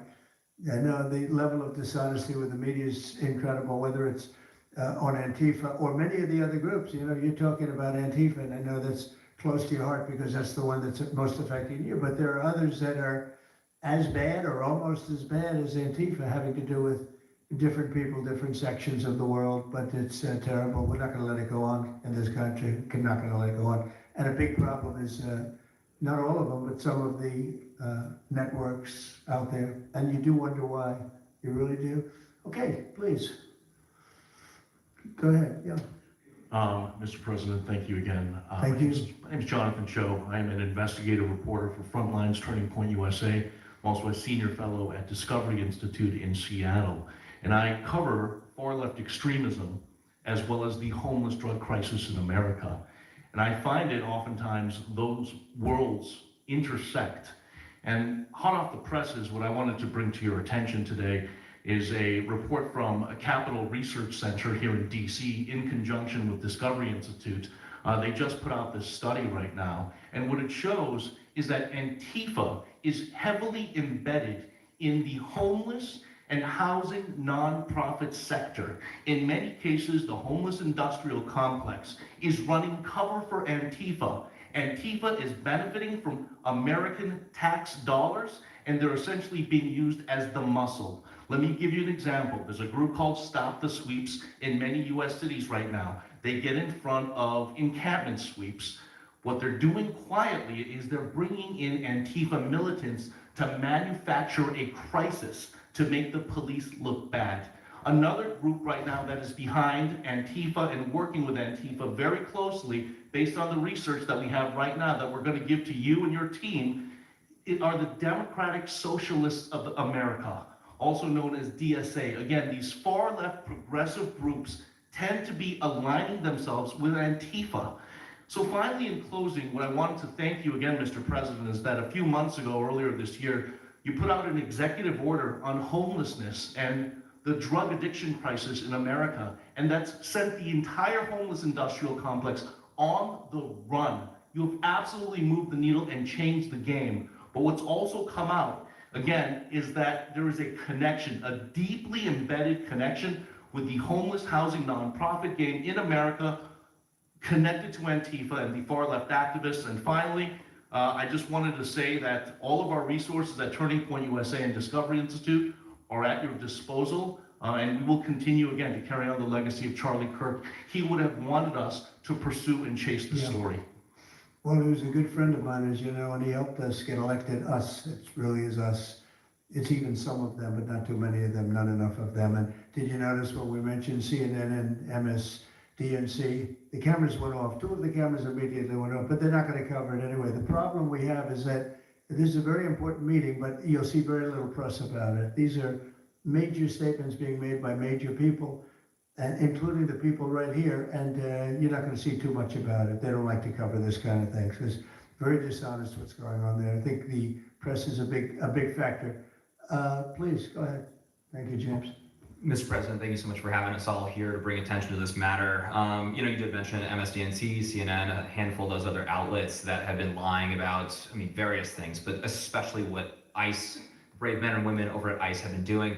I was talking to Antifa members in Portland the other day, and a lot of these people genuinely believe, they buy these lies, and they genuinely believe that they're fighting against literal Nazis and not brave men and women that are putting their lives on the line to basically, enforce basic immigration law, right? That everyone seemed to agree with up until maybe a few years ago, a handful of years ago. So once again, thank you so much for having me. My name is James Klug. While my primary job is traveling around the country, having conversations with Americans about various political topics and issues, I have had a lot of run-ins with Antifa over the last 5 years. And I do think that Antifa is a primary reason why many conservatives are afraid to go out and protest and make their voices heard and maybe bring friends and family to a demonstration and exercise their First Amendment right, because they are literally deathly afraid. And I talk to these people all the time.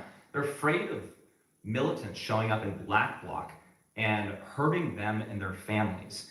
And, I personally witnessed Antifa assaulting hundreds of police officers. I've witnessed them firebombing police departments and federal property. I've witnessed them making death threats against federal agents, police officers, journalists. I think I've witnessed every single person here, maybe not personally, but I've seen them get, hunted down and attacked. And so, this is a group that is responsible for a good percentage, if not a majority, of the violent riots in 2021 and 2020, when Democrat mayors had a kind of a hands-off approach with these left-wing militants. Just as a quick reminder for everybody, we're talking about dozens of murders that happened in those riots. We're talking about billions of dollars of damage to property and communities all over the country. We're talking about thousands of officer injuries. So this isn't just like some little thing that they're, they punch a journalist here and there. No, they're responsible for a lot of damage and a lot of people that have, unfortunately died and basically suppressing people's voices, And so what I do want to talk about is to get this footage, almost every single person in the room here, to get this footage, you have to go undercover because you're at risk of being beaten or worse. You have to go undercover, you have to film low key to capture them committing crimes. This is stuff that the mainstream media was not doing and has not been doing. They'll show when Antifa is it's a little bit more peaceful, and they'll show when it's more mellow, but they'll remove the cameras when things get violent and it's actually dangerous to be here. And I've personally witnessed legacy media vans showing up at a riot 300 yards away, getting out of the vehicle, filming for 30 seconds, saying something like, fiery but mostly peaceful, packing up, and to add insult to injury, you have Democrat politicians that are saying, it's just an idea, right? That's all this is, so it's just an idea. After all of this chaos, it's just an idea. Well, that idea has threatened to kill me and many of my friends that are here today. So, Mr. President, thank you so much for bringing this to the forefront, and it's definitely making a big change. Really appreciate you. One question, so why is it there are numerous groups? I mean, Antifa is terrible, but you have other groups that I guess probably are almost as bad or just as bad. Not one other group was mentioned. I'm sort of surprised at that. You just come into contact with Antifa? It seems to be that you mostly come into contact with Antifa, please. There's a lot of overlap, and I would say that, for instance, Jonathan brought up the Democratic Socialists of America. They're basically the same thing. I mean, there's a lot of Democratic Socialists of America who are out there in black bloc, hiding their faces. And so I think we use, and I do understand, for the record, I do understand the challenge, as Andy pointed out, with Antifa as a graspable entity. I do. But at the end of the day, when you look at behavior, you prosecute behavior, right? We're not prosecuting ideas or ideology, you're prosecuting behavior. So whether you can prove that this amorphous thing is Antifa or someone has a patch that says Antifa, it doesn't matter. Did they assault someone? Did they assault a federal agent?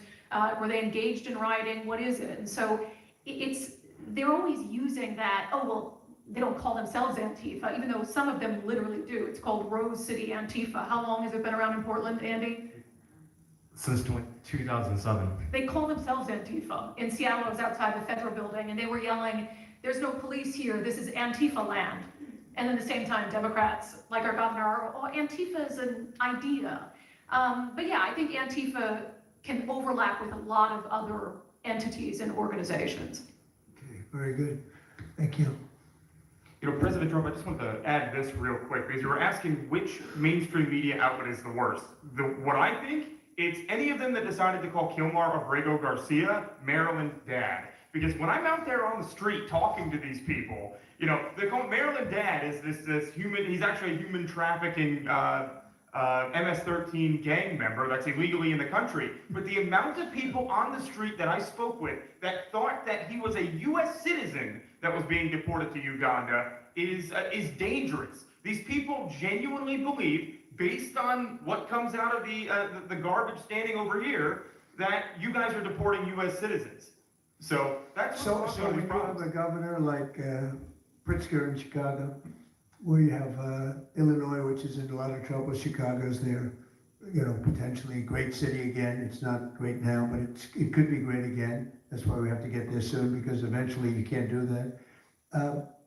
what makes a man like that say that things are wonderful? Why doesn't he say, we love that President Trump is going to come and help us clean up Chicago and make it safe again, as opposed to fighting us and pretending that there weren't 50 murders and 200 shootings and all of that? Why is that? Go ahead, Nick. To spite you, to spite the administration. That's simply what it's about at this point. Because, if you go and talk to some of these citizens, like I'll use Portland as an example again, because I've been there for so long now. You talk to the neighbors that live in the apartments next door to the ICE facility. They're veterans with PTSD that live there, and they're here all night long, screaming, fireworks being lit off by these rioters, children crying because they, can't sleep at night and they're scared of all the noise outside, and they can't leave. They can't. They got a lease. You can't just leave. These people aren't wealthy individuals, and that's one of the major problems here. These people are afraid to come out and speak out, and they're getting no help from their government at all. They've been begging for the noise ordinance to be enforced outside of their apartment complex for months now, and the city of Portland has ignored them every single time. The victims are, as I said, they're afraid, but the governments aren't doing anything because they want to spite the administration. It's all political. And the politicians make you feel like you're foolish, like there's something wrong. Like, how could President Trump be saying that about Chicago? And yet, the night before, you see that, 11 people were shot, 5 people died, and you have him talking about like it's a wonderful situation. They make you feel guilty. And a lot of people don't get over that. They just don't get over it. I think they convince the people.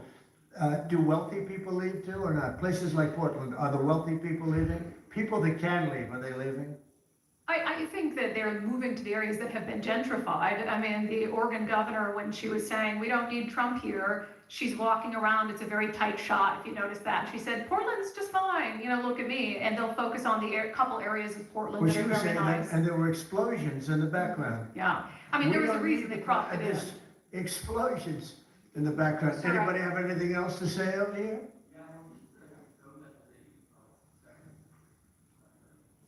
And then should we be taking questions, or is it just a waste of time? Because they can ask questions, but, well, there's Brian, he's good. But you know what? In a way, it's a waste of time, because if you give a great answer, they don't put it on. If you give a horrendous answer, or even if you give a great answer, they make it sound like it's not a great answer. They're very dishonest. Go ahead, Nick. Yeah, and I think part of that dishonesty comes from what they see. For instance, I've never been asked to go on any other show besides Fox News. My clips go viral everywhere, but they've never even asked, like CNN's never asked, MSNBC's never asked. And a lot of times when I go to hotels, I'll stay, watch like MSNBC. Fortunately, their ratings are terrible. They are terrible. MSNBC is dying, and CNN is dying like a dog. And Poor CNN, it's so pathetic. it is very You ever see their anchors in the evening that nobody ever heard of them? Where did these people come? I could take anybody off the street in Washington, D.C. that do a better job. Yeah, and it's not hard to show what's going on these days. You literally have an iPhone and you can post it on X. They don't believe in the star system, It's one of those things, right? Okay, Nick, you finished, Nick? Yeah, Are thank you you very finished, much. Nick? Good Can I- job. Thank you very much. Well, you've been through hell, I tell you that, but you're really incredible patriots, incredible people. Go ahead, please, Brian. Brian, go ahead. I'm so thankful for each and every one of you here right now, and I'm very grateful that my network, the Real American Voice, has partnered up with many of you, Jackie Sullivan, the Show Network, many of you, Savannah, have appeared on a network as well, so thank you for being here. My question is this: in terms of following the money, I would just notify that the city of Austin is cleared to vote tomorrow to basically waive a $120,000 fee so that a No Kings, basically an anti-Trump rally, can occur in their city. They're bypassing the fees, rolling into the taxpayers. So my question is to you: what can the people of Austin, Texas do right now to make sure that their tax dollars don't fund a No Kings anti-Trump rally coming up? Well, you just tell me that I would love to do something about that, bring a lawsuit, do something. The best thing you can do is have honest elections, because the elections are totally rigged in so many of these places.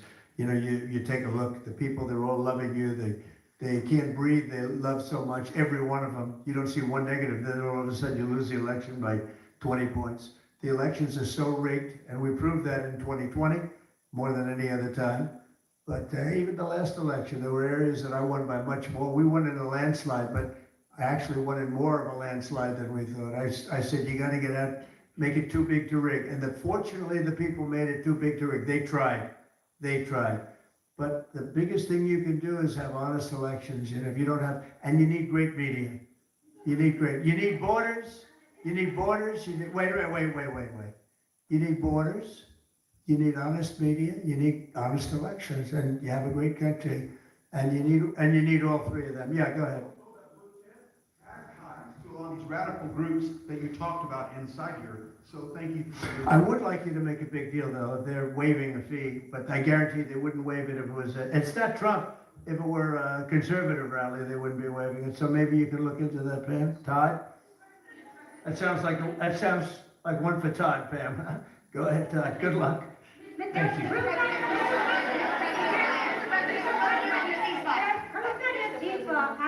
Who are you with? Who are you? What network? I'm with Al Arabiya. It's an Arabic network based in Riyadh in Saudi Arabia. But I am the foreign puller today.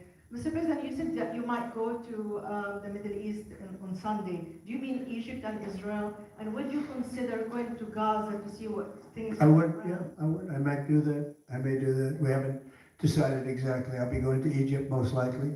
That's where everybody is gathered right now, and we appreciate that very much. But I'll be making the rounds, as the expression goes. I probably will. Go ahead. Go ahead. Just to clarify, you said you might go to Gaza. You're saying Who are you with? I'm representing the TV pool, but I'm with NBC, sir. That's too bad. Go ahead. Well, just to clarify, you said you might go to Gaza, and then the second question I had earlier today, you said the mayor of Chicago and the governor of Illinois should be jailed.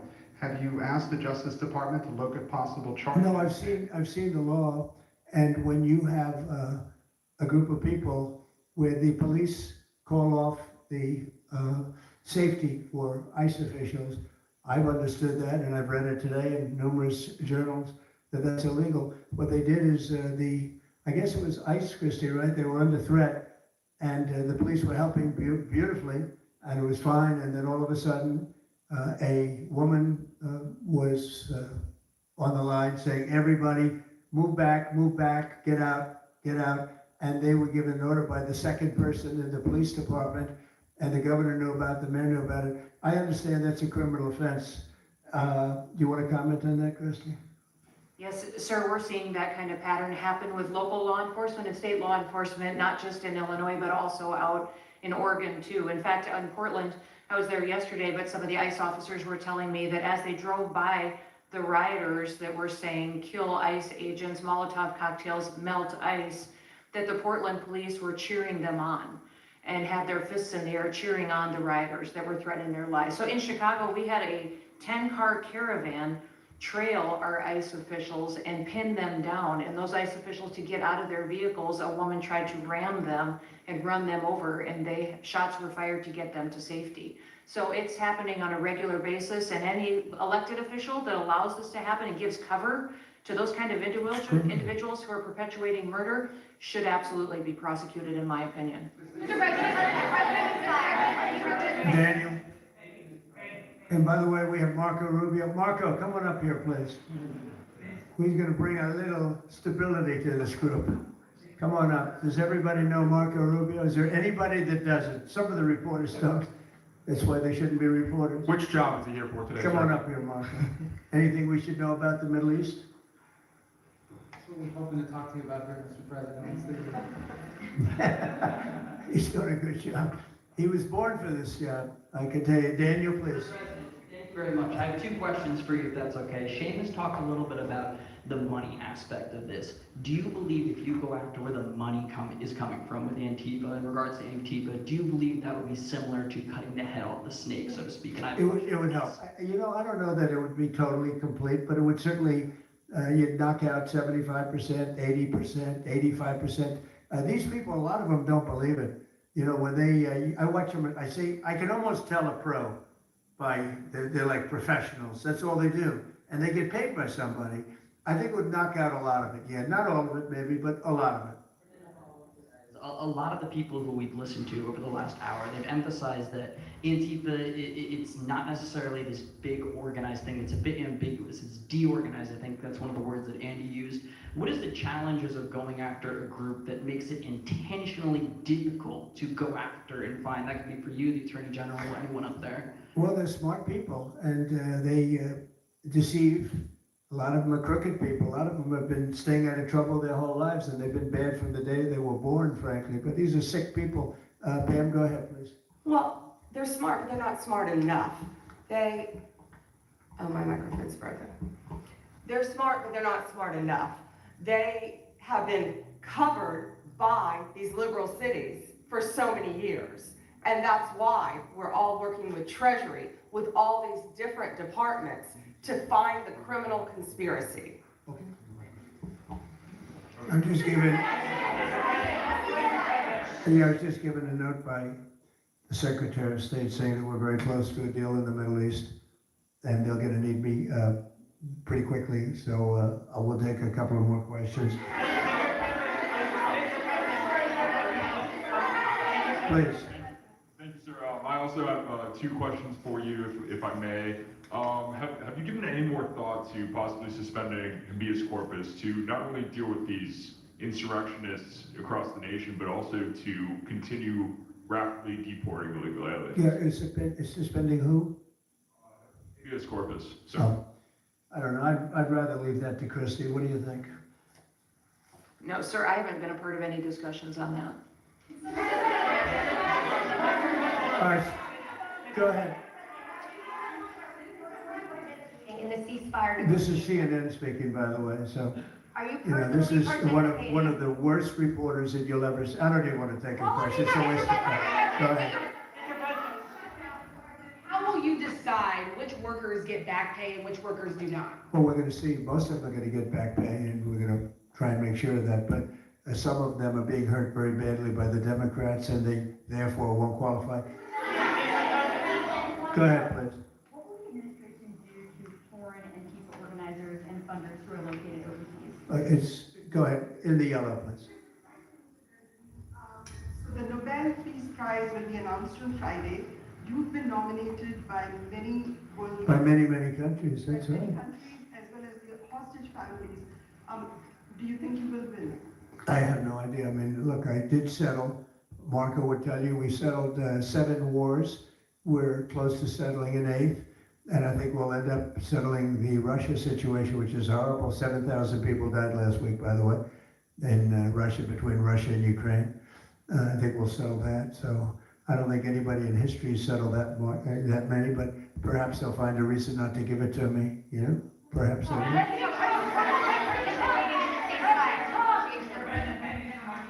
Thank you. Going to the shutdown quickly, what is your position on the extension of healthcare subsidies, which is what Democrats are asking for? All I want to do is very simple. I want to get the country open, and then we're going to discuss that. And we'd like to, Obamacare is a horrible mess, and it has been from the beginning. We want to make it better, stronger, even if it costs more money, we want to make it better. The Democrats want to make it worse. The Democrats want to approve health care for illegals coming into our country, many of them coming in from prisons and mental institutions and drug dealers. They want to give them health care. We don't want that for our people because that's going to destroy the health care that we already have. We'd like to make Obamacare better for people, less expensive and better health care. Yes, ma'am. Mr. President, I'm wondering if you've been briefed on the organization and funding of Antifa, and if so, what have you learned? I have been, and they have pretty good knowledge, but they're going to have a very good knowledge. And I really ask these very brave patriots that we're surrounded with today to let us know, because I think you probably have some pretty good ideas. And even if you're not sure, let us know and we'll figure it out. Okay? If you could do that.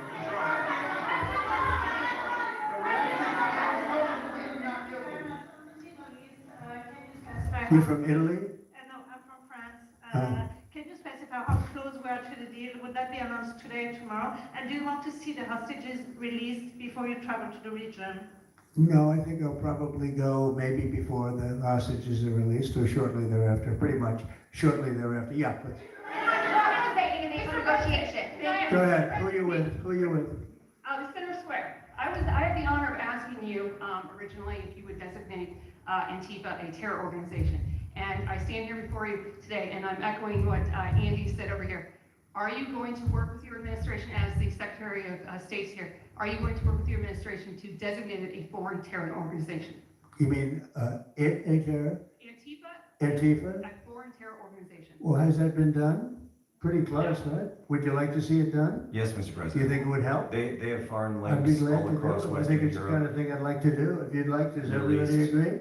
If you agree, I agree. Let's get it done, okay? Let's get it done. Marco, we'll take care of it. Mr. President. That's international, you mean? International. President. Sounds good to me. Steve, are you okay with it? Yes, it's true, there are extensive foreign ties, and I think that would be a very valid step to take. Good, I think so too. Yes.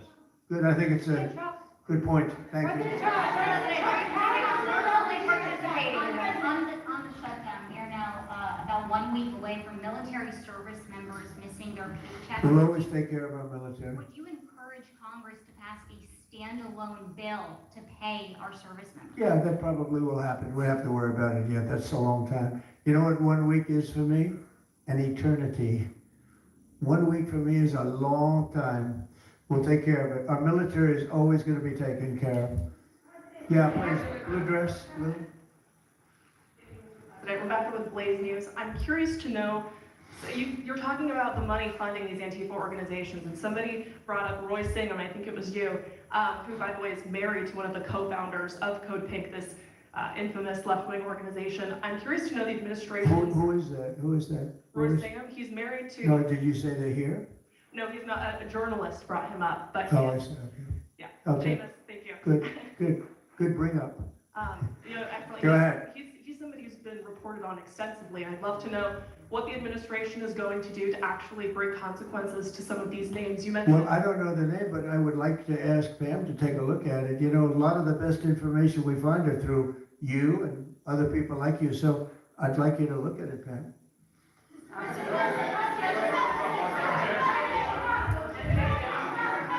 In the back, please. Compelling proof that Antifa did infiltrate on January 6th, dressed up like Trump supporters and incited violence. Is that something that you would want the new J6 committee of Congress to look into? Well, I've heard that. They dress up like, they're fresh out of MAGA, but they have nothing to do with MAGA.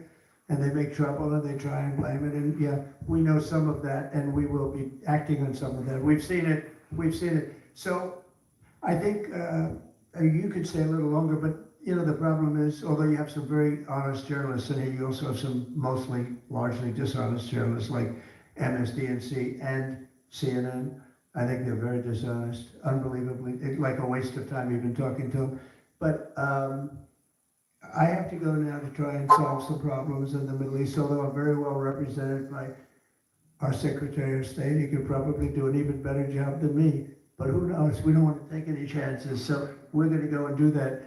If you'd like, Pam, would you like to stay for another 5 minutes, 10 minutes while we have all these great people? And I'll let Pam and Christy take over and get some good points out. I just want to thank the people around the table in particular. You've been amazing. You've been brave. You're real patriots. You're real patriots. And at some point, we're going to have to look into, at least in certain cases, rewarding you with some very important medals and honors, okay, as we have done and will be doing with Charlie Kirk. You know, Charlie is getting the Presidential Medal of Freedom, which is our highest award outside of the Congressional Medal of Honor. And I think they're sort of even. One's civilian and one's military. But unfortunately, the civilian sometimes is military also because of what we have to go through on the streets of this country. I can only tell you this: we have a great nation. We have a nation that's right now the hottest in the entire world. We're the hottest nation in the world, despite all of the things we've been saying today. But that's going to make your job easier because nobody's doing better than we are financially. We've never done better. We've had, I think, 58 stock market increases since I've been top, meaning record increases. We have never seen anything like it, and we're going to keep it going. That makes it a little bit easier for what we're doing. I guess maybe it also makes some people crazy because they don't want to see us do well. But we're the hottest nation anywhere in the world, and we were a dead nation 1 year ago. I say it all the time. We were a dead nation. Now we're the hottest nation in the world. Now that's said to by every leader. One of the reasons that we have every country already signed up or just about to sign. Every country in the world on this whole mess we have going over with Hamas in the Middle East and all of the things you see is they respect our nation. A year ago, you wouldn't have been able to get it. You certainly couldn't have gotten it with Biden. You didn't know where the hell he was. But a year ago, you wouldn't have been able to have a situation like this. So I just want to thank the people around this table, and certainly the officials around the table, because they've been incredible. They've been brave. And I watched yesterday, Pam, and I watched a little bit. I thought it was so good. I rounded up and I watched it late in the evening because I thought you were fantastic yesterday. You really, look, you had some wonderful senators, some great politicians asking you very fair questions, and you had some real slime balls. But I thought you were amazing, so thank you very much. And Christy, thanks for the great job. Cash, thanks for the great job. Always my man back down there. He's the silent type, but he's a hell of a lawyer. Thank you all. We're gonna get peace in the Middle East. That's what we want to do. Thank you very much, everybody.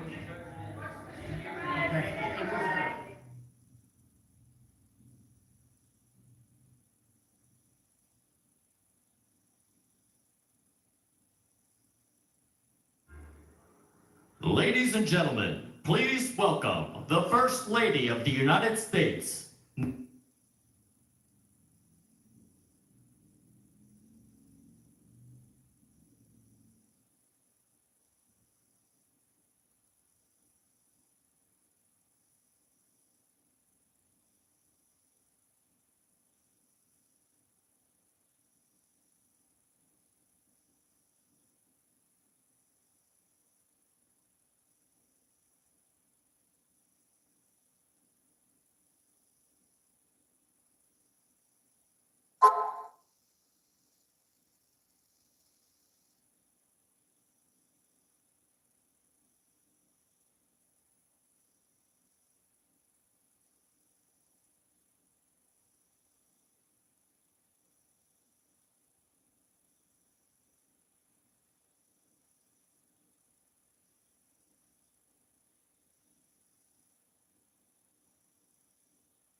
Melania Trump.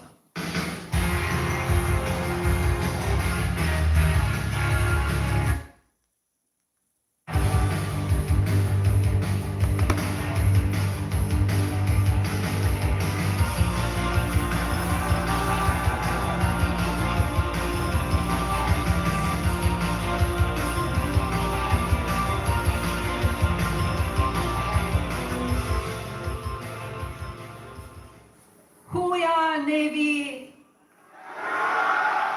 Hooyah, Navy! Hooyah, Navy! It is an honor to be with you to celebrate the 250th year since the United States Navy was officially established.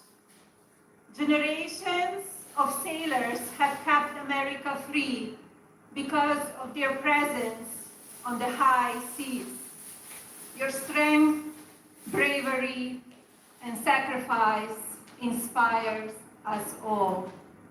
The President and I just attended an extraordinary demonstration, an inspiring display of skills that reflects the very best of our Navy. For me, it brought back fond memories of my visit to the USS George H.W. Bush in 2018. I will always remember the pride and professionalism of the sailors I met on that vessel. I witnessed the enduring spirit of America's Navy, which propels every mission and lives on to every sailor who serves. Now, it is my privilege to introduce someone who holds our military close to his heart, not only as the Commander-in-Chief, but as a proud American who believes deeply in the men and women who wear the uniform. Please join me in welcoming my husband, the 45th and 47th President of the United States, Donald J. Trump.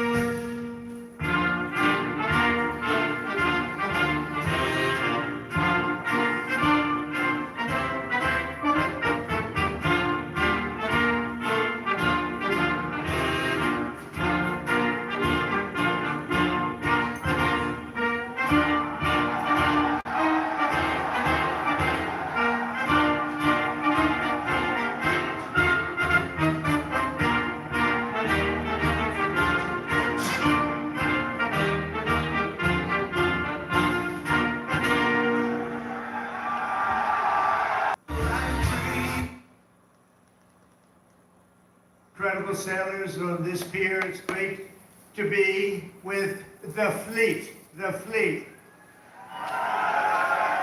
And let's also give a very special thanks to the shipmates who put on that spectacular display of Navy dominance. And that's what it was dominance. And Bravo Zulu, you know what that is? Bravo Zulu, you know, a lot of people don't. That it's a true honor to be here with the thousands of our nation's finest sailors at the largest naval facility in the entire world. It's the largest, and I would say more importantly, it's the best, okay? It's both the Norfolk Naval Base, thank you very much. The largest and it's the best. We're gathered on this storied waterfront to celebrate 250 years of strength, tenacity, and unwavering courage by the greatest fighting force even. And that's true. No matter where you go, no matter where you go, no matter what you even think about, there's nothing like the fighting force that we have. Roam the seas, it's called the United States Navy, and there's nothing in the world like it. Nothing, not even close. You read stories, they don't have it. Let me tell you, we check it closely. We check it closely. Docked beside us today are a combined 150,000 tons of pure American naval supremacy, and two colossal reasons why no one should ever want to start a fight with the USA. They won't fight. We're putting out a lot of fights, so do you see that? We're going to be close to number 8.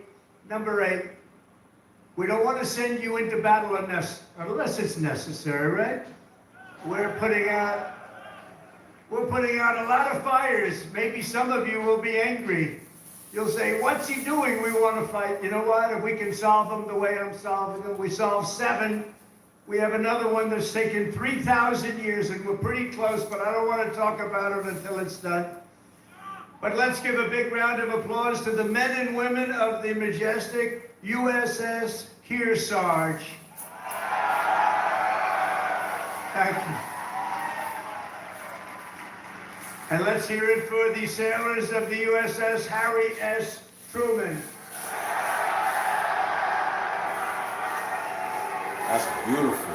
Wow. I wish I was right there.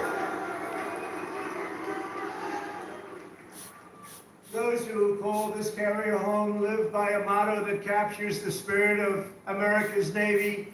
It's very simple. The words, give 'em hell. We do give 'em hell. For 2.5